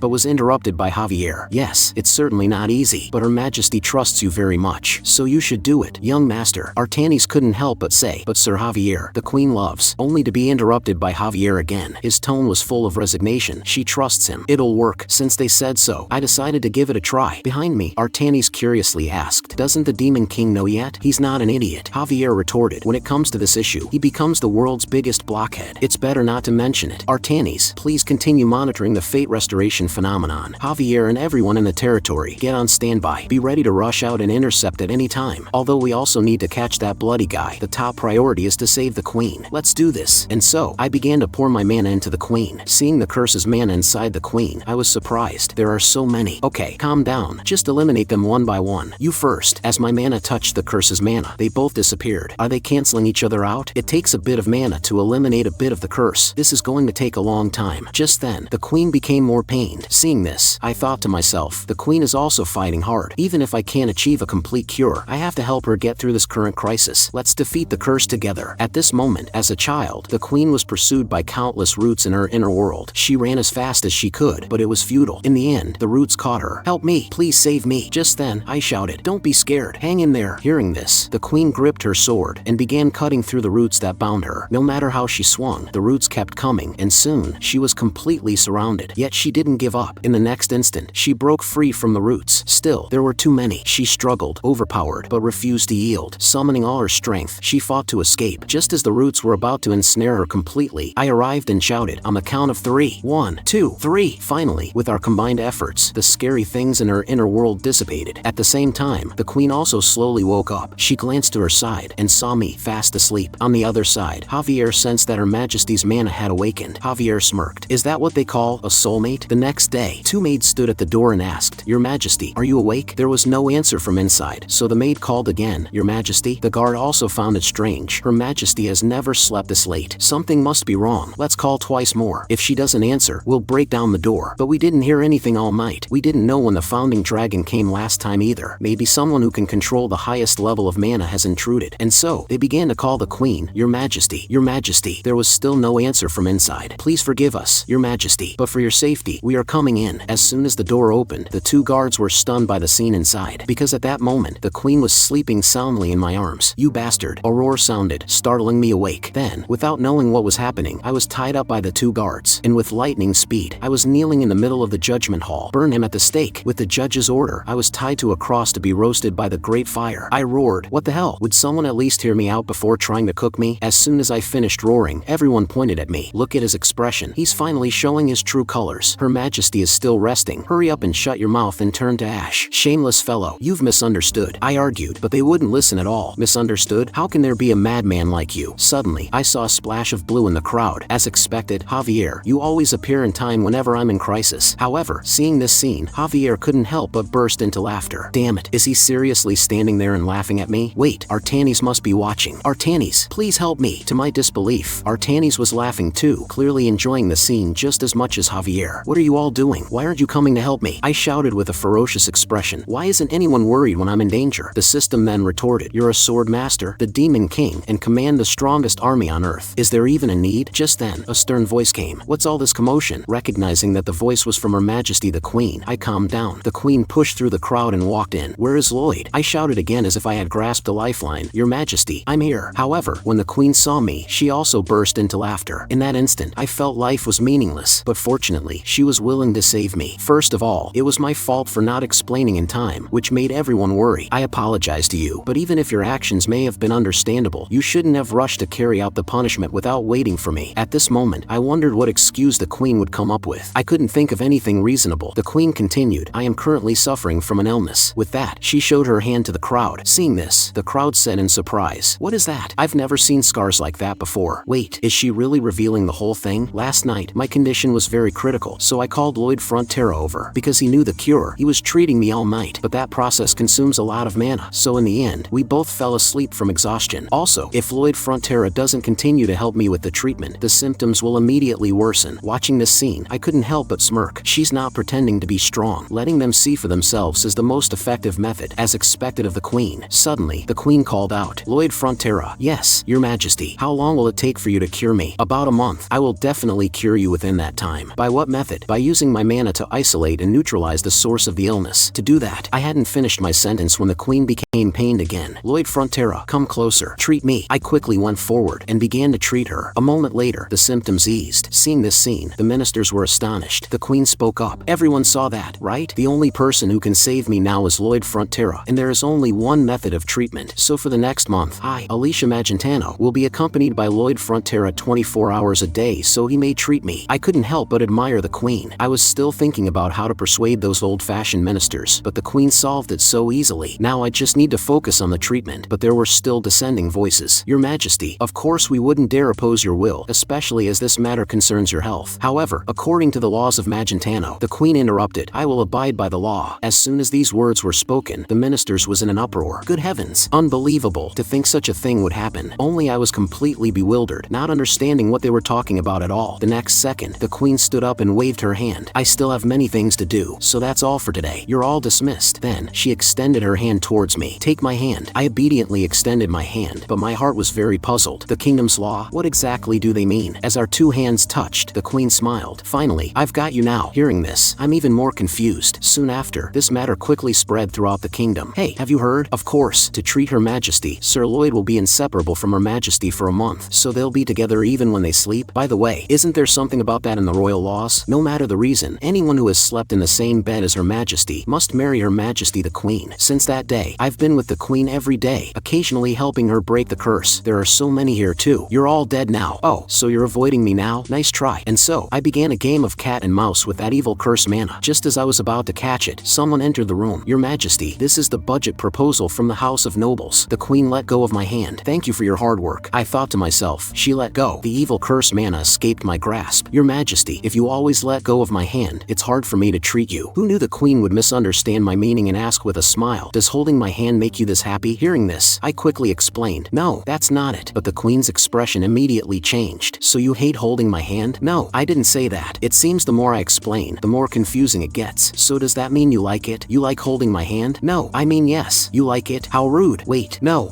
you don't like it? How rude. The Queen thought to herself, this is terribly fun. He get in a tizzy no matter how I answer. How can teasing him be so much fun? At this moment, the system couldn't help but ask, why is it your brain stops working at times like these? Is this some kind of medical condition? Alright, I understand what you mean. You're saying that always letting go of my hand will hinder the treatment, right? After saying this, the Queen rolled up her sleeves, then picked up a silk ribbon and wrapped my hand and her arm together. Grab the other end. I'll count to 3 and we'll pull at the same time. 1, 2, 3. This way, nothing can separate us, right? Looking at the Queen before me, my heart began to beat uncontrollably faster. Marry me and become my husband. You're clearly smart, perceptive, and very capable, so why do you completely fail to grasp a woman's woman's true feelings when she proposes to you directly. Thinking of this, I quickly shook my head. No, don't think about these useless things. It's only natural for the queen to want me as her husband. After all, I'm very capable. As a queen, she just wants someone capable by her side. But I can't possibly agree. I have to run away. I refuse to be her lifelong slave. For now, let's focus on the treatment. I started to find the cursed mana one by one again. But just at that moment, someone entered the room again. Your Majesty, it's time for training. I'll be right there. However, no one told me that this training was the kind that could almost get you killed. The training finally ended, and then another matter came up. Your Majesty, your audience is waiting. I'll be right there. Thank you for the grace you have bestowed upon our merchant guild. Your Majesty, this is the amended regulation. It needs your signature for confirmation. Your Majesty, it's training time. Your Majesty, the prayer for the service. Your Majesty, it's training time. Your Majesty, please review these reports. That night, I finally couldn't take it anymore. Your Majesty, speak. You need to reduce your workload. The treatment progress is slowing down. I want to, but circumstances don't allow it. Why not? The kingdom has many capable ministers. Why does everything need your personal confirmation? No, if I stop, problems might arise, and the handling of the corresponding events will be delayed. A little delay shouldn't matter, right? The most important thing for you right now is the treatment. You can put those things aside for now. Who knew the queen would say, if I relax, my people will suffer. If I suffer, my people can live more comfortably. But still, I wanted to continue persuading her, but the queen interrupted me. Enough, don't bring this up again. I cannot rest. I'm going to release your hand for a moment. I need to get dressed. I thought to myself, wow, this is tough for me. She's a typical workaholic. It's almost impossible to persuade such a person. My little tricks won't work either. What should I do? Just then, I revealed a wicked smile. Your Majesty, if I may say something presumptuous, I already said I can't rest. I'm not talking about that. Then what is it? I believe I could do a better job. What do you mean? The job of the ruler. Hearing this, the queen was puzzled. What? I smiled. If I were the king, I could handle all that work more efficiently. More efficiently than me at the king's job? Yes, Your Majesty. Having watched you by your side for so long, I feel like I can do those things too. I was very confident about this, but the queen got angry hearing this, says the man who was barely standing after being just dragged around. I argued, that's because, if the coachman's driving skills are poor, the passenger will feel dizzy. The queen said through gritted teeth, it's only been one day. You haven't even seen a tenth of my work. I couldn't help but laugh. Looking at it roughly, it feels like there are just many types of work, but they're all pretty much the same. But before I could finish, I got a punch, and then another. A wise man knows when to yield. I quickly surrendered. I am powerless against Your Majesty. I retract everything I just said. I am but a weak servant, so of course I can't do what you can do. Only then did the queen stop. Very well, then I'll let you try handling the king's work. After learning by my side for a week, I held up 3 fingers. No, 3 minutes. Just let me be king for 3 minutes. Then you will witness something incredible. The queen agreed, then dragged me along. Soon, she picked up an hourglass to time it and said, all right, you are the king for 3 minutes. I want to see you back up your bluff. Suddenly, I shouted, how audacious. How dare you hold your head high in the presence of your king? Lower your head at once. The queen shouted back, you're pushing your luck, and raised her fist again. But I was the king now, and I wasn't afraid of her, so I shouted back even louder, trying to make me submit with brute force again. Want to admit you have no other skills besides throwing punches? If you want to see my proof, then show me some respect. After a moment of silent struggle, the fist ultimately did not fall. I let out a sigh of relief. Thank God, I'm still alive. I thought I was going to be beaten to death. Then, I said coldly, kneel. The queen was full of disbelief. What did you say? I asked. Did you just ask the king? What did you say? I beg your pardon. I said, kneel. After the queen knelt, I continued, Alicia Termina Magentano, I, the king, command you to immediately hand over all your work to the ministers and focus on your treatment. As you said. The queen interrupted me, very dissatisfied. I clearly said not to bring this up again. I roared, listen, how dare you interrupt the king? The queen's momentum suddenly weakened. I understand. I mean, yes, Your Majesty. I'm listening. I continued, as you said, you weren't satisfied no matter who you handed it over to, and that you always had to do it yourself to get the best results. These past experiences have made it impossible for you to stop working, and I deeply empathize with that. Although you are doing this for the people, you are equally important. As the greatest ruler in the kingdom's history, what if you are consumed by the curse like this? Then you won't be able to do anything. And if you won't be able to do anything, the kingdom will fall. Risking your own health is not the only way to strive. Perhaps it's harder to temporarily ignore the problems at hand. Take a long-term perspective and take good care of yourself. But for now, stop all work and focus on treatment. The problems that arise because you let them go can be dealt with later. The great ruler of Magentano can surely do it, right? After a moment of silence, the queen lowered her head and said, I will do as Your Majesty asks. Hearing her say that, I finally breathed a sigh of relief. It's a good thing she didn't stubbornly persist until the end. She should be able to understand that the way I described is what a ruler should do. Okay, now Miss Magentano, allocate more budget to the Frontera County. By the way, Your Majesty, you're interrupting the king again? Actually, I'm not, because your 3 minutes are up. Lloyd Frontera. Hearing this, I slowly knelt down. At the same time, the queen rose to her feet. In the next second, she unleashed unleashed a relentless series of kicks. Please forgive this humble servant's impertinence. The queen stopped and asked, didn't you say at the beginning that you were going to prove you were more capable of being a ruler? What exactly did you prove? How could an insignificant servant like me replace your majesty's duties? It was all a lie. I quickly said nice things to appease her, but it didn't seem to work because I could feel her anger from her series of kicks. Just then, the queen smiled. I know, Lloyd Frontera, you were trying to make me see the bigger picture. Tonight, I like you even more. Soon after, a month later, my treatment career finally came to an end. Congratulations on your full recovery, your majesty. At this moment, the system prompted. New title, the queen's soulmate. I silently refused. I don't like that title. If I marry the workaholic queen, I'll definitely become her #1 slave. The system prompted again. Title powers. Whenever you are in danger, Queen Magentano will sense that you're in trouble and come running. The effect is not bad, but let's change the title's name, I advised, but the system was very stubborn. Nope, we like it this way. After the queen's treatment ended, I returned to the Frontera territory. I had to deal with the trivial matters that had occurred over the past 2 months. I still don't know how to stop the fate restoration phenomenon, and I'm also facing the problem of the King of Hell's invasion. The King of Hell can't just come to this world, which means he will come through a ritual, just like the Hell Knight. If I can block it at the source, I can stop him, and to find out how, I can just ask the Jewel of Truth. However, the Jewel of Truth did not answer. What's wrong with this thing? Just as I wondered what had happened to the Jewel of Truth, I suddenly saw a shocking scene. A crack, but I ran through several simulations. It should be fine for thousands of years. Even the Jewel of Truth is being affected. Everything I did in this world is all changing. Just then, Artanis appeared. Demon King, all of the structures you made around the world are developing large cracks all at once. Some of them have already collapsed. Hearing this, we quickly set out on Draghi. By Beyond, pour it. By Beyond obediently complied. At this moment, Artanis continued to report. Demon King, a crack has appeared on the Loihavi Bridge. Hearing this, I instructed, tell the queen to keep everyone off the bridge. I'll go over as soon as I'm done patching this up. Meanwhile, on the other side, at Cremo, the Giga Titans were being stopped by the mermaids. Young master, the Mermaid Kingdom is already helping to stop the Giga Titan swarm's attack. What about the ice stone storage? Sir Byron is repairing it. Have Julian absolutely not leave Scheherazada's side and send more demons to guard the Frontera mansion. At the same time, in the Frontera territory, Group B, don't dawdle. After the apartment insulation is done, go repair the roads immediately. Not enough manpower at the mine, requesting support. Pests have appeared in the farmlands. At this moment, 3 women arrived in the Frontera territory. It feels like everyone is so busy. A human's life is short, so it's right for them to be busy. Now, where's my sleepyhead son? Ah, there he is. As they entered the gates of the Frontera mansion, a group of demons blocked their path. Stop, this area is off limits. But before the demon could finish speaking, with just a wave of the red-haired woman's fingers, they were all wiped out. Mother, they seem to be good people. It doesn't matter. Isn't it faster to just act than to waste breath explaining? Suddenly, Javier and Artanis appeared, blocking their path. Damn, there are so many annoying little flies here. Mother, calm down. Just then, the Dragon King Verkis kept shouting, little one. The girl in the middle waved her hand and shouted, dearest husband. It turns out that she is the Dragon King's wife, accompanied by his younger sister and mother. And so, they entered the mansion. My dear, since that day, you have indeed contacted me every single day. Mother is no longer angry, so she came with me to pick you up. Oh, is that so? So you were ignoring me because of your mean mother-in-law? You mustn't say such things, my dear. The Dragon King's mother stood at the side, furious. I'm this close to burning you to smithereens. Anyway, I've finished traveling the world with my daughter-in-law. It's time to go home now. Hearing this, the Dragon King paused for a while, then said, wait, I still have to meet someone. And the person he had to meet was, of course, me. Looks like you're working hard. Seeing that it was the Dragon King, I squeezed out a smile. This is nothing. Didn't the Jewel of Truth tell you how to stop the fate restoration phenomenon? Seeing my silence, he continued, it seems you don't like the answer it gave you. You've noticed it too, right? You can't keep putting out all these little fires. Are you going to do this for the rest of your life? I immediately replied, yes. Wow, you answered without even thinking. Very well. Is there anything I can help with? I like you quite a bit. You know, I have nothing more I can do for you. How can I dare to ask for your help? After a moment of silence, the Dragon King sighed. Alright, if it were something I could help with, you would have already found a way to threaten me into helping you. I'm going home now. I've had a good rest during this time. Keep up the good work. I'll be cheering for you. I thought to myself, dragons, hell, and the heavenly realm. If those forces collide with all their might, it would cause a disaster greater than the tribal war. So, the King of Hell's invasion is something I must solve myself to minimize the damage. How can I defeat the King of Hell or prevent his descent? To find a way, I still have to repair the Jewel of Truth first. Just then, Javier said, young master, Sir Verkis is right. If this continues, we won't last long, nor can we deal with the King of Hell's invasion. We have to deal with at least one of them first. Please tell me, what did the Jewel of Truth tell you about the method to stop the fate restoration phenomenon? Hearing this, I just replied, I told you before. It said it didn't know. That thing is useless. Javier said again, please tell me. I already told you. It said it didn't know, but Javier was unusually persistent. No, I doubt that's what it told you. I frowned. found. That's enough. Stop asking. Please tell me. Javier was like a broken record. At this point, I became impatient. I said that's enough. Javier couldn't help but shout. Why do you always have to hide things? Stop shouldering everything alone. We should solve this together, shouldn't we? Are we friends? I shouted back loudly. Who said we were friends? You insolent brat. That sentence seemed to have been a bit too harsh, because Javier looked hurt. Forgive me. I overstepped. But for me now, this is the best method. I'm sorry. Javier, how do I tell you that one of us must die? Afterward, I went to the Jewel of Truth. I looked at the crack in front of me. This material was no longer available, so it was difficult to repair it in any other way. Can I use a compression joint process? I activated simulation mode. Damn it, it will shatter directly. What if I slowly release mana and join it bit by bit? Oh, it works. Although it will take some time, it can be repaired. Just then, the system prompted, minute structural changes may result in occasional malfunctions. Seeing this, I gritted my teeth in frustration. There's so much I need to know. Either way, I need to get this fixed. Releasing a certain amount of mana from the right angle, joining the crack with a delicate technique. The only ones who can do this are Javier and I. However, when I thought of his crestfallen expression after what I just said, I couldn't help but bang my head a couple of times. Damn it, I'm an idiot. Why couldn't I just bluff my way through it like I always do? So stupid. Stupid Lloyd Frontera. Ouch, I thought hitting this material wouldn't hurt since I'm a sword master. I clutched my reddened forehead and remembered what Javier had said. Stop shouldering everything alone. We should solve this together, shouldn't we? Maybe he's right. Javier is the real hero and protagonist. Solving problems and saving everyone is the protagonist's role. Once this damn fate restoration phenomenon stops, I'll focus on accumulating good karma before the King of Hell arrives. That way, everything can be completely resolved, and the ending can be changed. The system prompted, would you like to use the ending spoiler? Yes, of course. In the next second, I saw very decadent me. What's going on? The territory is fine. Did the ending change after I told Javier the truth? Just then, a knock on the door sounded. It's Javier. I hear you have something to tell me. Yes, come in. And so, Javier came in. Hey, are you mad at me? What do you mean? Yesterday, I yelled at you, didn't I? I also said you were insolent and that we weren't friends. Hearing this, I couldn't help but be stunned. What the hell? It's only been a day, so it's ending tomorrow? But Javier seemed to understand. You must have been so confused inside that you had to say those things. At least, that's how I understood it. Hearing this, I feel embarrassed. Anyway, about what you asked me yesterday, the method the Jewel of Truth told me to stop the fate restoration phenomenon. I have to explain it to you first. You are the protagonist of this world. Javier was surprised. What? Me? And although I'm from another world, it said I'm also a protagonist. But if two protagonists exist in the same world, the world will become strange. So one of us has to die for the fate restoration phenomenon to end. Of course, we can't do something that stupid, so I was thinking. However, I never expected that after I said this, Javier's solution would be to draw his sword and commit suicide. After the fate restoration phenomenon ends, start building good karma right away. With that, he unhesitatingly stabbed himself. No, pull it out, you brat. What are you doing? Are you crazy? Pull it out quickly. Please take good care of this world. Protagonist. In an instant, there was nothing. Such a big person vanished into thin air before my eyes. The me from that time couldn't help but cry out loud. Back to reality, Javier called out, young master. At this moment, I fell into deep thought. That's right, Javier is that kind of person. Seeing no reaction from me, Javier called again, young master. Precisely because he is that kind of person, I absolutely cannot let him die. So, I spoke. Javier, you're not angry about earlier, are you? People get emotionally unstable when they're tired. Please understand. At the same time, I thought to myself, we just need to use our brains and find a solution to those problems one by one. Javier was rendered speechless by me. That's not something the person who yelled at me should be saying. I'm the boss, so I get to do what I want. Javier didn't continue this topic. By the way, Lady Artani said she sensed an anomaly in Namarin. An unknown black magic has appeared near the slope stabilizing piles. Hearing this, I pondered, are they summoning a Hell Knight now? Should we rush over to dispel the black magic? But even if a Hell Knight is summoned, it won't be much of a threat. Suddenly, a thought crossed my mind, and I couldn't help but laugh. This might be a blessing in disguise. Javier was puzzled. What do you mean, young master? I said with a wicked smile. Starting now, Operation Kidnap the Hell Knight begins. Meanwhile, in Hell, Heleximus, the valiant captain of the guards serving the King of Hell, recalled the day the Singer of Hell and his bodyguard attacked. Those bastards, how dare they barge in here? I hate them. A long time before that, he had just become a Hell Knight, and he was still a bit clueless. Damn it, where's the instant coffee? If I keep dawdling, the seniors will scold me again. Hey kid, the more nervous you are, the slower you work. They say those who enjoy themselves are the strongest. Captain Gialexius, first one to find the instant coffee wins. Of course, I already know where it is. That's not fair, Captain. Gialexius was always kind to him. Without Gialexius, he probably wouldn't have become a proper Hell Knight. One day, Gialexius was suddenly being summoned to the human world. Take care out there, Captain Gialexius. I don't need it. As you know, those who enjoy themselves are the strongest. And just like that, Gialexius was summoned with only half his body. Later, Heleximus heard that Gialexius was captured and eaten. The murderer was the Singer of Hell. I am the captain of the guard team of the King of Hell's office, and the commander of the 2nd Legion. Haleximus, how dare you come in here and interrupt our work? At that time, Haleximus remembered Gielexius's last words. Those who enjoy themselves are the strongest. Captain, I haven't forgotten your words. I will avenge you. I will enjoy this and succeed. However, he was utterly defeated and cried bitterly. Since then, he had trained with do-or-die determination, constantly enjoying the process of getting stronger. Although that guy appeared not long ago, he couldn't fight him because of the King of Hell's orders. But now, the human world was summoning him. Just you wait. Singer of Hell and his bodyguard, the upgraded Super Hell Knight, Haleximus, is coming for your lives. And at this moment, Javier and I arrived at Namarin. Seeing the scene before them, Javier couldn't help but remark, so black magic can be activated even without a summoner. I explained, the fate restoration phenomenon will restore fate even if it breaks logic. This is to be expected. As far as I know, summoning a Hell Knight requires absorbing another life force. We've already evacuated everyone. Namarin is empty. What life force is there to use for the summoning? I heard from the Count of Namarin earlier that there has been a recent surge in unknown rodents. It should be absorbing the life of those rodents now. It's all the fallacies caused by the fate restoration phenomenon. And now, I'm going to use those fallacies to my advantage. Soon after, a loud noise came from our ears, and countless rocks rained down on us, followed by a few strange cries. Now it's payback time. I was already used to this kind of scene, but the other party was startled. Damn, you scared me. How are you here already? I lifted my chin and said, just a coincidence. Then that's perfect. I'm going to kill you. Oh, so scary. I'm going to die. Suddenly, Javier pulled Haleximus off his horse, and rained blows down on him. Leximus's pathetic tears instantly flowed down. How could this be? I've been looking forward to this day, enjoying the hellish training. Seeing the expressions on their faces, Haleximus realized, oh, I see. These guys are enjoying this more than me. Forgive me, Captain Gielexius. Oh, Sir Hell Knight, are you alright? What should we do? You rushed at us so suddenly, so my guard overreacted. I turned and pretended to scold Javier. You brat, hold back a little. Then I turned back to console him. If I let him be, he would definitely beat you to death. But as long as I'm here, you'll be fine. Don't worry. Haleximus replied with a trembling voice. Shut up. You are the enemy of my mentor, Captain Gielexius. I will kill you. And so, he was beaten up by Javier again. I quickly hugged Javier and said, that's enough. What's wrong with you? Stop hitting him. I'm really sorry. What should we do now? I don't have much I can do for you. Just then, I pulled out a labor contract. But if I offer you a very good job, would you be able to forgive us? Don't be ridiculous, human. I'm an employee of Hell. I'm not interested in any job offer. What? Hell doesn't allow part-time jobs? Would you mind showing me your contract? Contract? We don't have such things. Hearing this, I was shocked. You've been working without a contract? No, that can't be true. It can't be. What about your salary? How much were you paid? Salary? We don't get paid. I gasped and trembled, sweat pouring down my face, as if I'd just seen a ghost. What about your working hours? All day. Don't you have any days off? None. Hazard pay? What's that? Hearing the Hell Knight's answers, tears streamed down my face. The King of Hell, that heartless boss. How can he exploit you so cruelly? My words sent Haleximus into a spiral of memories. Sometimes I wonder if living like this is right. What do you mean? We've worked to death without getting anything in return. Are we being exploited? Exploit? Forget it, you brat. Just pretend you didn't hear that. I continued. You know, right? I fought your colleague, Gielexius, before. In the end, we won and I absorbed his soul, but I don't feel sorry about it. After all, he was only fulfilling his duty to Hell by answering the call to a summoning, and I fought to fulfill my duty to protect the city. As I spoke, I became more agitated. I believed Gielexius would have accepted the result of that duel, but he was constantly exploited, treated like a slave, and absorbed in a fight he never ever wanted. Yes, Gielexius is dead, but he still lives on in my heart. The exploitation you have suffered, Gielexius, and I will put a stop to it. Needless to say, my exquisite performance brought Haleximus to tears and changed his mind. Let me see the labor contract. And so, we rode Draghi to the Frontera territory. On the way, after reading the contract, Haleximus asked in disbelief, are you really going to give me 10 million gold coins a month? I only have to work 4 days a week and patrol twice a day. Yes, you've read the contract, haven't you? It's not wrong. In that last clause, communicate well. You just have to remember that. Haleximus thought to himself, communicate well. If this clause is violated, Lloyd Frontera will be so sad that he won't say a word. It's not a big deal, but is this okay? The King of Hell is coming to the human world soon. If he knows I'm here, he probably won't let me go. Where should I run before that? By the way, there's something I'm curious about. What is it? When does the King of Hell plan to attack our territory? As soon as this question was asked, the scene instantly fell silent. I don't know. Just then, my expression suddenly struggled. You clearly know. Why are you pretending? Didn't you sign the contract because you knew when to run away? Tell me, when, and in what way will he appear? I don't know. Haleximus still insisted. If I told him even this, the King of Hell would definitely not let me off easily. At this moment, Javier stood up, and I said with disdain, so difficult to communicate. In the next second, seeing Javier's sword about to swing down, Haleximus said nervously, what's going on? What's wrong with him? Hey, boss, aren't you going to stop this guy? Seeing that I was still unmoved, Haleximus remembered the contract, that communication clause. So that's what it meant. Finally, he spoke. The eclipse. He will offer a sacrifice on the day of the eclipse. I turned and asked, did you just say sacrifice? Sacrifice? What is the sacrifice? I'm so curious. Aleximus replied, it's fear. A large amount of hearts of fear. By collecting and sacrificing individuals who harbor resentment towards you, the King of Hell can manifest. Hearing this, I smirked. So I've got a lead. Alright, let's communicate a little more. At this point, Aleximus cursed inwardly. Damn it, I think I signed a contract with a devil. And so, through communication, I obtained invaluable information. The person incited by the King of Hell to collect the hearts of fear is that bloody guy. Making the queen go dark was also for that purpose. Although we communicated for a long time, Aleximus didn't seem to know the other method that guy used to collect hearts of fear. And there were those monsters I saw in the ending spoiler. That's probably the shards of the evil god. Recently, the King of Hell has been hijacking load of souls that were supposed to enter the gate of reincarnation. Those souls were all absorbed by the husk of the ancient evil god at the bottom of hell to create monsters called shards of the evil god. Because your forces defeated Hell's army before, he has to prepare a more powerful army. I asked, how many of those forces will come? That, I don't know. The King of Hell doesn't report everything to me. But as soon as he saw Javier behind me, Aleximus immediately changed his tune. The weakness. I know their weakness. And so, I'll make battle preparations based on the information I just learned. At the same time, there is one very important thing: to repair the jewel of truth. After all, preventing the King of Hell from appearing is the best option. However, if I'm too hasty, I'll just end up destroying it. So I'll take it slow and repair only a little bit each day. That's enough for today. But young master, there's something I'm confused about. What is it? It's about Aleximus. Even though we ended up getting the information through coercion, why did we still sign a contract with him? Coercion? What are you talking about? We were just communicating. Javier thought to himself, is that contract his last bit of conscience? Or just a form of liability protection? It's hard to tell as always. Now then, let's go get some holy water. Meanwhile, at the Frontera mansion, the angel Raphael and the Hell Knight Aleximus were alone in a room. After a moment of silence, Raphael was the first to speak. Hello, my name is Raphael. I'm an angel. Oh, yes, my name is Aleximus. Nice to meet you. Are you the one who replied to my official document 300 years ago? Yes, that's me. I apologize for my rudeness back then. Because I'm a demon, I tend to say some foul things. It wasn't intentional, Aleximus replied, bowing and scratching the back of his head. Raphael quickly waved his hand. It's fine. Didn't I also say curse demons or something? That was just because our factions are different. We should understand each other. It must have been quite hard for you. Born into the world out of nowhere, having to do a demon's work, and probably not treated very well. You too, Raphael. When we were working, I thought you were a very picky person, but I didn't expect you to be so kind. With that, they exchanged a warm glance. Then, their fists bumped lightly, a small gesture filled with quiet warmth. I came in just in time to see this scene, which made me very gratified. You two have gotten along so quickly. Raphael laughed. Originally, the heavenly realm and hell were just performing their respective duties. We don't hate each other like everyone thinks. Yes, I'm well aware of that. This current scheme is not the work of hell, but the result of the King of Hell's selfishness and arbitrariness. Hearing this, Raphael asked in confusion, pardon, what do you mean by that? After listening to my explanation, Raphael murmured, I see. So the King of Hell is planning such an atrocity. I'll report this to my superiors first. This is a clear act of aggression. Archangel Gabriel will definitely take severe warning measures. How effective will that warning be? Hearing this question, Raphael fell silent. I sighed. So we shouldn't expect too much. Raphael said, in any case, I will do my best. I like you in this territory. I will help you with anything. I stared at him and said, oh, really? Then I'll create an opportunity for you to help me. Shed some tears for me. I'll use them to deal with the shards of the evil god. Hearing this, Raphael pushed up his glasses and said, the shards of the evil god do weaken when they touch an angel's tears. But unfortunately, angels don't cry easily. In fact, I haven't seen an angel cry in thousands of years. I don't think so. I think I can make an angel cry. Raphael asked, how? Like this? I said, throwing a handful of sand in his face. Raphael shouted, so you're ambushing me with sand to make me cry. I'm glad I could help you. Hey, hold still. Your tears are falling on the ground. I'm sorry. I didn't do a good enough job. Aleximus watched the scene, dumbfounded. What the? He's completely tamed. Will I become like him too? At the same time, Aleximus concluded that this man is more dangerous than the King of Hell. Soon after, Archangel Gabriel received Raphael's report. I've also received some information, so I know about this. But strictly speaking, what the King of Hell is about to do is not an act of aggression. Raphael was full of confusion. What? Why? He's entering the human world to snatch a talented individual. The King of Hell is not a reckless fellow. The King of Hell can also grant people's wishes, right? The one who made a wish to the King of Hell first was that person named Worthrode. The King of Hell was just listening to his earnest wish. That matter itself did not violate the laws of the world. If we go to war with the King of Hell now, it would be giving him an excuse to interfere in the work of the heavenly realm. Can you imagine the chaos that would cause? After hanging up, Raphael was very disappointed. It's just as I expected. I have to tell Lord Lloyd about this. The moment he turned around, I ambushed Raphael again, but he seemed prepared. Hey, why did you close your eyes? Are you not going to help me anymore? Raphael explained. I'm sorry. We angels have very fast reflexes. We don't fall for the same trick twice. But the next second, his face was pinched by Javier. Javier, forgive me, and please try to understand. With that, Javier extended his finger to poke his eyes. I quickly stopped him. Javier, what are you doing? Are you going to stoop to any means to achieve your goal? You devil, you could rule in hell. Javier was stunned, then fell into self-doubt, and I quickly went to check on Raphael. Are you alright? That was a close call. Thank you. If you were poked in the eye by a Grand Master, you would at least be blinded. Javier on the side began to self-reflect. Now that I think about it, although it was all for the territory, I have done too many things against my conscience. My moral compass has fallen to a level that even shocks Suho Kim. I should reflect on myself. However, he was wrong, because there was no way I could be that kind. Oops, my bad. It turns out that while showing concern, I took off Raphael's glasses so I could poke him in the eyes justifiably. Instantly, Raphael rolled on the ground in pain. That must hurt a lot. Just cry it all out. Forcing his eyes open, Raphael said, "Oh no, my eyes are already immune to pain. I can't cry anymore." I couldn't help but curse. Damn it, how troublesome. Just then, Raphael said, "Joy." Hearing this, I was confused. What? It is said that we angels can also produce tears of joy and laughter, which is more highly concentrated. But angels are tormented by various tasks, and our emotional changes are slight. We generally don't laugh to the point of tears. I thought to myself, so I have to make him laugh until he cries. This is simply too difficult for a logic-minded science major like me. The system couldn't help but ask, "Come on, why do you always belittle science majors?" I explained, "It's not belittling, it's a fact. I've never heard of a funny student in the sciences. I need to think of something funny, something humorous. All I know are the awful dad jokes the professors told us in college." Thinking of this, I asked, "Why are fish afraid of playing tennis?" Raphael looked puzzled. "What are you suddenly talking about?" I asked again, "Why do you think fish are afraid of playing tennis?" Raphael thought for a moment and said, "Probably because fish can't play." "No, it's because they're afraid of the net." That punchline was hard to say. I had to build up my courage for a long time before I said it. Instantly, the atmosphere froze. I quickly and weakly explained, "They're fish, and we catch them with a net." However, in the next second, the effect was indeed beyond my expectations, because Raphael laughed so hard that tears streamed down his face. Seeing this, I quickly took a bottle to collect them. Then, I tried again. Why do balloons get angry easily? Because they pop when you poke them. Why couldn't the two skeletons fight each other? Because they didn't have the guts. I was very satisfied with the results of these dad jokes. This way, I can collect a lot of high-concentration angel tears. Soon after, I figured out the pattern of the repeated fate restoration phenomenon and arranged permanent specialized teams at the places where fate would restore itself, minimizing the need for me to go there in person. I also learned about the good deed count from Raphael. Unfortunately, I am now just cleaning up the mess I caused, which cannot be considered good karma. As things stand, I can't do that yet. I can only first ask the Jewel of Truth how to prevent the King of Hell from coming, or how to defeat him directly in battle. But at this time, Raphael seemed to be unable to laugh out any more tears, because no matter how hard I tried, what does a beet do when it's sad? Beat itself up. He just shook faintly, forcing a smile, and his laughter even became smaller. I looked at the pot of tears in my hand and murmured, "Is this it?" Javier asked, "Is that enough to stop the shards of the evil god?" Probably not, but I've already figured out a way to use these to turn the tide of battle. At this point, there are just 30 days left before the eclipse. I looked down at the entire territory, remembering what Aleximus had said. Using the undiluted tears of an angel could definitely eliminate the shards of the evil god, but it would be very difficult for you to find that much. But even a small amount of angel tears can be put to good use. After dilution, even a tiny amount of tears can turn a whole lake into holy water. The diluted solution can make the shards of the evil god extremely fragile. Our territory's combat power is very strong, and we can completely suppress those guys. Then we will concentrate our combat power to capture the King of Hell. Anyway, the King of Hell is also using a human body to manifest, so we have a chance of winning. In that case, let's use the ending spoiler. The system prompted, "Would you like to use the ending spoiler?" The ending spoiler can only be viewed on a full moon, which means this is my last chance before the invasion. Then, as I pressed the yes button, I told myself, this time, it will definitely be a different ending. However, in the next second, I looked at the scene before me, feeling a bit unbearable. What's going on? At that moment, the King of Hell said, "You did nothing wrong." I thought to myself, the ending's exactly the same. Just then, the me kneeling on the ground cried out, "The King of Hell is watching everything." And just like that, with a mere sweep of his hand, the King of Hell killed me again. After returning to reality, my heart was very heavy. The final clue the ending spoiler gave me was that the King of Hell was watching my every move, so he knew all my plans. But I won't compromise just like that, because for everything that comes next, it's better if he doesn't find out. The King of Hell, who was watching this scene, was a little puzzled. What does that smile mean? Did he discover something using the abilities given to him by the system? Meanwhile, in the heavenly realm, an angel reported, "Gabriel, we've got a prayer. He's wishing for it so hard, there's no way we can refuse. Is it from Lloyd Frontera? There's not much we can do for him." The angel added with a troubled tone, "To be honest, his wish is a bit difficult to understand." At the same time, seeing me sitting on the bed doing nothing, the King of Hell became even more puzzled. What is he doing? Suddenly, the phone rang. "What is it?" the King of Hell asked after answering. "Hell Karos, I hear you're planning something big. big. I don't know what you're talking about. I'm just lending a little bit of help to a human soul who desperately wants something. What if Lloyd Frontera wishes to borrow troops from the heavenly realm? What will you do then? Then we'll have an all-out war. You think I, who suffers in hell every day, would be afraid of that? Seeing no response from the other side, the King of Hell laughed. Don't worry, Lloyd. No, Suho Kim will definitely not want that to happen. After all, he wouldn't want the world to be reduced to ruins because of him. The Archangel snorted coldly. You're quite optimistic. I'll send you something. Take a good look. The King of Hell opened the file with some impatience.